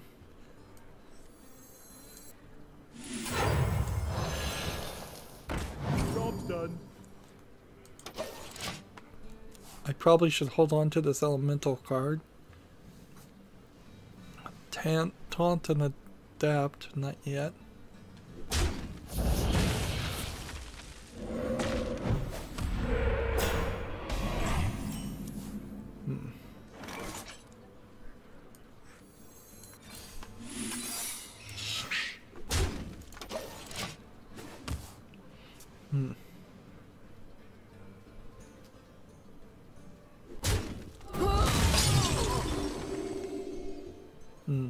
Kind of a waste. Give me a quest. This is not the kind of card you want to see. We'll do that. And I guess we'll play that. Job's done. And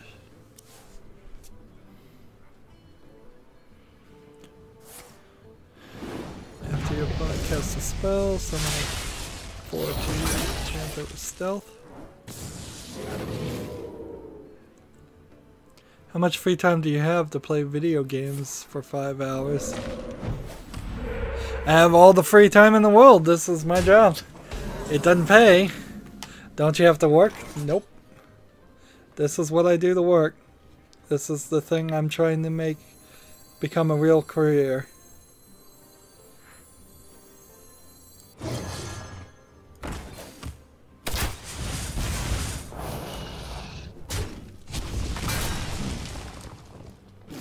There were times when I was working for other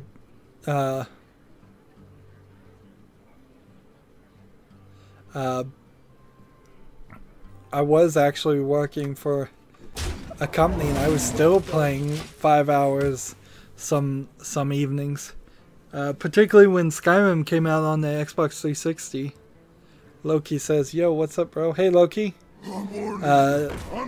Red Phoenix says you should sing 100 bottles of beer on the wall to pass the time. I don't think anybody wants to hear me sing. I don't want to punish people like that.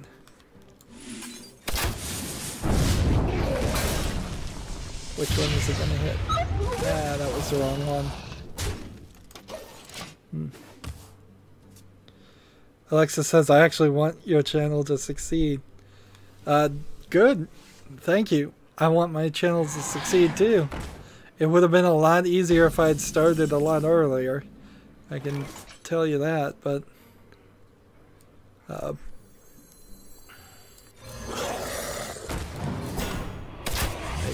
I want my channel to succeed more than it has now, and it is growing a lot ever since I started live streaming.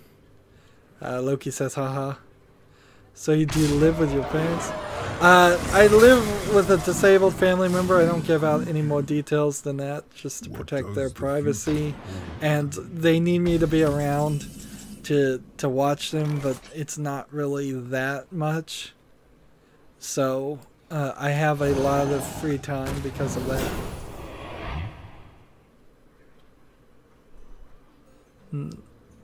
How you been doing? I want the 2 Alexis. He's a cool guy. Totally. Let's see, Wind Fury or Divine Shield? Let's go with Divine Shield. And wait a minute, I should have hit this guy. Oops, that was a bad.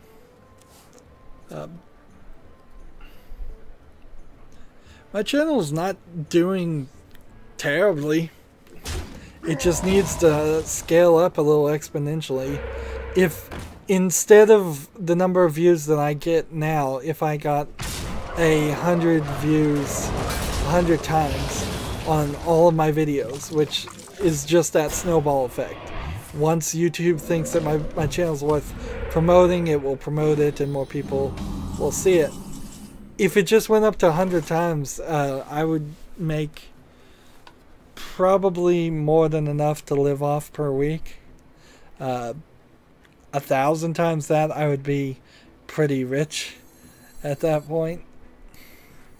Join or die, or both. Let's see. Let's see. I gotta go, bro. Do you think I can use that for YouTube? It records in 1080p. Sure. You can use a GoPro to record video and then upload it to YouTube at 1080p. There's nothing like that. I just realized you have like 100 174 subs. Frown face. I didn't know I had that many. I thought I was still closer to 160. So that 14 of those have been during it. I've been meandering. Yeah, like before live streaming, YouTube would not suggest my channel at all for a long time. So the live streaming has made a major difference. You love my new recipe. So I've been YouTubing for about 2 years, and I've mostly been focused on doing a good job instead of just promoting it. So many people make YouTube channels. So many YouTube channel people make 5 videos and they expect it to go viral, and then they never upload anything else again, or they've got nothing on their channel at all, and they're trying to spam other people and promote their channel, and I'm like, you gotta have content there for people to watch. And so even though, like you said, I only have 174 subscribers now, I imagine if my channel does succeed, which I hope it does, people will go back and watch the old videos, which right now old videos barely get between 5 and 50 views. If each one of my videos went back and got 10,000 views, then I would be making more than enough money to live off of. Loki asks, why does your name sound familiar, Red Phoenix?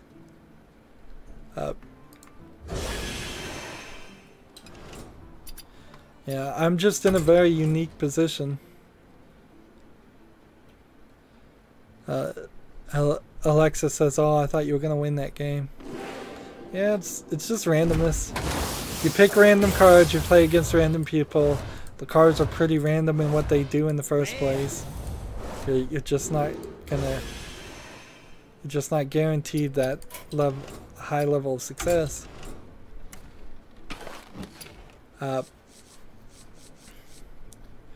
And part of when I started my YouTube channel too is it's really started from the perspective of just making a video diary of what I was doing, because I was playing games anyways. Like, I really haven't significantly increased. We need to play Shaman cards, so I need to make a Shaman deck. I really haven't increased the amount of the amount of gameplay in my life. It's just now I'm putting the footage up and I'm talking to somebody, whereas before I was simply just playing. I hope this is the right one.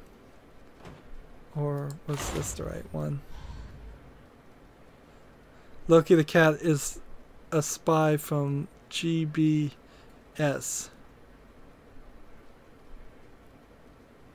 What's GBS? Okay, wait, GBS is an inside joke.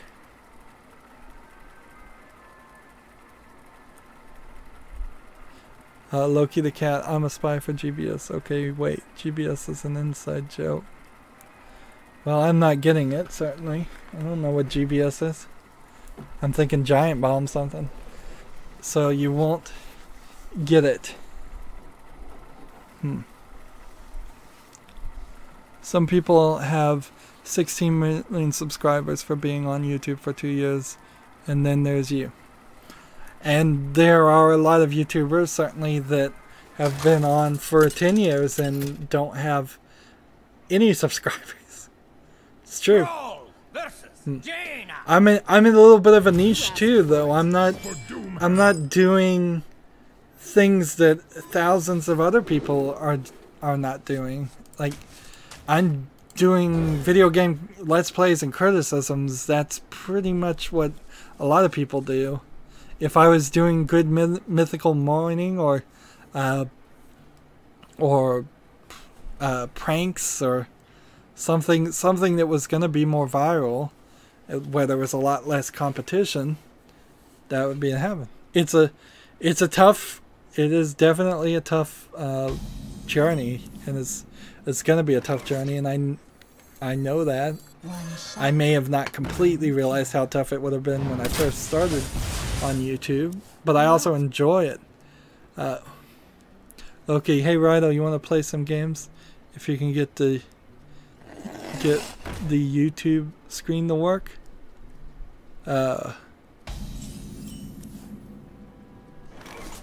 YouTube screen to work. What do you mean, Loki?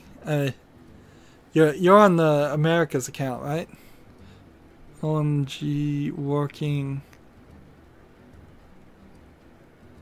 The video isn't working. I wonder. The stream isn't working? Ready for action. Right now? I'm not seeing any problems. Job's done. Maybe being the first to do trendy stuff will get you up there. I would have to sell myself to the video game developers in a sense, because I'd have to get some kind of exclusive, and by getting that exclusive I'd probably have to agree to say something nice and nothing negative about the game, and I want to have a little bit more credibility than that. Have you ever heard of fidget spinners? You so sad. The thing is, I worked at a job for 5 years straight that forced me to work tons of overtime, paid me really well, and by all means I should have been really happy. From that job I bought a house, I bought a car, I had 2 dogs, I was living the American dream. And by the time that 5 years was up, my house was falling apart and eventually foreclosed on. My car was hit and totaled by a drunk neighbor. My dog got sick and I had to give it away. And I gave the other dog away because I was kind of dog sitting for long-term dog sitting for that dog. And so everything everything that you think the American dream was about, I had tons of money. All that money got spent, not particularly even really irresponsibly, just on expenses. Red Phoenix says, I think we need to type in all caps so we can see the messages.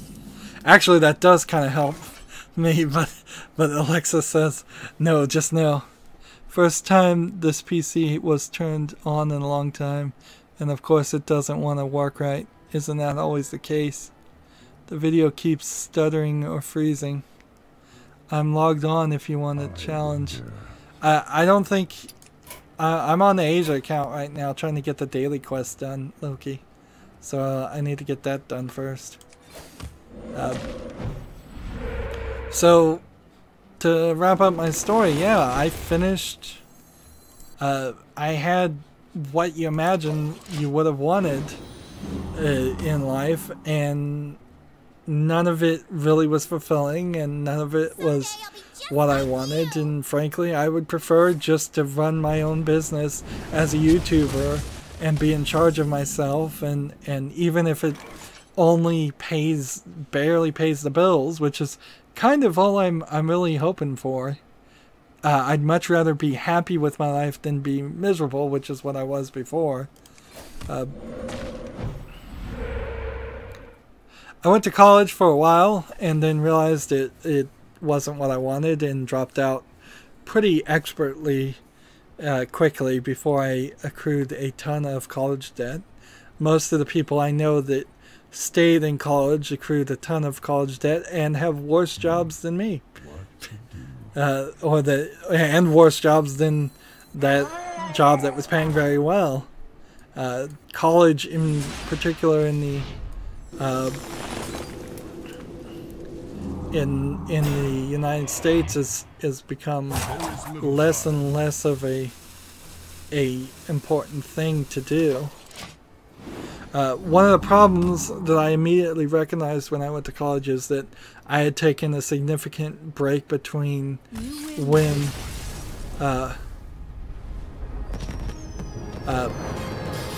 between high school and college, and when I went back to college, I'd forgotten a lot of that just basic stuff that you're supposed to know in school that's not really important. And so they kept having to reteach me basic schooling things like in geometry and algebra that you don't ever really use. And I was focusing on a programming degree, and I already knew how to program, and they were teaching me very basic things. And then I knew more than the teacher that was teaching the 101 class there.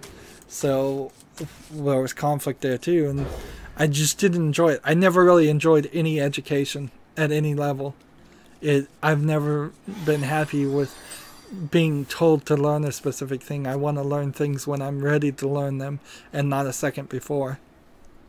Well, Loki says, well, hurry up and finish, haha. My other PC is fine. Red Phoenix says, Loki Cat, it's your connection, not the PC. One day, I'll be a real knight. Should I play this? We'll see if that was the right move. So, even though this YouTube, to wrap up, even though this YouTube channel certainly isn't successful right now, there's still hope for it to be successful, and I still would probably do it if it's never successful, because it's a lot more enjoyable and something I can control and have ownership over than flipping burgers at a burger stand, which clearly I could go do that and make more money right now. Let's see. Loki says, see, me and you think alike, Rydo. I want to be happy too. Yep. I don't even know if most of the times I even make it up to the level of wanting to be happy. I just don't want to be miserable. There's a big difference there. While working, I mean. Yeah.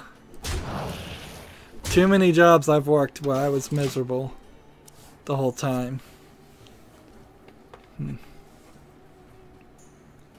Far too many jobs like that. Like, almost every job I had like that, I should have. Alexa says, I'm bringing up the fidget spinner recommendation.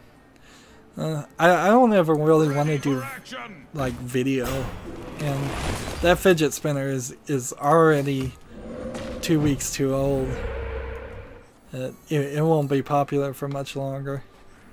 They're already on to the Jake and Paul Logan, whatever that is, scandal. I don't even know what's happening there. Somebody told me to look at them, and I watched like one video for 5 seconds of one of those two, and then said, no, there's nothing here that interests me. The light does not discriminate.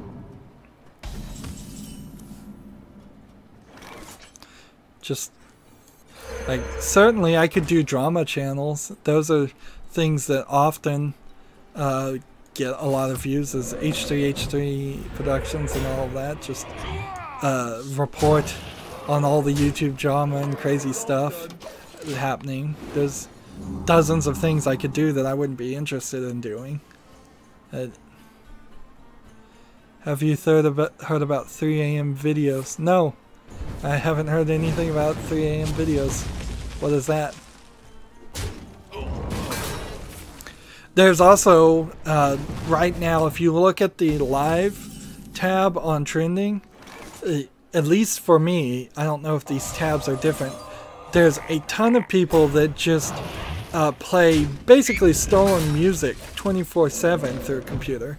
They do no work whatsoever, but because people turn it on like a radio station and listen to it, it has incredibly high watch time, which gets it recommended a lot more. And certainly also on the live tab, there's a lot of people that just steal SpongeBob and Simpsons and Family Guy episodes.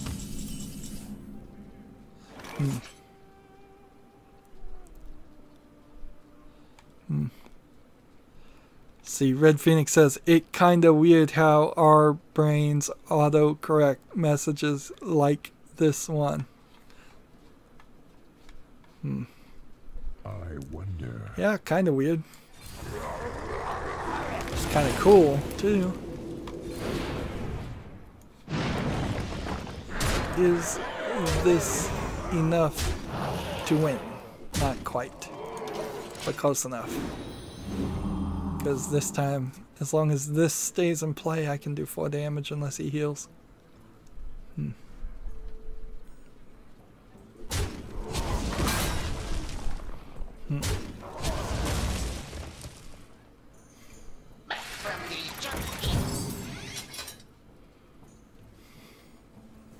Something needs tinkering?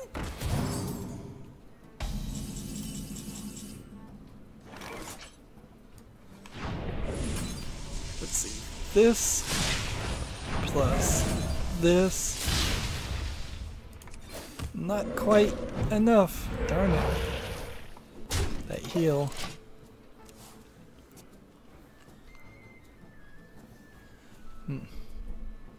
For example, spinning a fidget at 3 a.m. OMG, almost died. Never heard of it. No, I haven't. I saw there was a live stream like 3 weeks ago where somebody was, they claimed they were spinning a fidget spinner for 24 hours straight. But Loki said, hey Rydo, I don't know if you answered my question about GoPro. I missed it. The PC is messed up.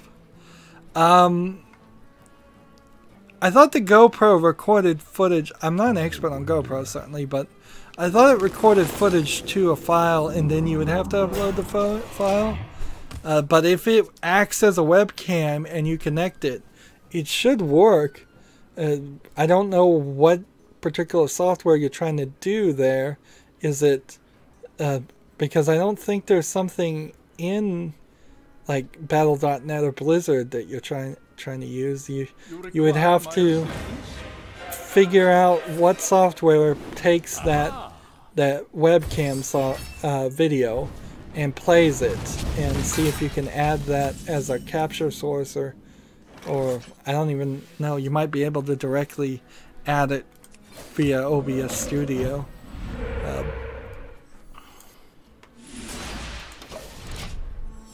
Like, in theory, if a GoPro works as a webcam, any webcam should work. But I've never gone into that realm. At the very least, you could have monitor.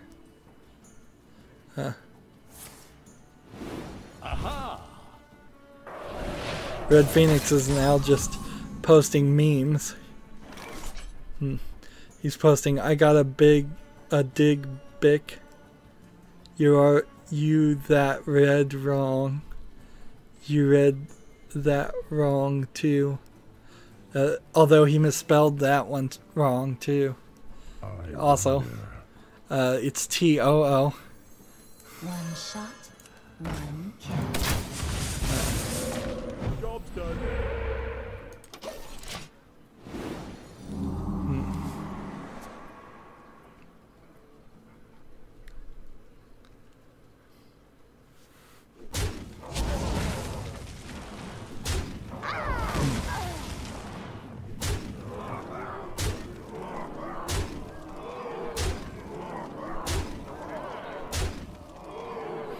Yeah, once I get 1,000 subscribers, I imagine one of the very first things I'll do with Super Chat is hook it up to like a narrator that just reads things out loud, so people can be silly and put a bunch of mildly inappropriate Super Chats on there to try and embarrass me, which they probably won't succeed at.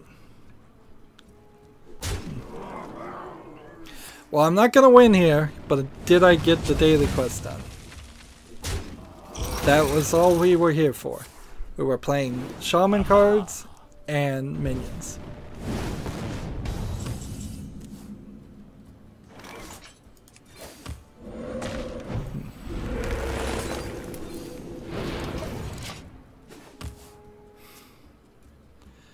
Should I recommend clickbait? No, because then your videos will get flagged as clickbait and then you lose your whole channel. Having a channel with over 5,000 videos on it,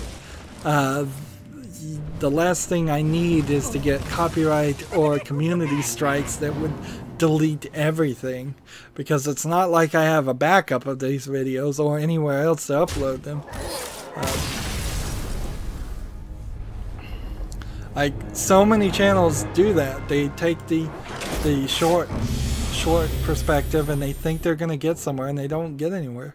I look at this like a long-term career. I'm not trying to stream with it, just record videos. I have a GoPro Hero 4 Season, which records at 1080p at 60 frames per second if I need. Well, what are you doing? Are you pointing it at your computer monitor? Or are you pointing it at your face? We have Mr. Anonymous saying, "What's up?" Hey, Mr. Anonymous. He's new. Still have a few more shaman cards to play and minions to play. Versus Uther. I will fight with honor for Doomhammer.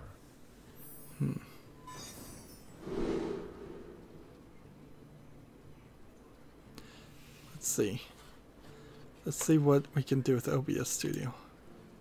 If you add in a scene a video capture device is probably what you would need to add. Have you gotten that far, Loki? I'd love to have YouTube as my job. And ideally, that is exactly my same feeling. Is that having YouTube as my job is great. It does run into some problems in which you have to be your own boss. And if you have yourself as your own boss, then you have an idiot for a employee. One day, because, I'll be a real knight. To probably misquote a joke there, you have to tell yourself to work if you want the work to actually get done. There's nobody that's gonna threaten to fire you. There's nobody that's gonna write you up if you do it wrong. You have to always be improving. You have to think of new ways to be better. There's a lot of talking in being YouTube. I wasn't particularly a talkative person to begin with. There's a lot of improvement. Your first videos are not going to be good, regardless of how much you try. It's one of those, you need to do 1,000 hours before you become a professional.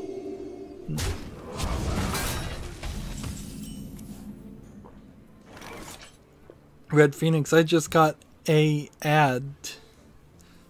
Frowny face. Really? How did you do that? I didn't push that button. That must be new to YouTube. I haven't even been sitting. Like, there's a button I can push to make ads play, certainly, but I've stopped bothering even pushing it. Like, my videos, for the most part, have one ad at the beginning, and that's it. If you're watching a pre-recorded video, maybe, who knows. Well, by Red Phoenix, by you watching that ad all the way through and not skipping it, as I'm sure you did, I now have 1/10,000th of a penny. Shortcutting is never the way to go. Life lesson for all you youngsters out there. Yeah, that's right. If you, in everything including suicide, shortcutting is never the way to go. You have to go long down the wrist. That is a terrible joke. I'm sorry for making that. I would, Loki says, I would at monitor, but I want to make cat videos too.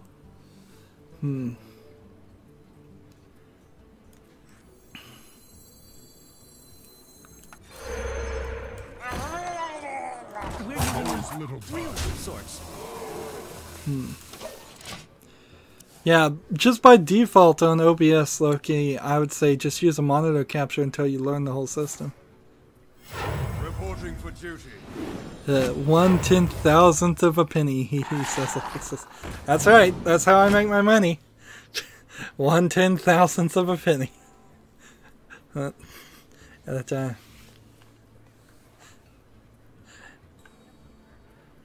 I'm really pushing for that $15 an hour for YouTubers. That would be great. I don't have that software yet. It's too expensive at the moment. You don't. OBS Studio is free. Loki. You just have to download it. It's free. It's what I use. It's the only thing I'll be able to help you with.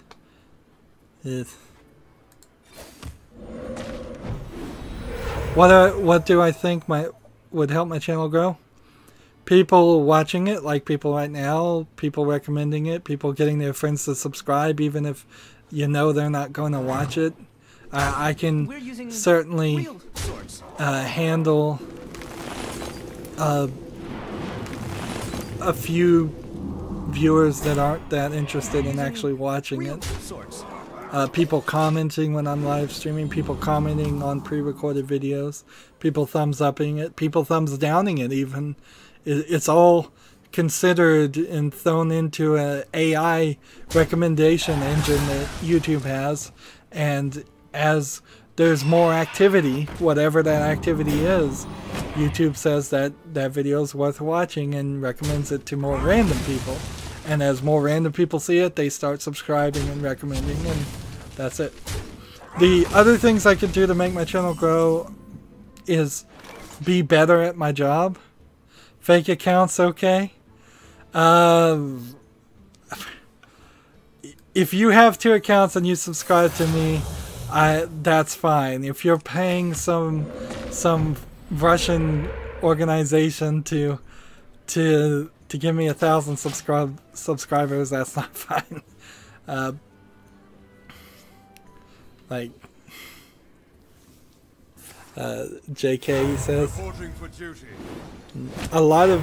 I've heard that some of the earlier YouTube people actually did just buy fake accounts and it worked.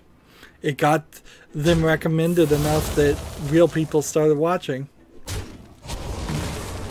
The crazy thing about YouTube too is nobody really knows what's going to succeed on YouTube. The most successful YouTuber out there is PewDiePie, and nobody in their right mind would have thought PewDiePie would have been the most successful ever. We've got shows like Good Mythical Morning that is just kind of this weird talk show, news show. We've got stuff called Cut in Half, very popular. The Hydraulic Press channel is very popular. None of those shows would have ever made it on TV. Other things I could prove on my channel, I desperately would need an artist, but I can't afford to pay an artist. Somebody to make a better watermark. I just have a default subscribe watermark to do art. Custom thumbnails on all my videos would certainly be helpful, but that's a ton of work there. If I had a secretary that scheduled when videos would go out and did a lot of the paperwork so I could just do the default recordings of playing games, that'd be good. But a lot of it does boil down to I have to keep my own butt in my own seat and play the games and comment on them, and often that is the thing that I suffer from the most. I just paid some German website to give you 1 million subscribers by tomorrow. Lol, just kidding, just kidding. My grandma... What? Justice demands retribution. Let's see. Red Phoenix. My grandma died in a Jewish concentration camp. 4 men fell...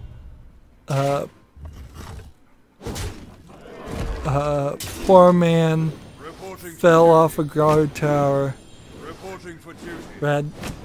You start grandma and then you change the gender to man. It should have been grandpa, but okay. Heck, I can't say nothing about a bad joke. That, as long as they don't get too dirty, that's not really that dirty.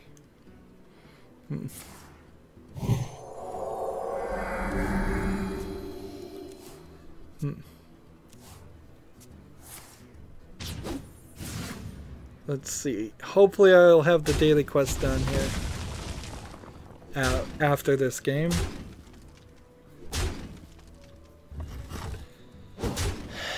Hopefully. Fingers crossed. Fingers crossed.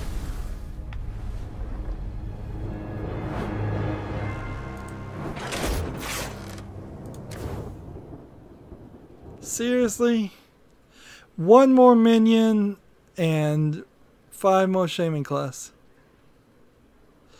Alexis, I already lost count of your losing streak. I'm not even trying to win right now. I'm just trying to get the daily quest done. These decks are designed to play as many shaman cards and play minions. Like, you can't even approach Hearthstone trying to win and get the daily quest at the same time. That's the problem with the daily quests. And it's a problem with trying to win in general on Hearthstone is it's all so random and it all takes so much time. Like, and maybe, just maybe I do just suck at Hearthstone. It is possible. For Doomhammer. For the I think I'm about average. I just don't think it's easy to forget the bad times and remember the good times. I'm just gonna hold on to all the cards.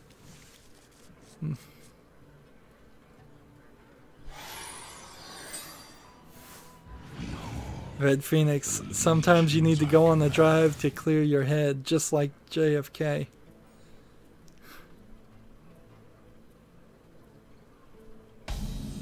Alexa says, yeah, but yeah, maybe you could run some lemonade stand. Let's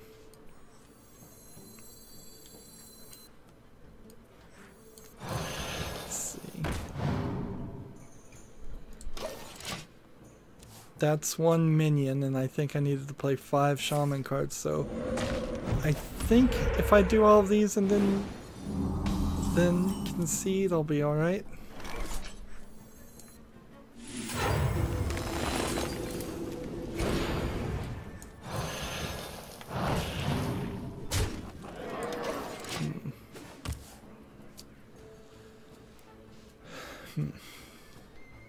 I've noticed as I get older, I've started to learn, memorize, and repeat more story jokes.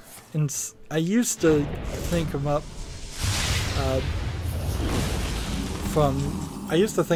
off the top of my head, but nowadays I'll hear somebody else tell a joke and steal it completely. Alexa says, make money being a mailman. I looked into being a mailman, actually, at one time.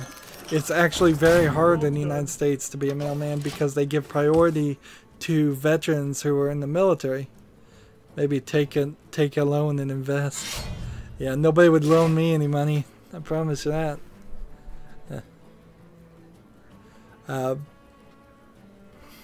There's a lot of... There's a weird standardized test you have to do to sort mail via the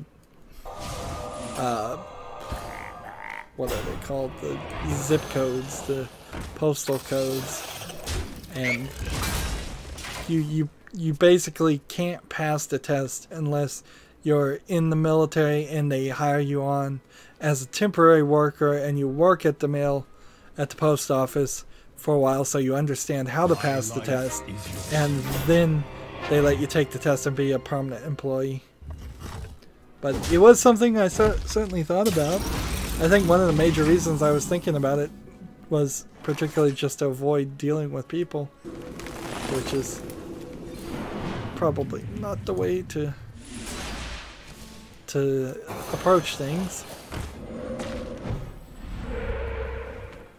Be like Donald Trump and ask your great-granddad for a small loan.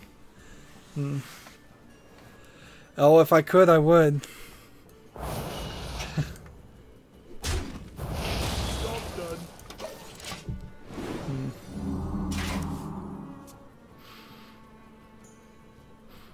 I used to play a video game that had imaginary stocks and try to day trade.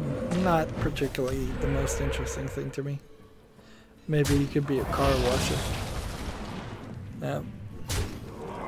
I would pass out from exertion washing cars in the heat. Ready for action! Job's done.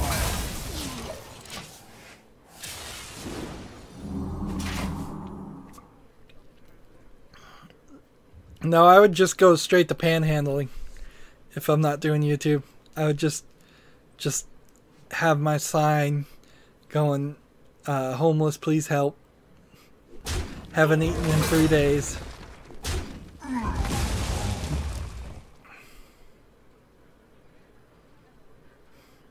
Homeless YouTuber. Haven't made a video in 3 days. Please help.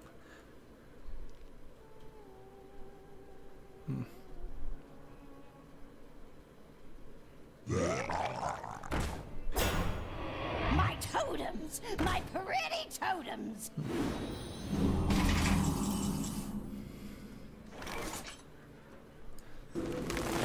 I should have played enough cards now. But I might as well just let the game go to the end. Maybe run a pizza factory. I'd eat myself out of profit. Working at the whale wash, yeah. Get it? Says Red Phoenix. Not completely. No, I don't completely get it. I don't know if the whale wash is a actual company or if this is just calling me fat or what. Ready for action!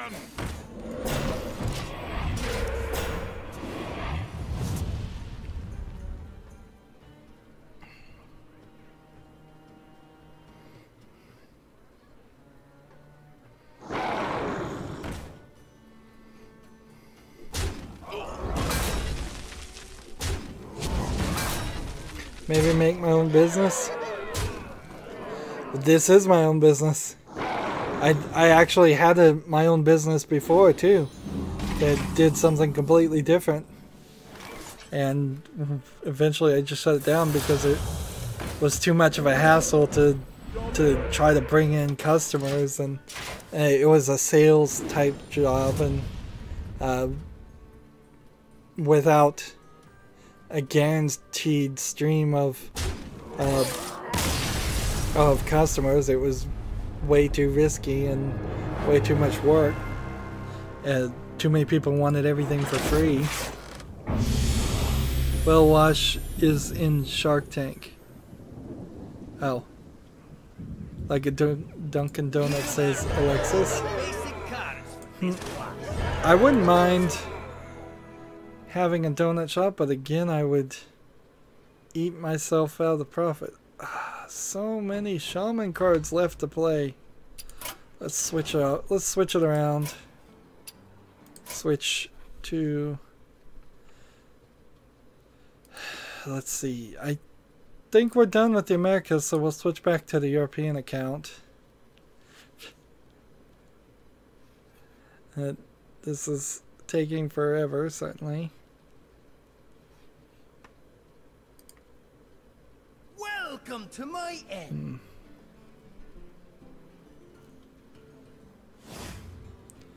3 victories with Paladin. We're back to that. Paladin. Casual rank 22. Here we go.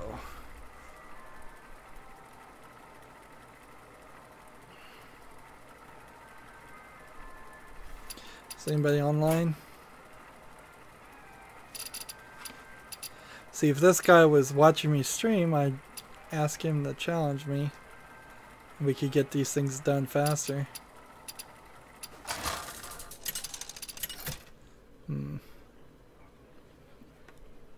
Uther versus Malfurion. I must protect the one. I think we probably are going to have to call it, though. At a certain point, I think the stream... Let's see. Red Phoenix says whale wash is in the Shark Tale. Shark Tale? Oh, it's a movie called Shark Tale. Sorry, I forgot about the caps lock. He's saying. Yeah, I think maybe at 11 o'clock we're gonna call it done, and I'll just play the rest of this later. Give up. Job's done. It's been long enough. We've streamed and without other people online right now, it's gonna take forever. Nobody ever got in trouble because of a little clickbait. YouTube doesn't like it. They do not like it at all. YouTube's gotten very, very constrictive about anything. Anything that is slightly political or controversial. If you put that in your title or have that as the name of your channel, they will demonetize it and not let you make any money off of it. So effectively due to soft censorship on you. Alexa says it's 11:25 for me, and Red Phoenix says it's 10:26 for me. Job's done.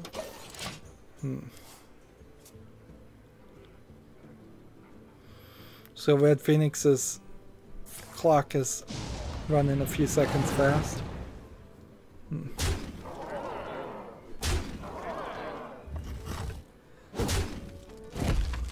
There's no point to bringing people in on clickbait anyways, because YouTube looks at how long they watch a video.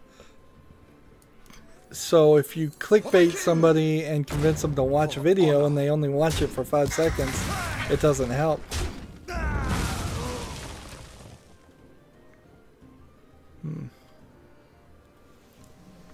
Let's see. Okay, come on, Rydo, let's play. I'm tired of playing against retards with the retard net decks. Oh, alright, fine. I'll switch over to the America's thing. I thought you were still setting up your software or hardware. See, because I hadn't seen you text a chat.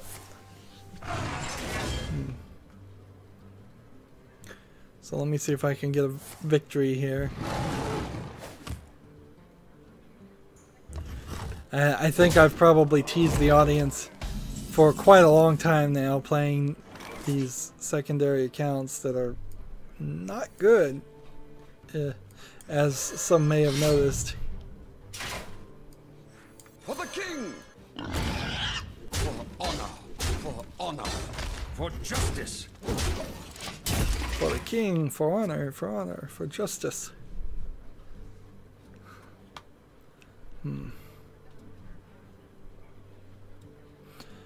So many cheaters with the net decks, just looking up the best possible solution, and I'm certainly going to be one of them in the next expansion, if I can do it. If I can easily do it, I suppose I can, almost certainly can do it. Locked and loaded.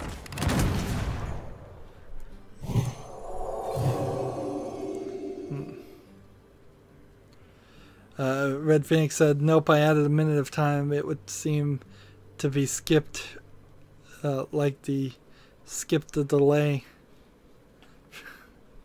Oh, For honor. so you're adjusting for the YouTube delay. For justice. For honor.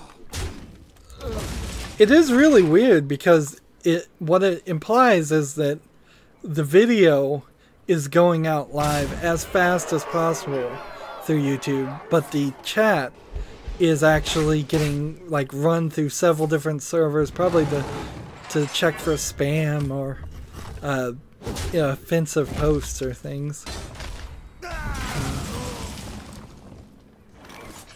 They'll never know. But they certainly don't.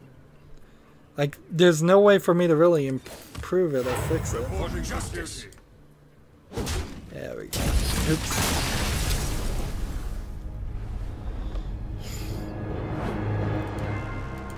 Well, never gonna get victory that way.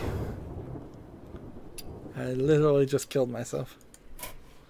Alright, switch over to the Americas account. Let's show something off.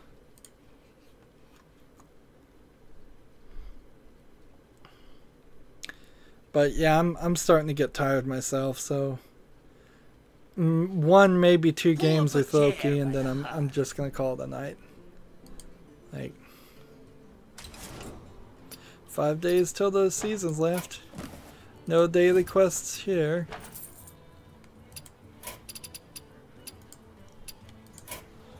What do I want to play? What have I not played in a long time? Quest, Murloc's Attack, Cry, Combo, Spell, Beast. I've been watching this Slipstream for about 5 hours. Slipstream? Yay, Rydo challenge, says Loki. Let's see, taunt attack, mage attack. Let's try this pirate. Pirate cry, battle cry attack. There.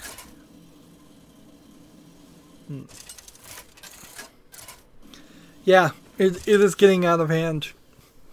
Once the Frost Festival ends, we won't be doing arena runs much, if at all. The streams will get back down to being at most 3 hours. I would have been alright with ending the stream, frankly, after I just covered all of the news. Alexis says live stream? Asterisk? Yeah. Live stream makes more sense. Slipstream sounds like a Gene Roddenberry story. I'm getting pretty tired. Me too.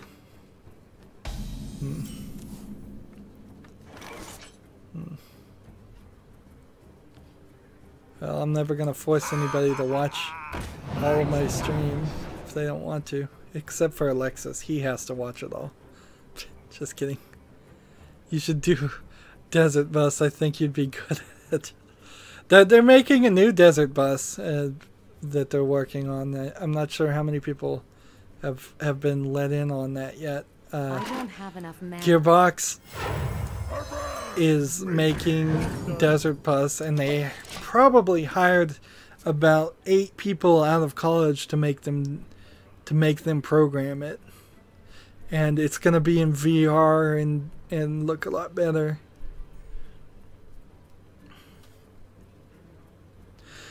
Yeah, maybe in several years, if I was really famous, I'd go do that charity Desert Bus stream. I will watch all of your streams, says Alexis. That.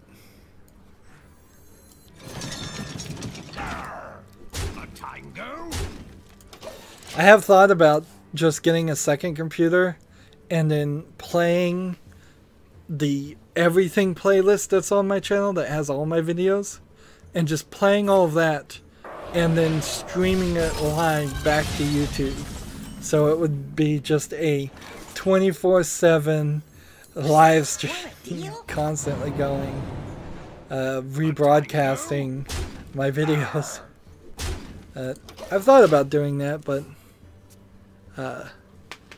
Reus. I think I've heard of Reus. Morphblade, I'll look it up. Are you playing with Loki? Yeah. Yep. Playing with Loki right now. Loki actually knows how to play Hearthstone and does some interesting things.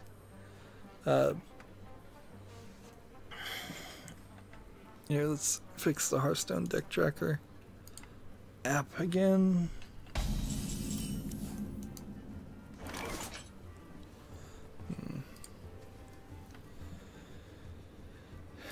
Who goes there? Oops, I should have played this first. Well, I'll do this and hope it works. Not quite, but that works. And I imagine Loki has his daily quest all done today, right? And I don't need to help you with anything, do I?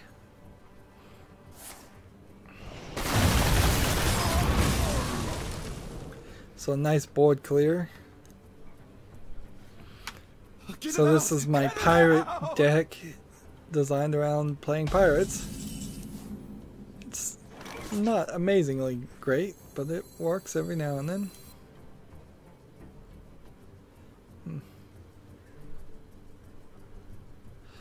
Alexa says, don't take this the wrong way, but I'm hoping Loki wins. Smiley face. Well, if Loki wants to win, he can certainly win, and he has a good chance of it. His decks are, I think, as good as mine, if not better, on my main account.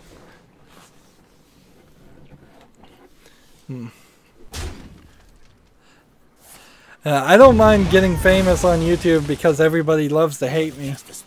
I'll play the heel to bring up some wrestling terminology. Get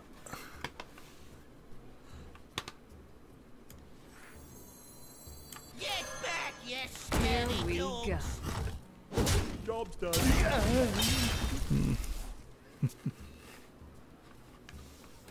It's funner to play the bad guys. Anyways.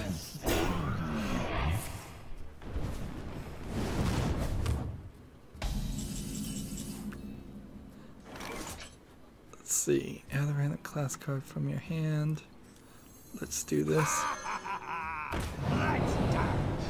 Loki is the god of tricks. That's right, he's a trickster. My mother does love this face.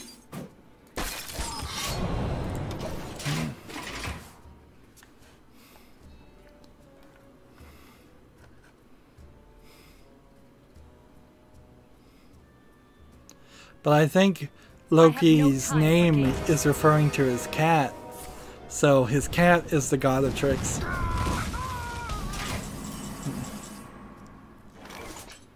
Pirates +1/+1. Trust the pirate's code. So restless. Let's get salty! Here we go. The master trickster smiley face, says Loki.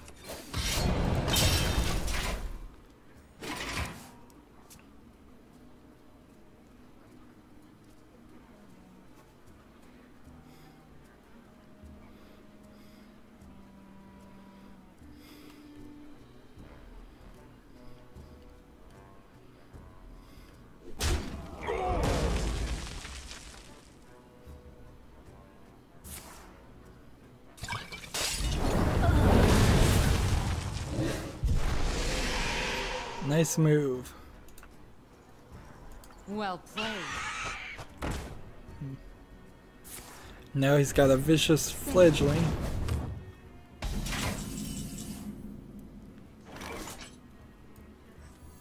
Feed the fish. Here we go. Let's see if we can take it out.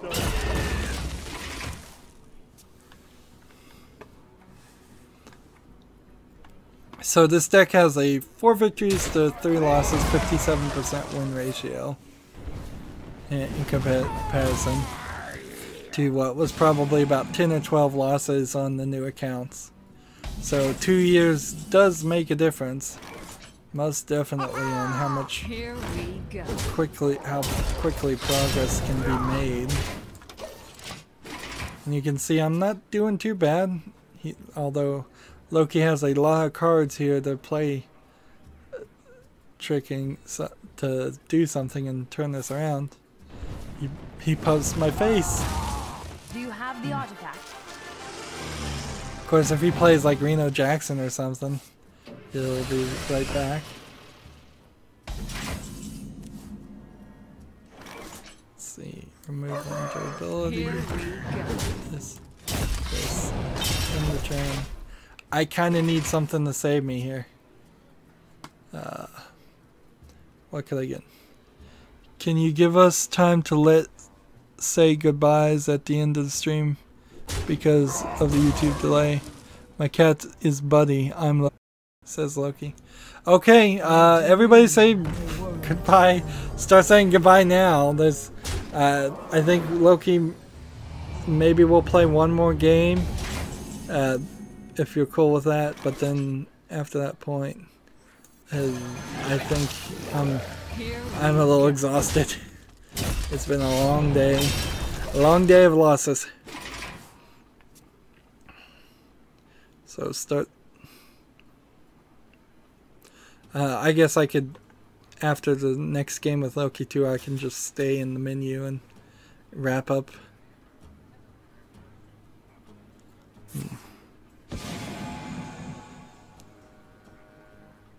Let's see, he's got 11. If any of these were spells.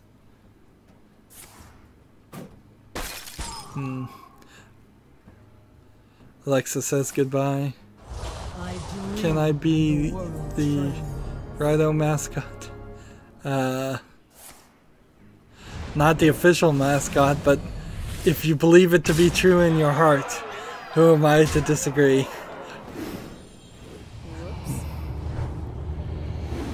I might at some point want an official mascot. Let's see. Who goes there? Much closer game. Here we go. I'm staying till the end, says Alexis. Still here.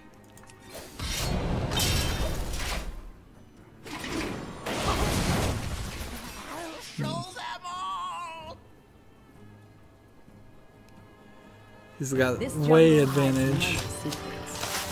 Now, tons of cards. If I could get him to draw 19 cards, well, about 23 cards now, I could win. If only I had a card that said that.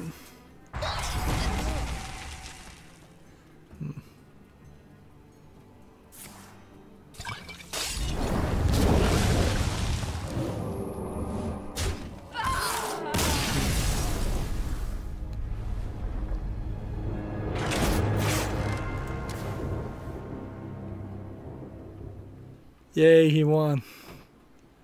Let's try a Demon Renounce deck. We haven't done that in a while. I need 3 more wins. You really do, Loki? Okay, I'll stick with you if you need 3 more wins. We'll just show off some of my decks. Love never dies, but Jack did.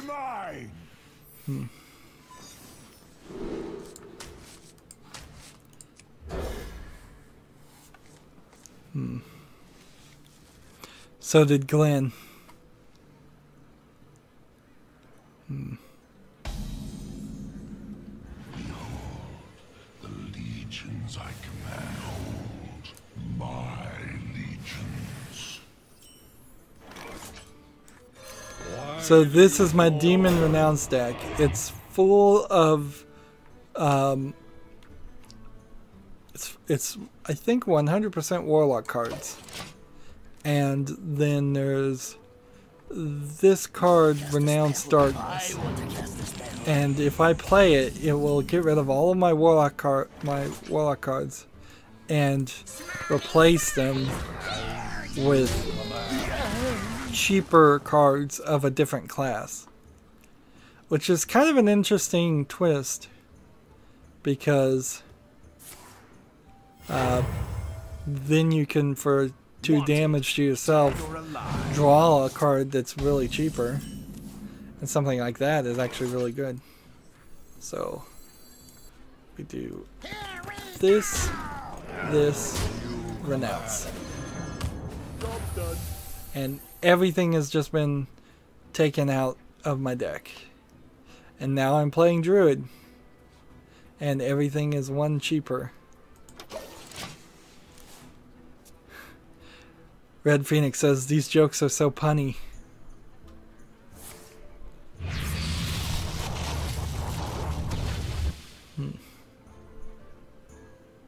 You want to cast a spell? I want to cast a spell.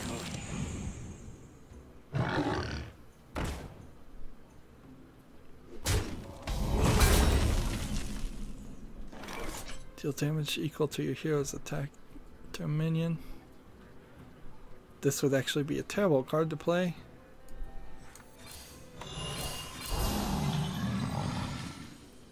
Here we go! I'm slowly fading away, so tired. That's alright, you can just fall asleep in front of the screen. YouTube doesn't know. As long as you roll over the mouse every now and then, they'll think you're still watching. Loki says, yeah, I need 3 more. Okay, thank you. We might need to speed it up a little bit. I'm not playing any taunt things and just let you attack my face. Do you have the artifact? Since you need so many. It's been a long day seeing a 7 losing streak. Just imagine, for the rest of your life, you can look back and say, today was the day that I saw somebody lose 7 times in a row at Hearthstone. Never again will you be so blessed.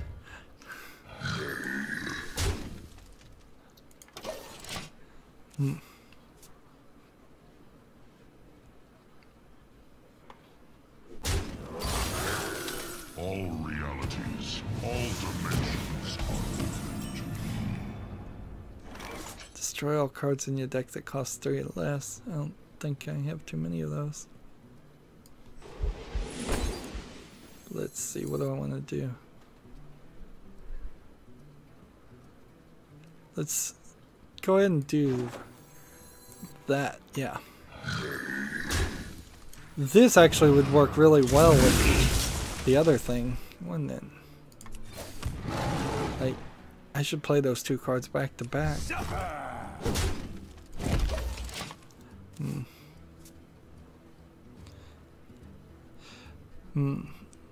Loki says, is it me or is the delay longer now? Lexa says, nah. Tonight, a tale of Well, the delay might very well be different for different people.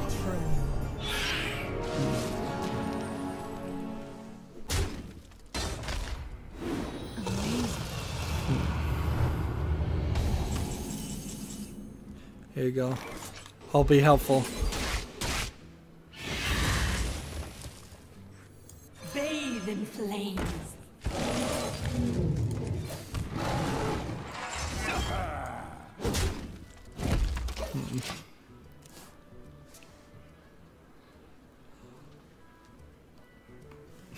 I'm really screwing around here.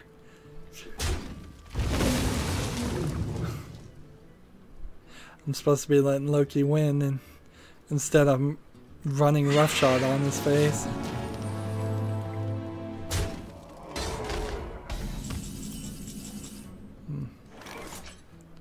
Let's see. Shuffle 3 more of those into the card. No, my dog just ate the last piece of pizza. Okay. Well, that sucks for Red Phoenix.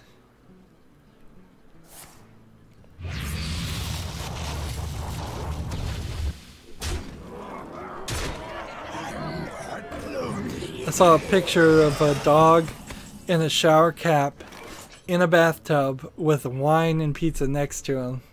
And it said, sometimes you just have to take the day off for yourself. A little pug dog. Real cute.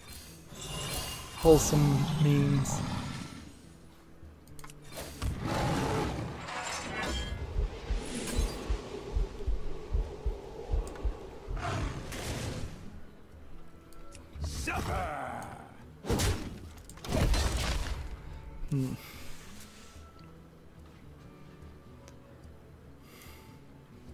See, if you play this and have 7 guys, and then you play the spell that destroys them all and replaces them with 2/2 Trents, you get all of your mana back.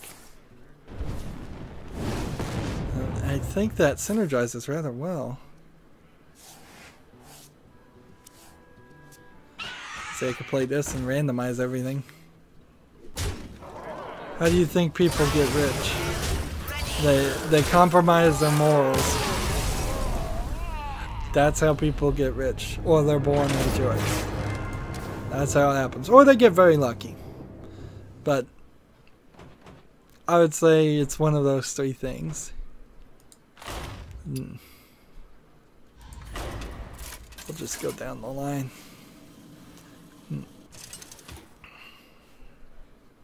Morgul versus Jaina. 2 more, says Loki.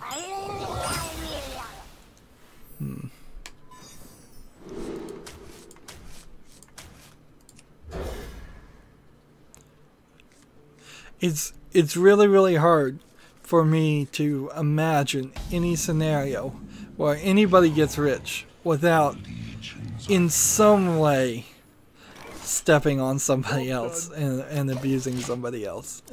Like, I just can't think of a scenario. There's plenty of times where a CEO doesn't see how they're underpaying their employees and such, but it's certainly happening. Even now, say you were an inventor and you invented something and you patented it. Loki says you can try and win if you like. I'm just trying to speed it up mostly. Trying to wrap up before it hits 11. Yeah, even if you're an inventor, you don't get rich by inventing things because the U.S. patent system and copyright and all of that is so corrupt and so manipulated to help people that are already rich make money and hurt people that aren't rich, that you can't even really get ahead on a completely new invention.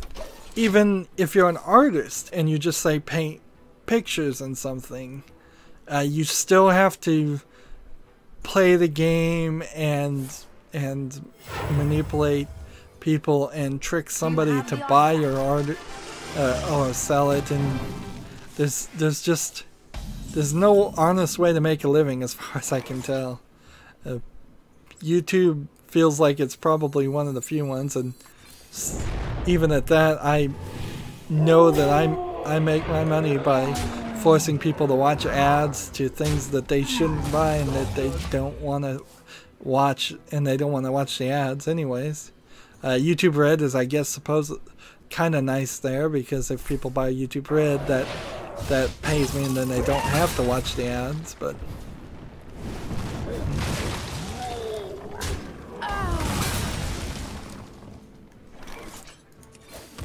yeah, I don't want to get into a full rant about it, but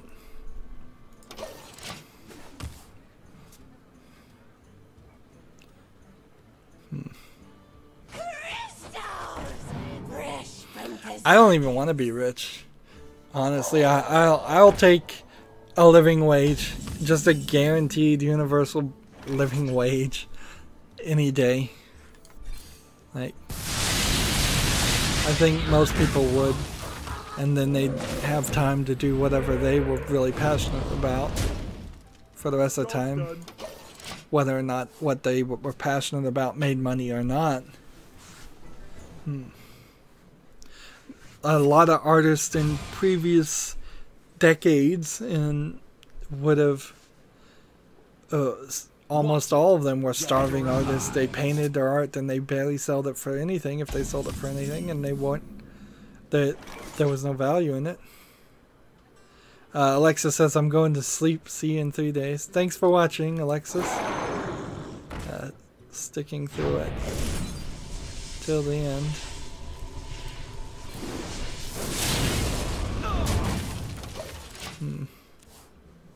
Well, almost the end. Close enough. I can say that the average view duration, when you average somebody that watches my live streams, well, no, this is all my videos. I don't know about the live streams alone. But the average person that watches one of my videos and immediately changes the channel and doesn't watch any more than a second, compared to people who watch my video all the way through, or even go back and watch it twice or 3 times or 4 times, because YouTube counts that as a second watch. When that all averages out, my average watch time is slightly over 3 minutes.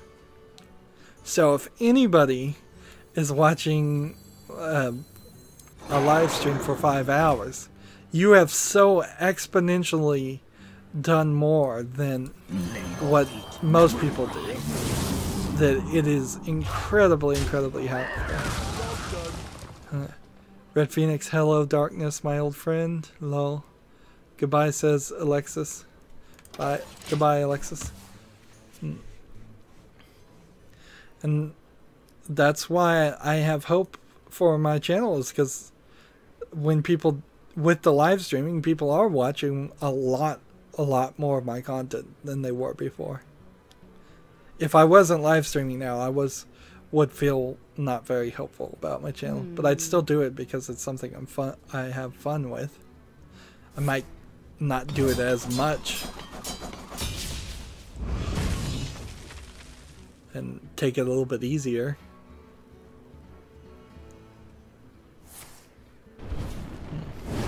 That is something at the back of my head too, is maybe I should just not record or air as many videos per day.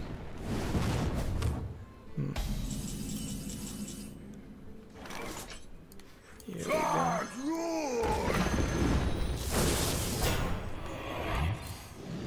Come on, Loki, you have to get something on the field if you're gonna win.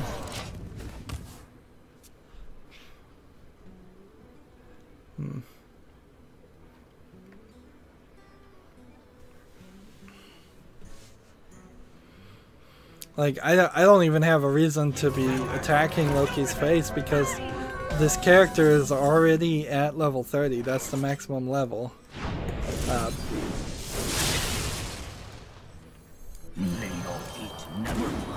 And so for that reason,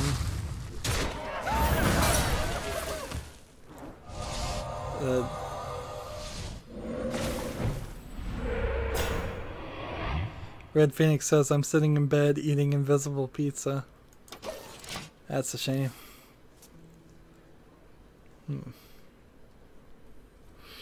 I would be very confused if I ate invisible pizza. I'd be like, what am I eating? It's kind of meaty with some cheese and some sauce, but it's also kind of bread-like. I think you need that visual appeal to explain to your brain what you're actually doing.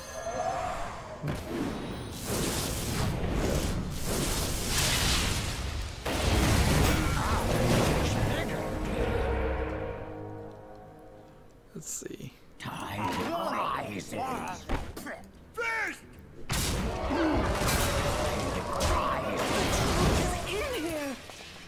All of these things.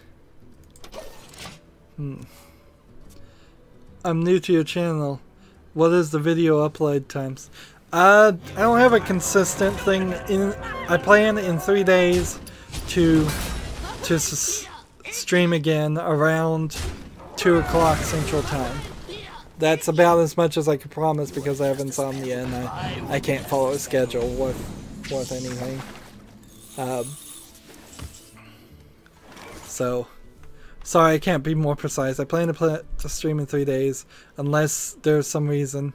Just make sure you get notifications and you're subscribed to my channel, and that's about the best you can have or do.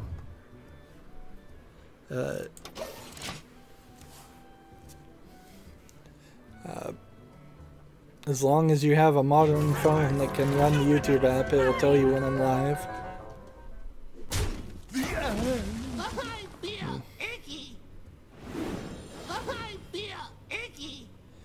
or you can have it sent to as an email too. I feel icky.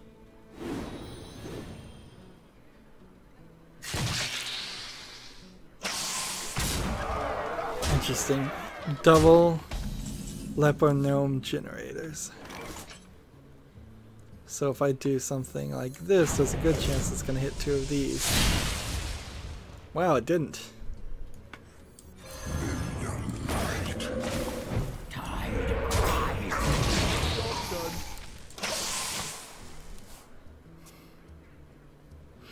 I could have probably won there.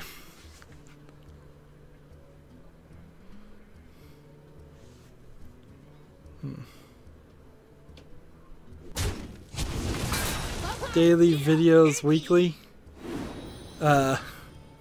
Well, I have every weekday. There are 5 other games that are pre-recorded to air about an hour apart. The live stream of Hearthstone happens just kind of randomly in between that every 3 days. Because every 3 days we get new daily quests on Hearthstone. I record the live stream, I chop it up, and then a few months later that gets aired as a numbered episode to Hearthstone. So if you so Hearthstone 690 should be one of the newer ones. That was several months ago, so you can hear about whatever I was talking about back then, if you want to. My other games that I cover, there's no chat or anything like that.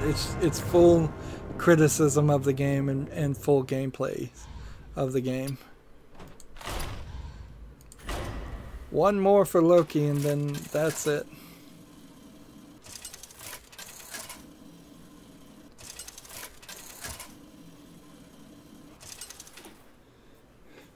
Maiev versus Jaina.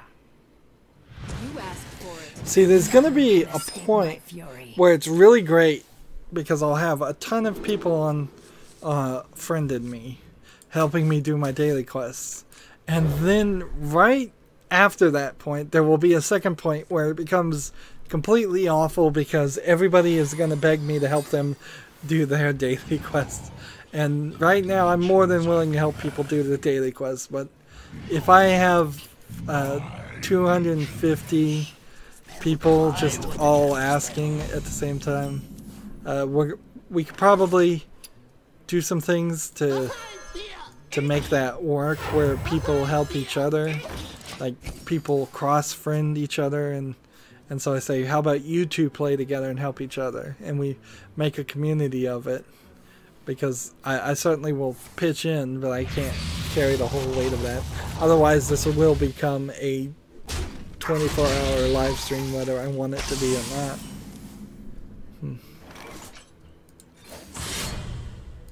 Justice is mine.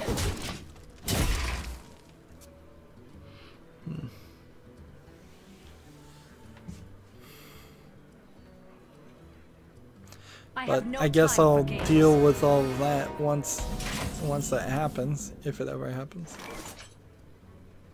Give a random friendly minion. The master. Justice is mine. You should do 24-hour streaming challenge. I wouldn't make it. I would not make it at all.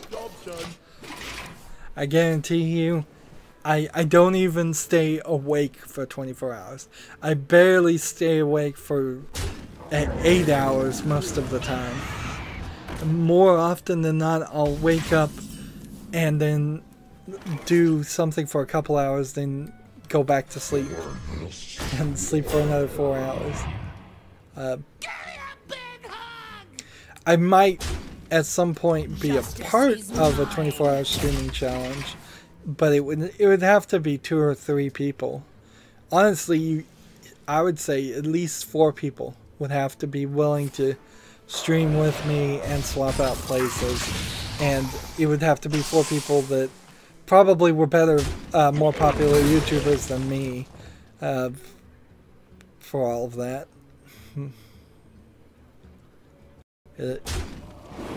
So I don't see that happening anytime soon. I'm too much of a loner. Stealth till the next turn. Interesting choice. But will it save him if I do this? We do. And then do this. Actually, yes it will. It'll save him just fine. Justice is mine. There you go. Helping you out, Loki.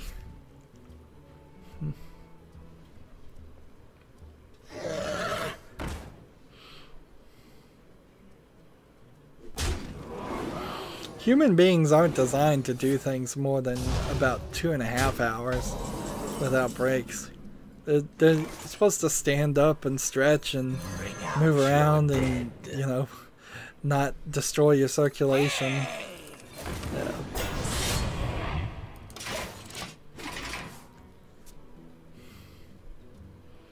So yeah, if I was part of a 24-hour streaming thing, I'd only do it for about 2.5 hours, then I'd trade out with somebody else. If I could schedule it that way. I want to cast a spell.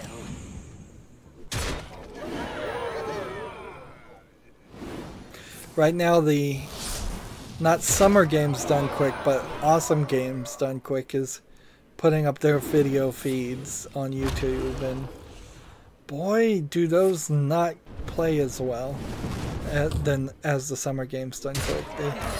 They just don't have people playing interesting games or saying interesting things. I'm thinking about starting a podcast. Any advice? Talk. Know what you're talking about. Have some people lined up. Have a lot of it done before you put it out. Have 3 months of podcasts ready to go. Is that it, Loki? Right? You're good?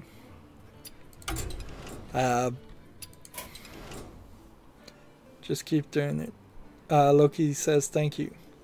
So that's going to be it for this live stream. We didn't quite get all of the Asia and European account daily quests done, but I may just do that. I'll just do that off screen or not do it at all. As always, I ask you to like, share, subscribe, comment, and watch every second of my videos. All of that helps me with YouTube, tells them my videos are worth watching. If you want to friend or follow me on basically any social media sites, there's a whole bunch of links down in the description box, so click on those and follow me on that. And that's it. Thank you for watching. Have a good evening.